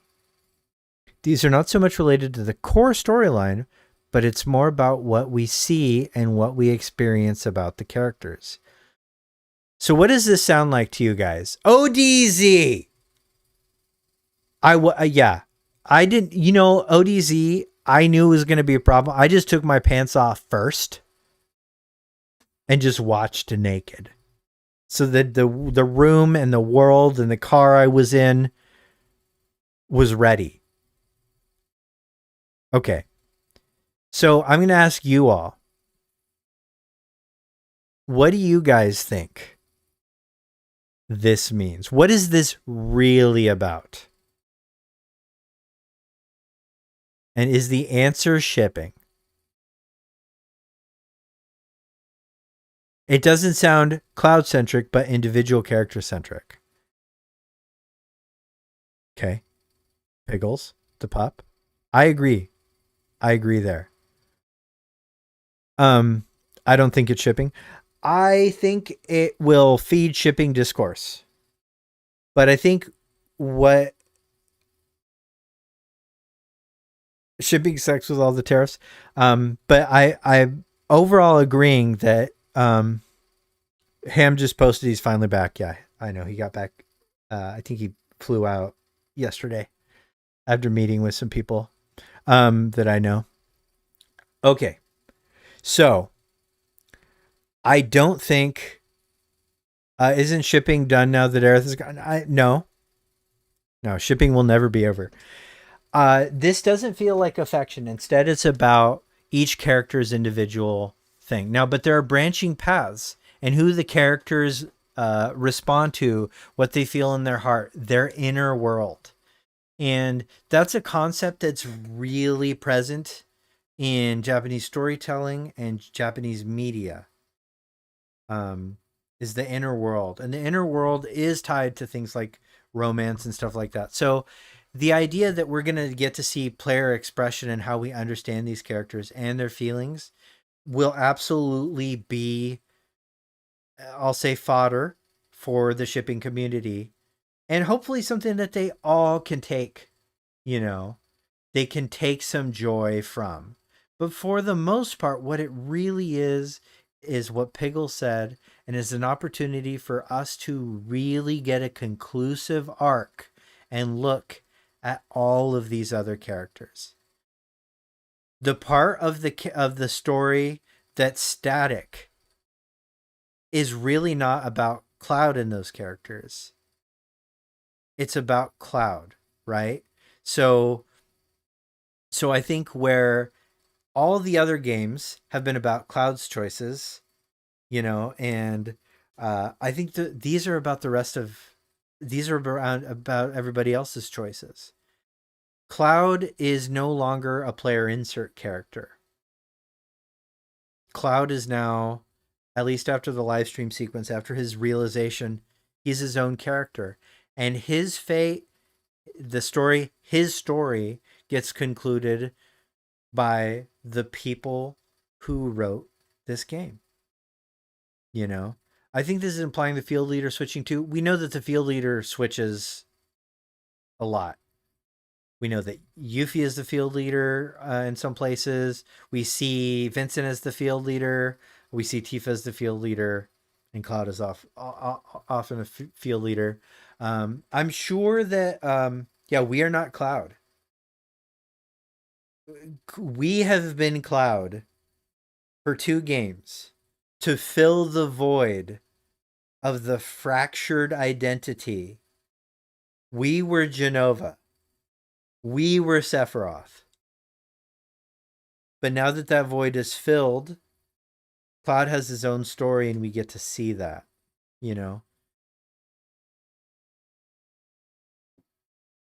Pretty exciting stuff. Now that we're so close to the end after all these years, I'm curious that when the game comes out and people have played the whole trilogy, what's some sort of the legacy you're hoping it has? What kind of feeling are you hoping players have? Naoki Hamaguchi, as you know, Final Fantasy VII has these iconic and beloved characters, and many fans may be wondering the fate of certain characters within this story. I truly wanted to make a game where upon playing through the story, they would just feel glad to have been on this journey with these characters. Just have that feeling. That's a great, this has been a journey, this has been a lot of our lives. There's people like when Remake came out,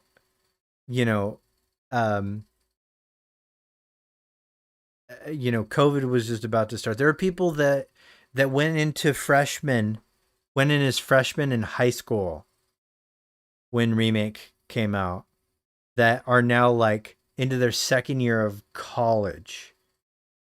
Some people's entire high school careers happened during the span of this trilogy's release. 7 years. You know, most of the human species didn't live past 8 historically. Things got better with modernity. You know? It's a long time. So this has been a journey. It's an exciting one. So this was the last article I was going to read about this. Has anybody... Pickles, I'm sorry. I'm sorry for reminding you. Okay. Has anybody... one, is there new discourse that's happened in the background that you guys want to bring to me that I haven't addressed? Feel free to bring it up in chat. And then also I'm going to check. So come up with, or if you just have questions for me. I know there's way more articles.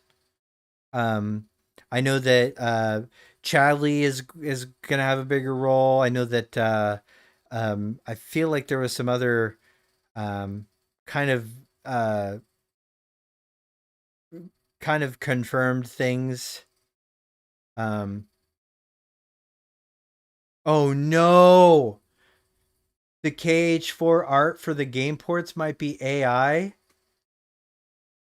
Can somebody send me a link to that? Okay, while you guys do that, I'm going to use the restroom really quick. Check my phone, check Discord, see if anybody sent anything to me. Stay tuned.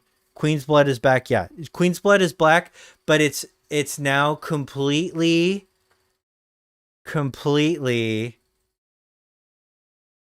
Red 13's quest. And MJ tweeted that might mean that it's how he fixes his relationship with the Gi.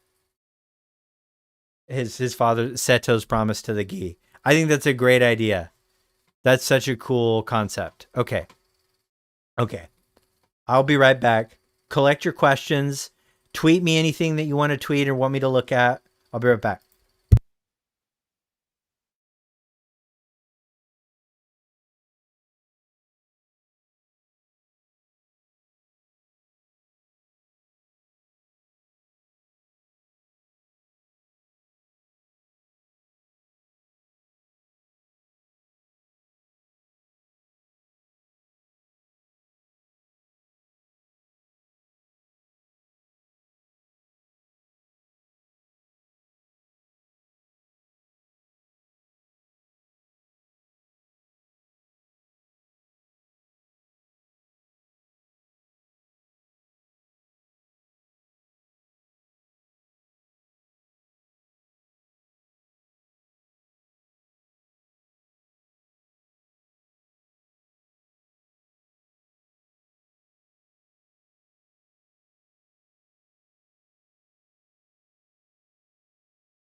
Oh, okay.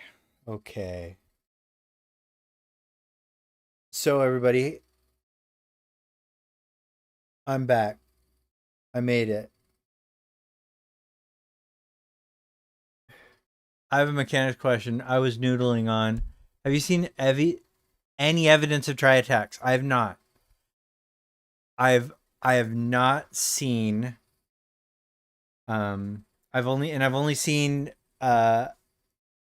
two. Yeah, I don't know how they're going to implement like Omni Slash, fourth level limit breaks. It doesn't look like there's space on the UI, so maybe there's an additional mechanic. Um, you know,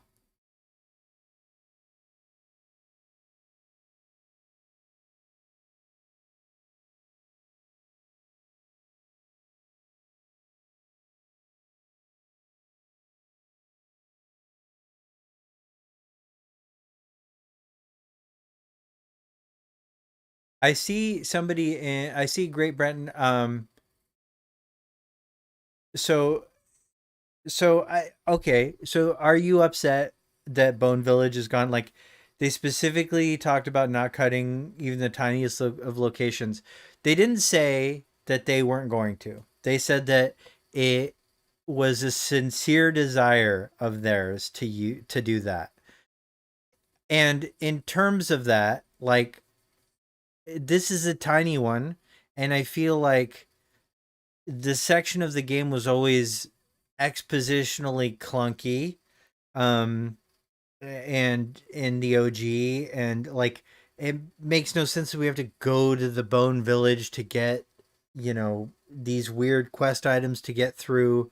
Like it very much a product of its time. And from a lore perspective, um, there's other places to show off bones, including the village of the Gi. So I get what you're saying, but I don't think this necessarily means there's a peel back.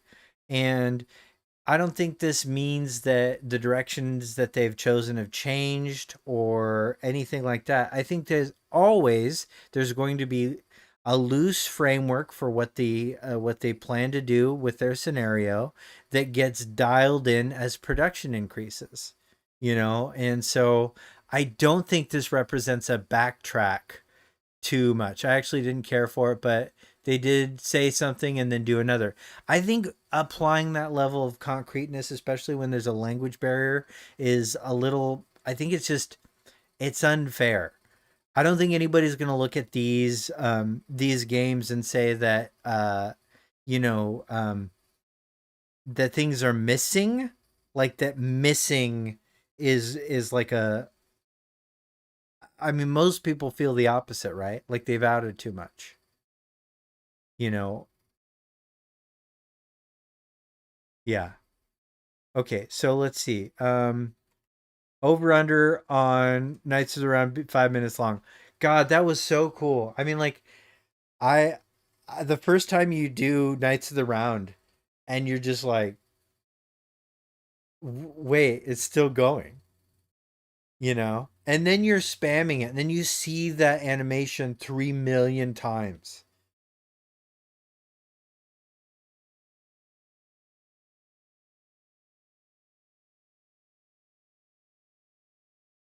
Let's see.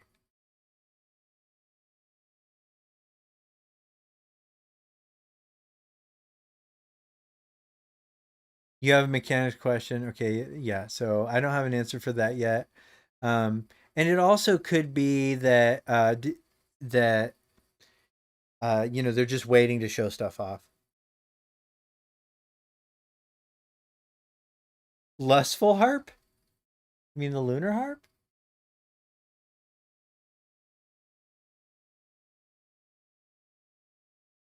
It's trained in. Okay, there's a translation thing happening live, but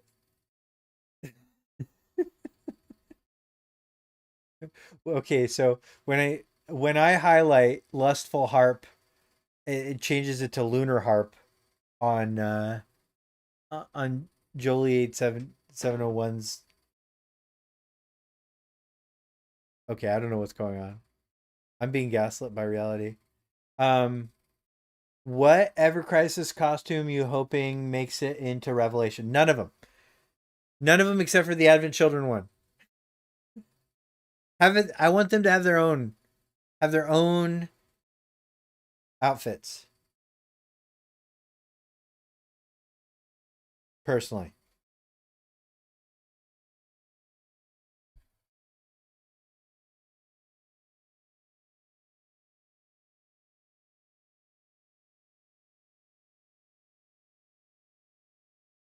We got, and then I think we got.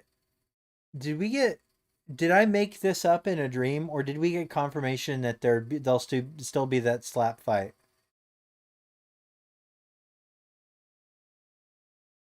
Was that a YouTube mistranslation? Yeah, I think so. Lustful harp. Let's get the lustful harp. No, he was saying I was referencing the lunar harp as a key from the Bone Village, but then I just clicked on it again and it changed it from lunar harp to lustful harp. What is going on? Yeah, so YouTube, dude, this is fun. It's AI, man. Okay. Okay.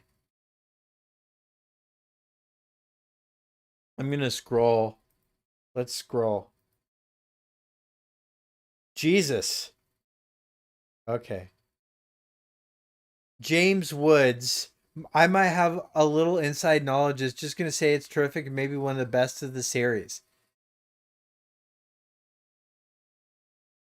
Shut up. James Woods? Come on, man. Okay, well, Hades is in it.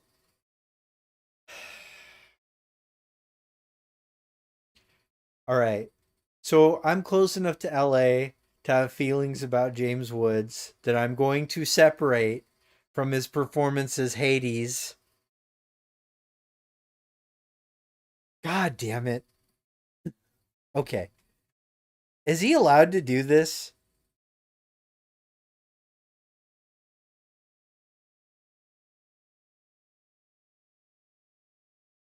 All right.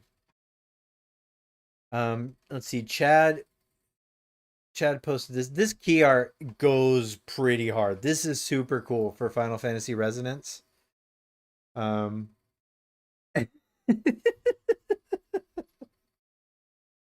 Twitter's gonna be fun. Twitter's gonna be fun, I can tell.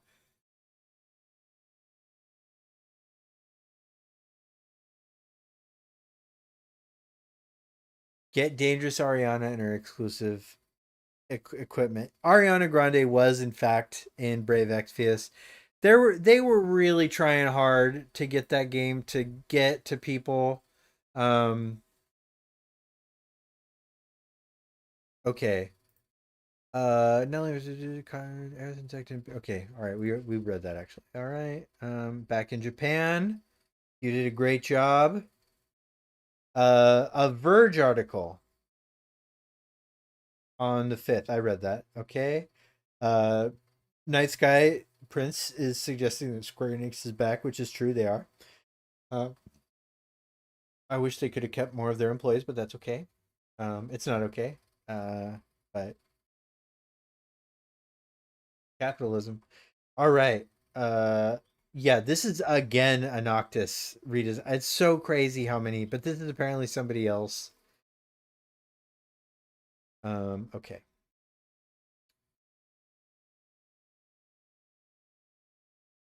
All right, the voice of rain. Cool. Clifford Chapman. All right. Let's see here. They never went away. I know, but it's just a thing to say. All right, who else we got here? Okay. The demo for Star Fox is available.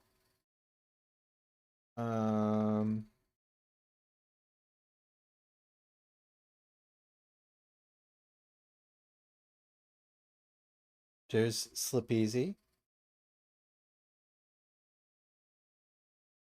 Okay.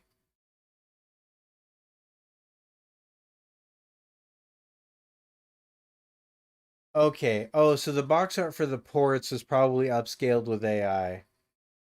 And that's the thing about upscalers now is that the upscalers will start putting in more Gen AI than they tell you before. It used to be AI upscaling was like not generative. It used like these very specific models instead of generative models. Um, but upscalers are now okay. Thanks, Dango, for pointing that out. All right.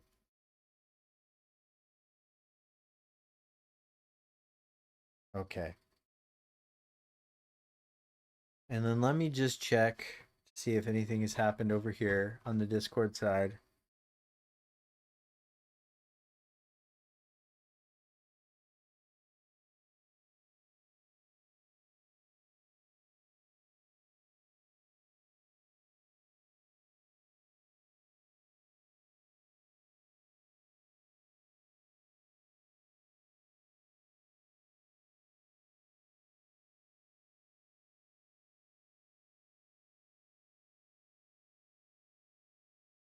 Okay.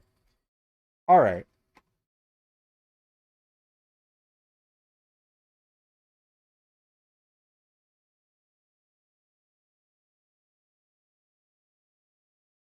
I will say, okay, I'm gonna say this a little bit. Um,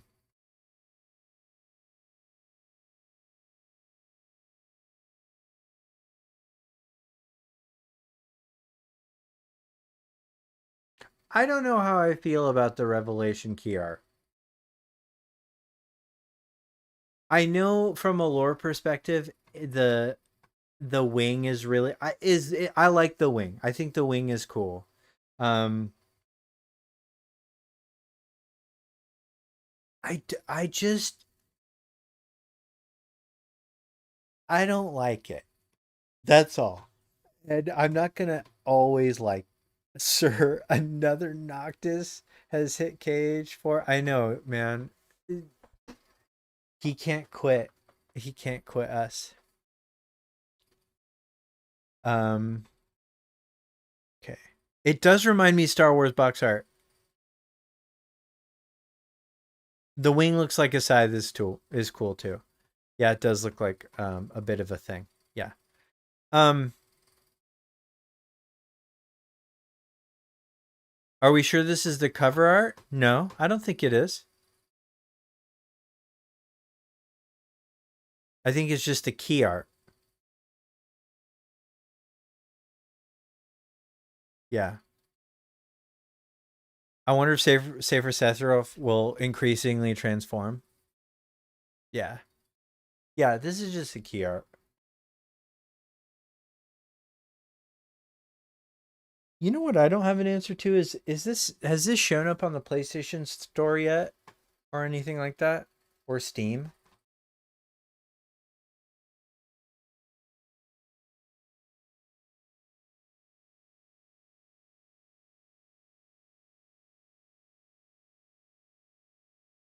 Subtext with his wrong take over here. I'm just kidding. Um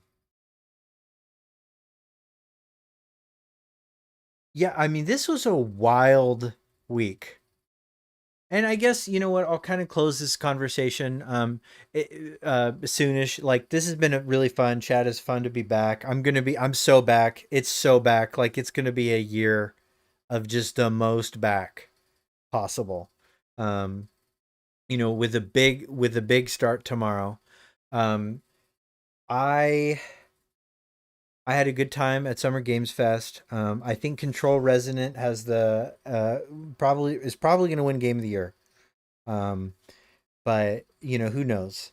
2027 is setting up to be one of the most insane years of gaming. I don't know what we're gonna do. I don't know how we're gonna do it. I mean, like FF7, Kingdom Hearts, um, you know, well, we don't know on Kingdom Hearts, but Grand Theft Auto 6 is still supposed to come out. You know, I'm and yeah, it's so crazy. Everything's crazy. Everything's crazy all the time. Um, I had a ton of fun. I've, let's see. And I got to hang out with a lot of good friends, and I had a lot of fun moments, a lot of laughs, and um, one particular moment is Prof Noctis, Wade, he was him and I were talking in Sleep Easy's living room, and Sleep Easy is his living room, and and he's talking about a video series that he's got coming out, or an essay series involving the relationships of Final Fantasy VII. And I asked him what he thought people were going to think, and you know, Wade is a good Christian boy, and he said, "Oh, they're going to crucify me." Um, and then he looked over at me and he did this with his hands and he said, "Just like my Lord." And then he laid back and he closed his eyes. And that was my favorite moment of Summer Games Fest. Um, but there's a ton of really good ones, and or of play days. But in terms of games, like we've got a lot of stuff, so much so that like it was hard to kind of keep track of everything. Um, you know, like a lot of stuff is starting to blend together. Like I don't know how I feel about Tomb Raider, and a lot of people had a lot to say about Tomb Raider. I don't know how I feel about you know, some of the uh things that were announced at Xbox, like Halo. I think that's good that Halo's coming back. I think that's fine. You know, and a lot of that stuff all starts to blend together. I was like, you know, you look through the floor and you're like, oh man, it's really hard to stand out, um, you know, in a marketplace like this. But, you know, despite that, there was still some indie experiences where, um, you know, I think really fresh ideas, uh, are being sandboxed. There are, you know, there are several hack and slash games that are made in the same place that are coming out either late this year or early next. Um, and I'm really curious to see which one takes sort of the top spot.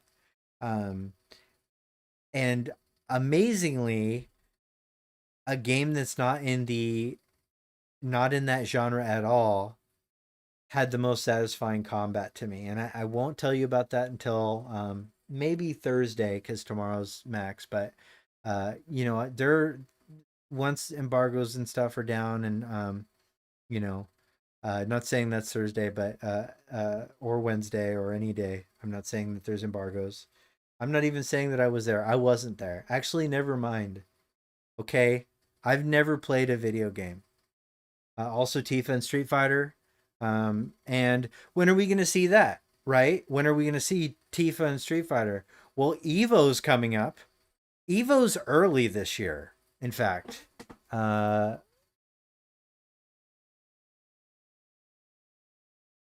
Is June 26th. So that's like 3 weeks. So in like 3 weeks, we're going to see more Tifa, I think.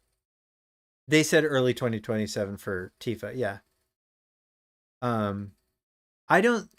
Yeah, I think that we'll probably see more Tifa footage at Evo. Yeah, I don't think that she'll be playable. No, but that's just generally what they do at Evo.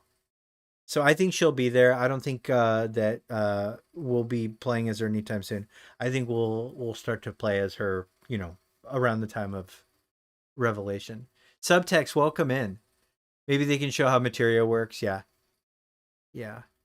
You know, and honestly, like that's part of why Street Fighter is really solid is they've got like just a good like they generally there's always balance changes, always implementations that a live crowd will do um you know better than beta testing, but Street Fighter 6 is pretty good at releasing something close to like as close to functional as you can, you know, out the gate. Yeah, I bet they'll show how or yeah, what the full extent of the collaboration means. Subtext. So, um but yeah, so yeah, Max agreed to chat tomorrow. So we'll be doing that, and I'm not sure what the lineup looks like. I'm, you know, getting feedback on that, and um but it should be fun. It should be fun. And I'm excited for it. Uh I'm not sure when. I he confirmed and I texted back and then I'll try and figure that. So yeah.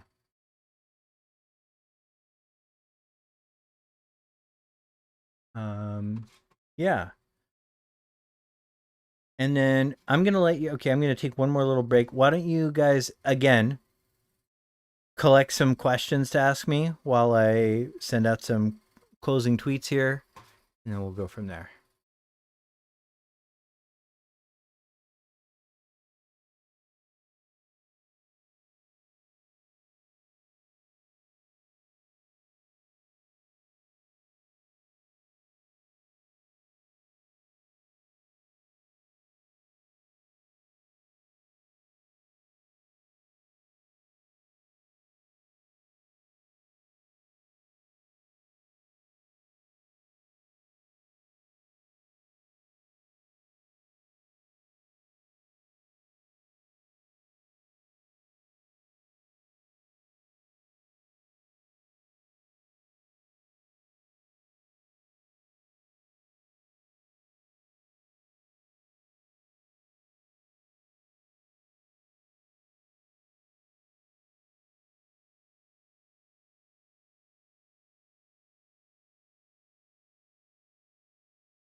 All right. Okay, let's figure this out. Let's figure it out. Okay. Not important. Okay, let's see. So it's really a comment, not a question. I think I heard in the interviews that the world is fully explored with the airship. I was thinking by the time we get the high wind, the weapons will be free. So traversing more of the world will be narratively gated by weapons blocking off certain areas. What do you think? They actually sort of say that in the Famitsu article, the one that was posted on the 9th. Hamaguchi basically confirms that. And that also that some areas have strong monsters that and they work as a story gate and a skill check. I wonder how if I mean, yeah, like speedrunners are gonna find exploits. Not important because Revelation is perfect, but what were your top alternatives? Also, did you see SE just announced a pixel game called FF Resonance? Yeah. When we've talked about Resonance here and it's cool. I mean, and I like Brave Exvius, so I'm glad that that gets that the story gets to be put in a proper game. It gives me faith about some of the lost mobile titles, right? Even Near Reincarnation, which had a really good story and good lore. And Ever Crisis when that dies. Alternatives, I really liked Reclaim. I liked Revival. Or Revive. Arsomnia, you gifted a sub to Phantom? Oh, that's awesome. Thank you, Ars. And Phantom deserves it. Phantom's one of my favorites. And I bet Phantom is eating so good right now. Yeah, he is. Any plans to go to PAX West or East? Fucking maybe, man. Like that was another thing that that Hamaguchi said is that you know, yeah, there's a lot coming up. There's TGS, but there's also PAX. Hamaguchi brought up PAX. And Square Enix's presence at Tokyo Game Show has been pretty minimal. Although TGS in general has kind of been dying. It used to be such a big deal. So I don't know. Maybe this is the year it comes back. But they have also shown up a lot at the PAXs. Square Enix has been really present there. And so I don't know. When is PAX? God. PAX West is in September 4th through the 7th. And East is in March, so wait. Okay, so that's in April of 2027. And okay, so spring 2027. So that's between March and June, right? And we can probably from the fiscal statement assume that barring sneakiness, we're probably looking at April or May as the actual release times. If it's May 30th, my birthday, if it's my birthday, Hamaguchi, what is May 30th? What day of the week is it in 2027?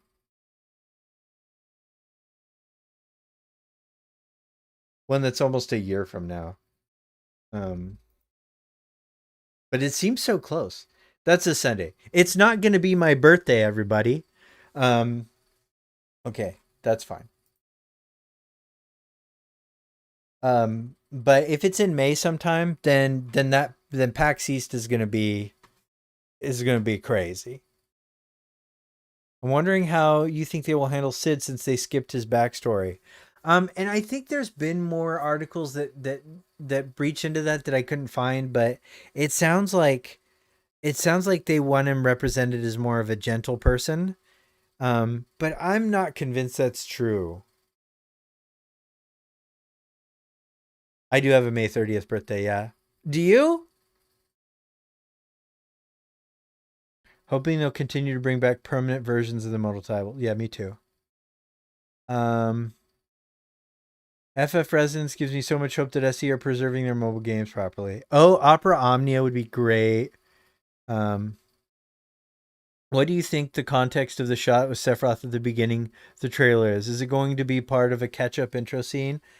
Like how Rebirth starts? You know, it doesn't look pre-rendered. It looks... I don't think it's pre-rendered. Am I an insane person?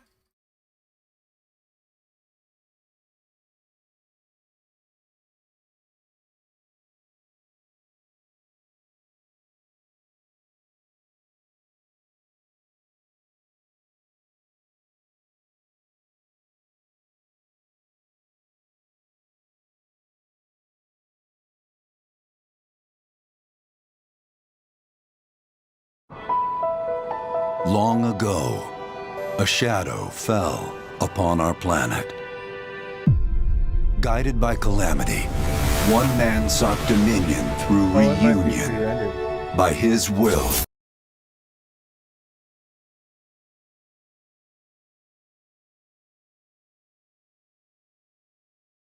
Oh, it is pre-rendered. It might By be part his of the intro. Yeah, I think it might be. Will. The cut to... Okay, but it cuts to rendered Sephiroth. Star fell. And then his eyes. So I don't necessarily think that in-game, this scene leads to the other.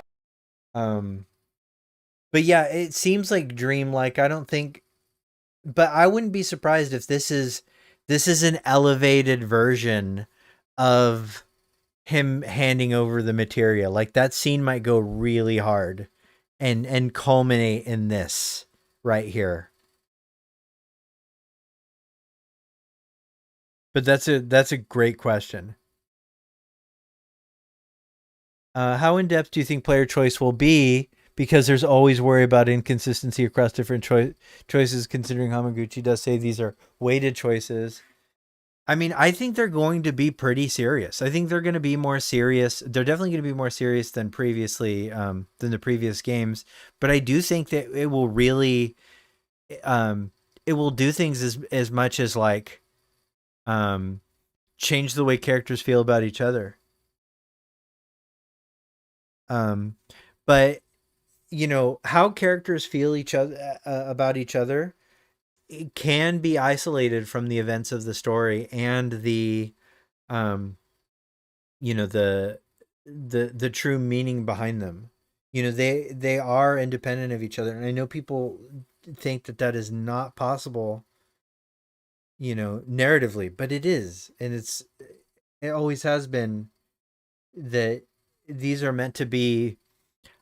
I don't like calling them side stuff anymore because people don't like that, but I think they are, we'll call them partitioned from the main narrative, right? Like, yeah. Oh, you're trying to solve a problem on Phantom's end. And this is an experiment you're happy to run. Well, thank you guys for helping me because I want the streams to go really well, especially since I'm going to be having a much bigger stream tomorrow.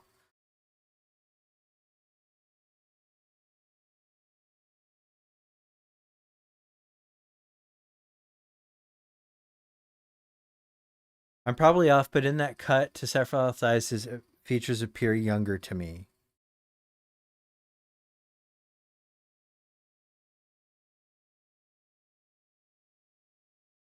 Interesting.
Okay. Interesting. I'm getting interesting things happening in the background. They're in the side quest dimension. I get they think this week of game reveals has been I genuinely think it's been a double-edged sword for me. Truly derailed my Trails in the Sky run. I have no motivation to play it anymore because now FFKH and Xeno brained again. I get that. I'm even excited about Xeno right now. DJJD, happy belated birthday. Gemini's. I'm big into the Zodiac, by the way. I'm just kidding. I'm not at all. Cloud sure gives it away. It's pre-render. Yeah, it's his pre-render. Yeah, I know. It was when we saw the materials by his will. But this cut is a cut to a different, unrelated Sephiroth scene because this is actually a star fell. A meteor called forth to bring ruin to all. But our planet answered. This is pre-rendered. This looks so cool. Awakening mighty. Those eyes. Weapon. Wait. Is that Sapphire Weapon? That's Sapphire Weapon, yeah. Awakening mighty weapons to stand against this celestial Ultima looks dope. I'm so excited for Ultima. Now, hope endures in those who fight. Long story short, the world's in trouble. Man, this has been for a while. So what are we waiting for? Let's give Sephiroth the beating of a lifetime. The first time they're jumping out.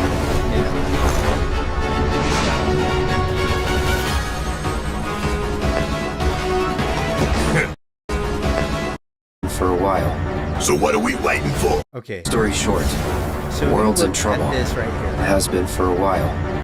If you look at this, so this is they're heading towards Mediel. This is the first time they're jumping out of the plane. You'll notice Cloud is missing from the party, and that's what you sort of expect. So what are we waiting for? Let's give Sephiroth the beating of a lifetime. Cuts to what the gameplay experience is going to be like, and later we have Cloud jumping with his sword awkwardly but perfectly perpendicular to his body as he jumps towards what still does seem like the grasslands. Like it feels like calm would be behind him.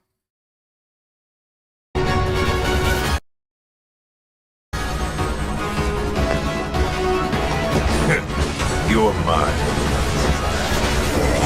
This is so cool, guys. Aren't you guys excited? This is so cool.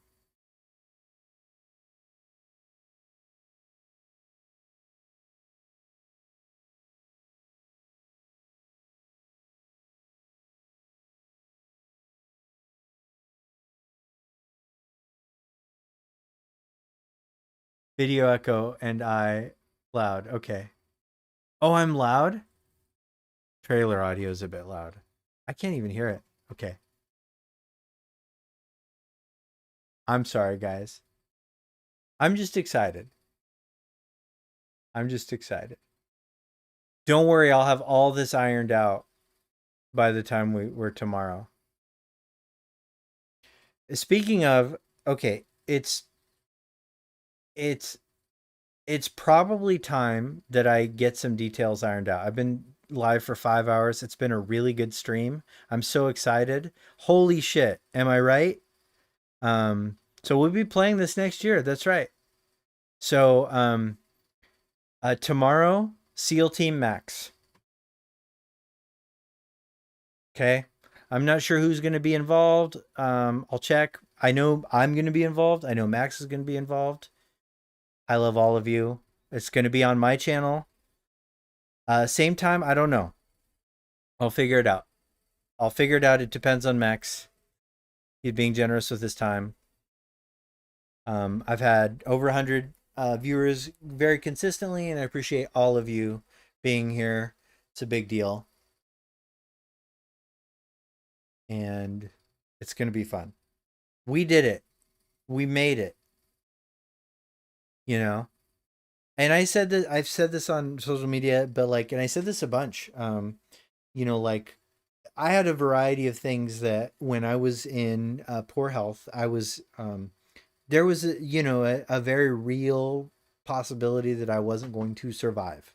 You know, I had a life-threatening situation, and you know,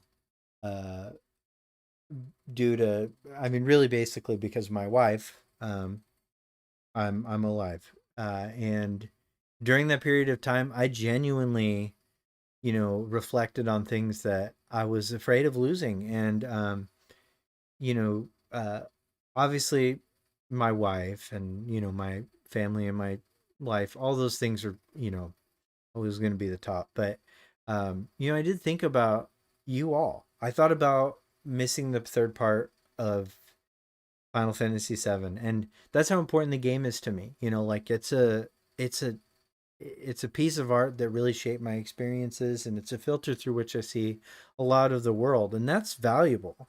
You know, we get to decide what's valuable to us, and I don't think I've ever made a bad choice by saying that Final Fantasy VII is valuable to me.